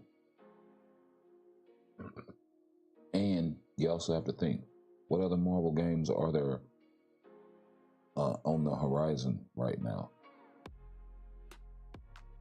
And then the last question here, lastly, do you have any words you would like to share with players? Reaching 10 years is certainly a major milestone for any mobile game. But we believe the potential of Marvel Future Fight as a Marvel Universe title remains limitless. As more films, television series, comic storylines unfold, we will continue to release various themed updates and new heroes accordingly. The journey of Marvel Future Fight has only been possible thanks to the unwavering support and love from our fans and players. We're deeply grateful for the love and passion you've shown us, and we promise to keep doing our best as we move forward toward our 15th and even 20th anniversary. So, they're not playing for any of you guys thinking, and that have been thinking, that the end is sooner than later. I don't think the devs are really looking at it like that. Now, there are a couple of caveats in here that we kind of have to point out, right? It says more films and television series. Well, the films haven't been doing too great, neither have the television series. So that's kind of a moot point. That's kind of a non-starter, really. Now the comic storylines have more potential than the movies and the television shows, but they've been hit and miss. Some have been good, so I've heard. Some have been not so good. Some have been complete trash. And there are a few diamonds in the rough here and there.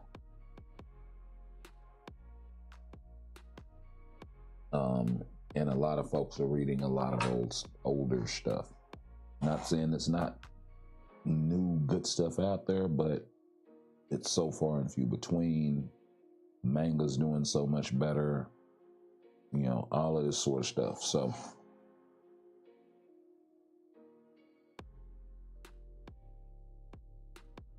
So you do have that.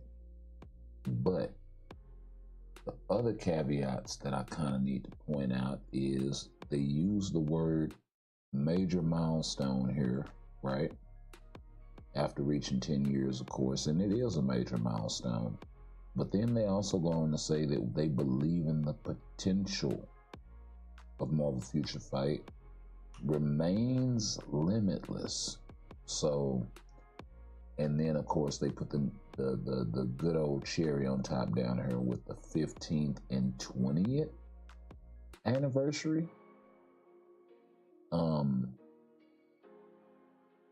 I know Rainbow Six, we play that game, right?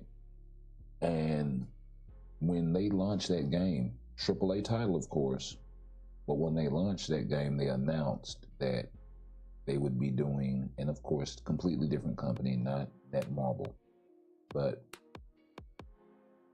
they announced that, hey, we're doing this thing for 10 years. When they reached their 10-year anniversary, they went, hey, you think we're going somewhere? Well, no, we're doing it. We're going, line it up, another 10, let's go.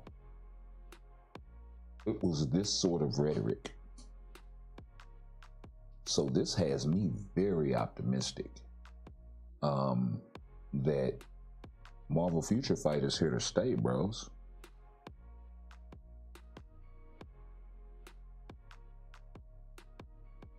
So for those of y'all that kept saying, hey, I mean, they kind of giving you the business right here. Now we'll see if they stand on business. Of course.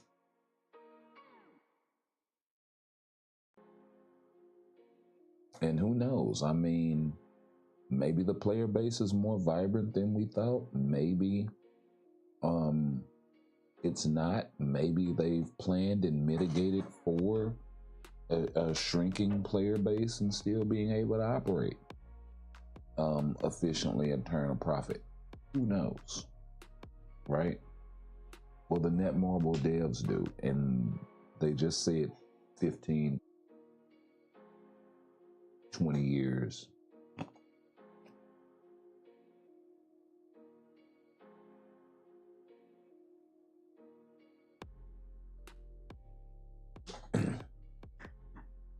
So I find that highly, highly inspiring, motivating, and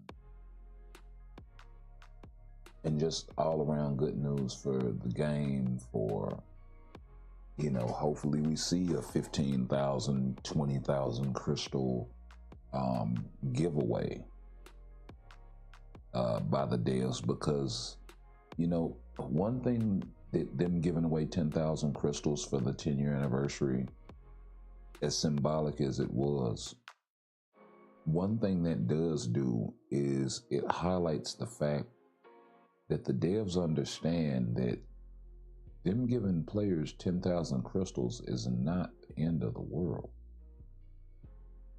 If anything, it's showing them what they can do with those 10,000 crystals. And if they get extremely lucky, maybe it convinces them, hey, maybe it's not so bad to spend maybe not $100, but maybe 50, maybe 25 on crystals during an event, or a stack here and there, or maybe buy a Stark stash and don't touch it, or maybe buy the yearly Stark stash and sit on that until the next anniversary or Black Friday or what have you. Either way, you give them a little bit, and it's the oldest strategy in the book. And honestly, they should have done it years ago. They should have done it at the 5-year anniversary. They should have given away 5,000 crystals.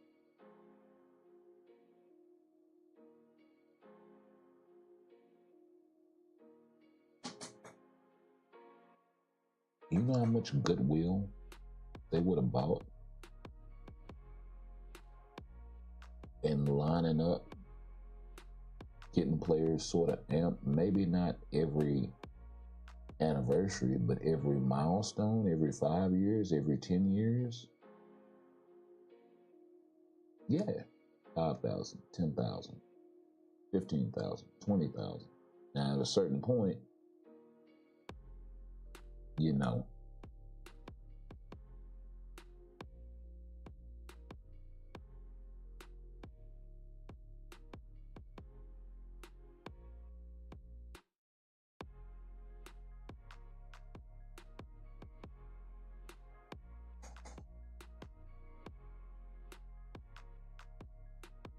at a certain point, it becomes not able to, you become not able to do it anymore. So maybe it gets capped at, say, 15,000, fine. Or maybe they just cap it at 10,000. Another 10-year anniversary of the year, you know. Or maybe every, 5 years they give you 15,000, and maybe I don't know. Probably a cap at 10 grand. Even if that, I'm cool with that.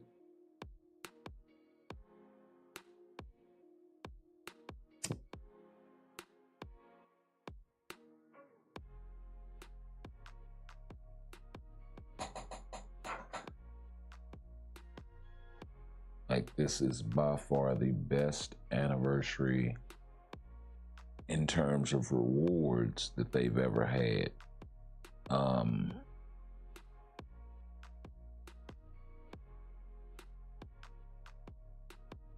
And I would probably say game mode is pretty close. Pretty damn close. Gonna have to wait and see far as the ban list and all of that stuff is concerned. But yeah.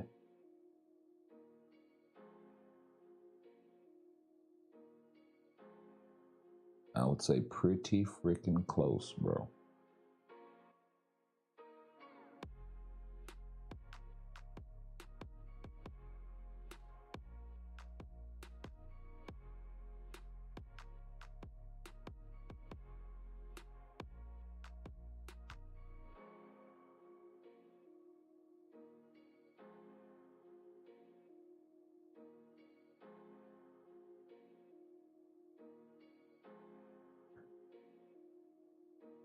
Like, what game mode released during an anniversary?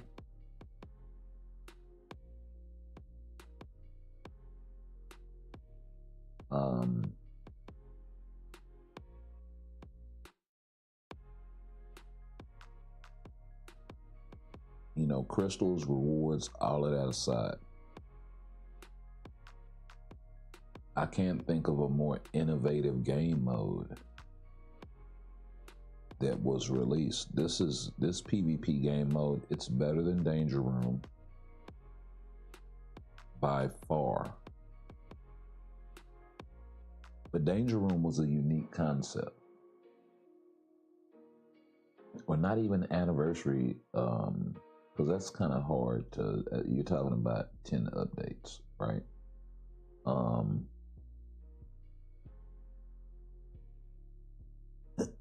Damn, I might have to actually get in.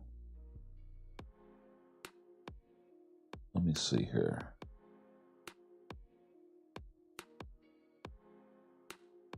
Do you have a good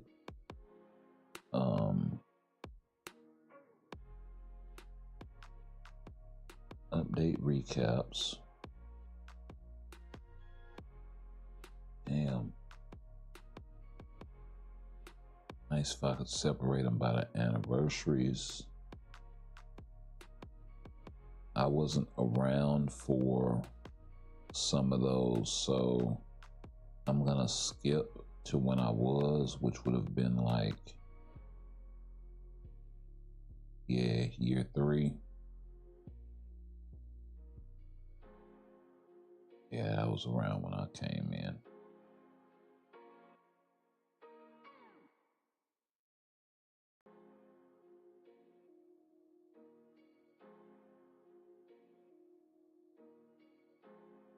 That was all before me, but I can count it because I was kind of there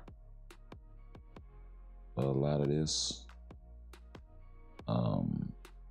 season 3 stuff, and to keep from skipping over anything.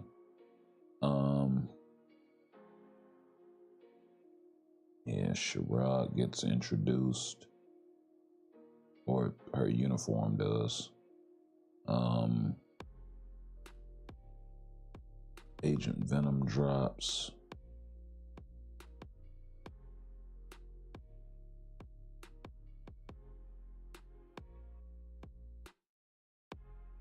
No, but this just tells characters. This doesn't tell,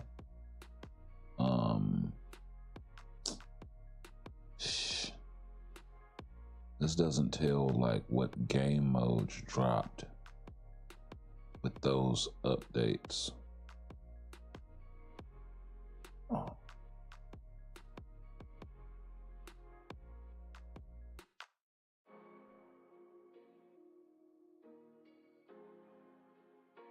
Oh, wait a minute. Or were they just not there? Ultimates, okay.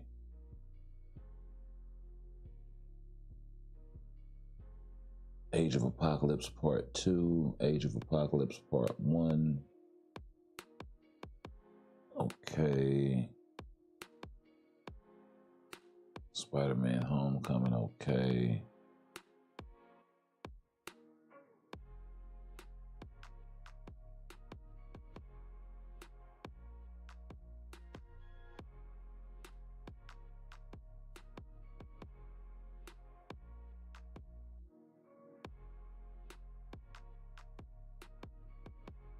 Classic Stitch Up.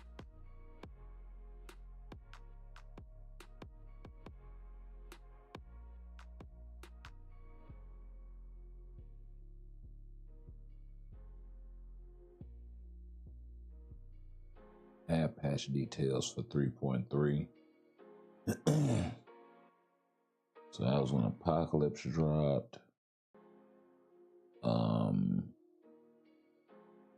Thor Ragnarok, that was the introduction of legendary battles.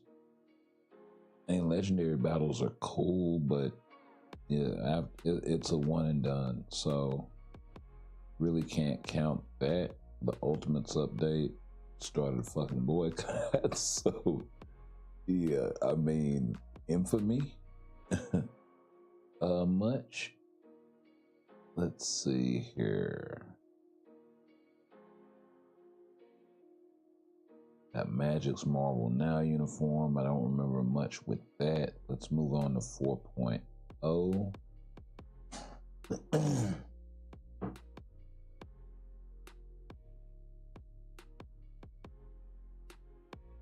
Ooh, X-Force. Wow, that was so long ago. Bullshit uniforms. Hawkeye and Loki. That was 4.0 or Series 4 updates. Infinity War Part 1. So what did that bring us? That brought us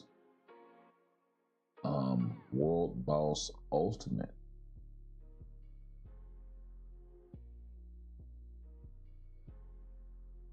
That's what that brought us. So yeah, precursor to the modern day World Boss Legend. Gotta say, that's a high bar. That is a very high bar. Still probably one of the most played game modes to this day. So I would say definitely in the top 5.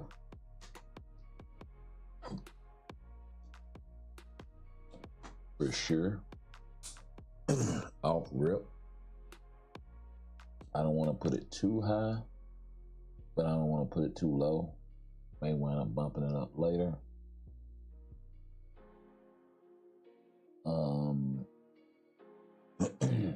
Deadpool, X-Force, brought another epic quest.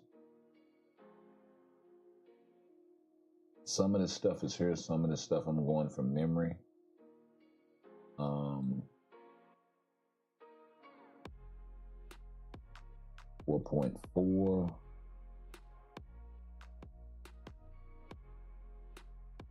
X-Men versus Sentinels. What was X-Men versus Sentinels?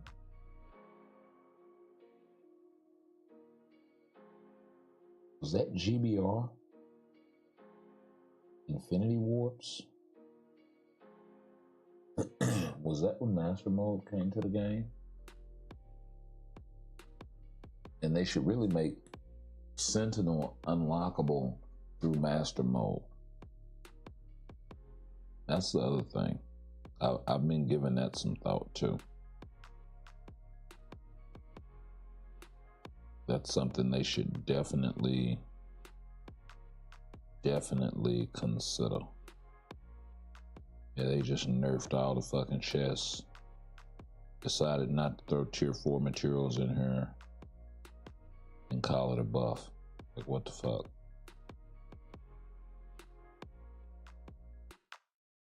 And you still gotta deal with these punk ass tickets.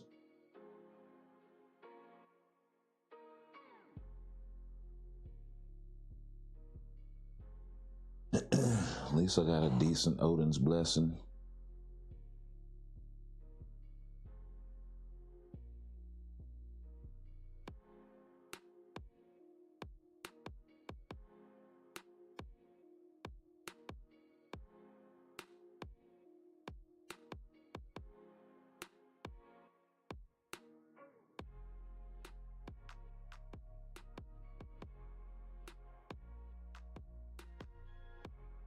Okay.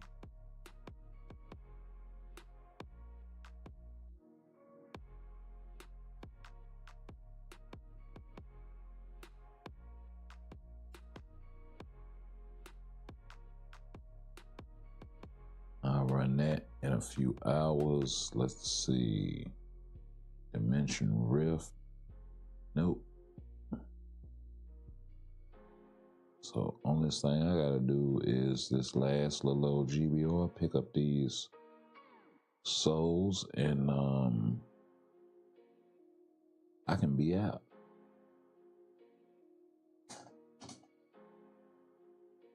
Yeah, just for a little bit more. I'm gonna finish this up and then I'm gonna go on and dip, bro. I gotta go to work in the morning. A couple of hours. I can go in late though.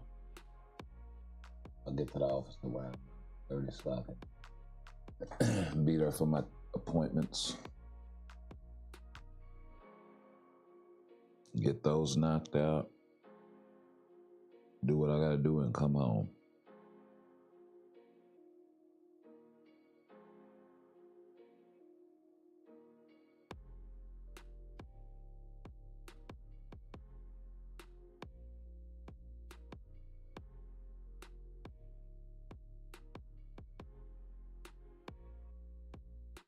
Do something like from 10 to 2 maybe.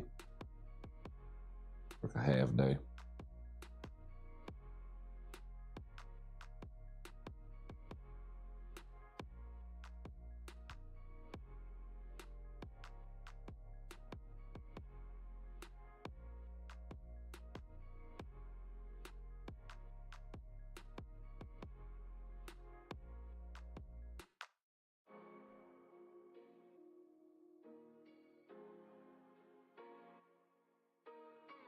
Well, say I know that ain't all me.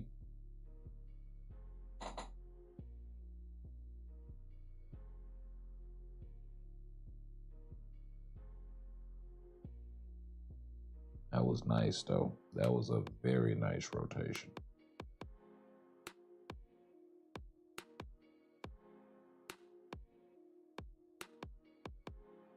Oh yeah, he just didn't run off on me.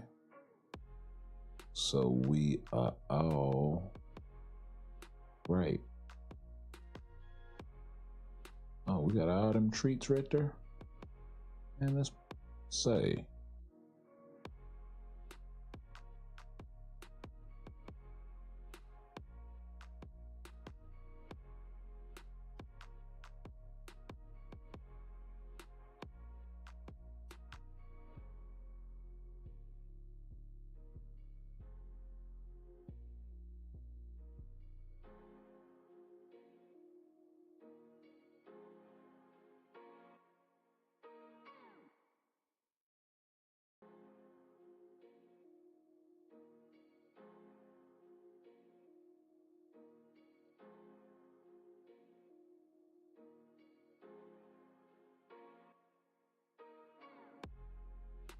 Yep, because I can't think of any other game modes to do. I mean, yeah, I could start out on Shadowland and all of this shit, but I don't know. We'll make time for it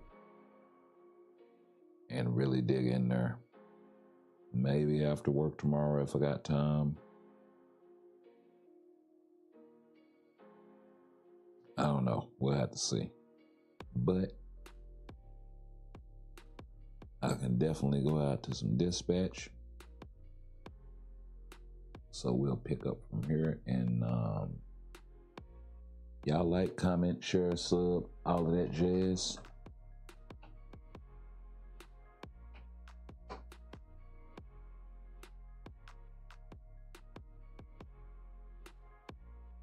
And we'll catch you guys in the next one.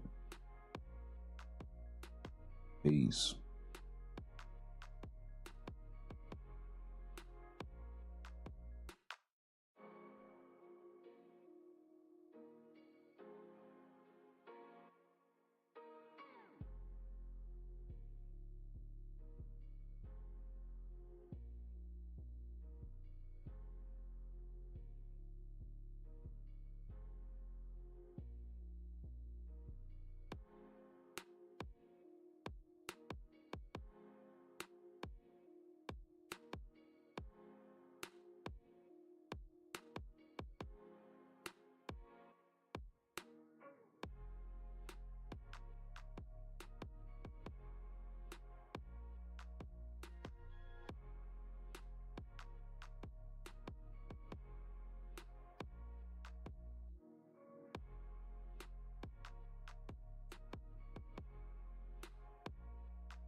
strong and fake a smile until I look away. But I've known you too long, it hurts to watch your blue eyes fade to gray as you fade away. As you fade away. Yeah, I'm about to fade away, cause every time I wake up I feel like it's Monday. Something's going wrong with all the chemicals up in my brain. All of a sudden I don't look at anything the same way. Gotta build up of my thoughts sitting in an ashtray. I'm sorry that I'm so inconvenient, okay. Just let me be me and I'll stay out of your way. I can see the way you look at me, I'm such a disgrace. I never really asked to be brought into this place. You wanna love me? Well then baby, have a taste. All the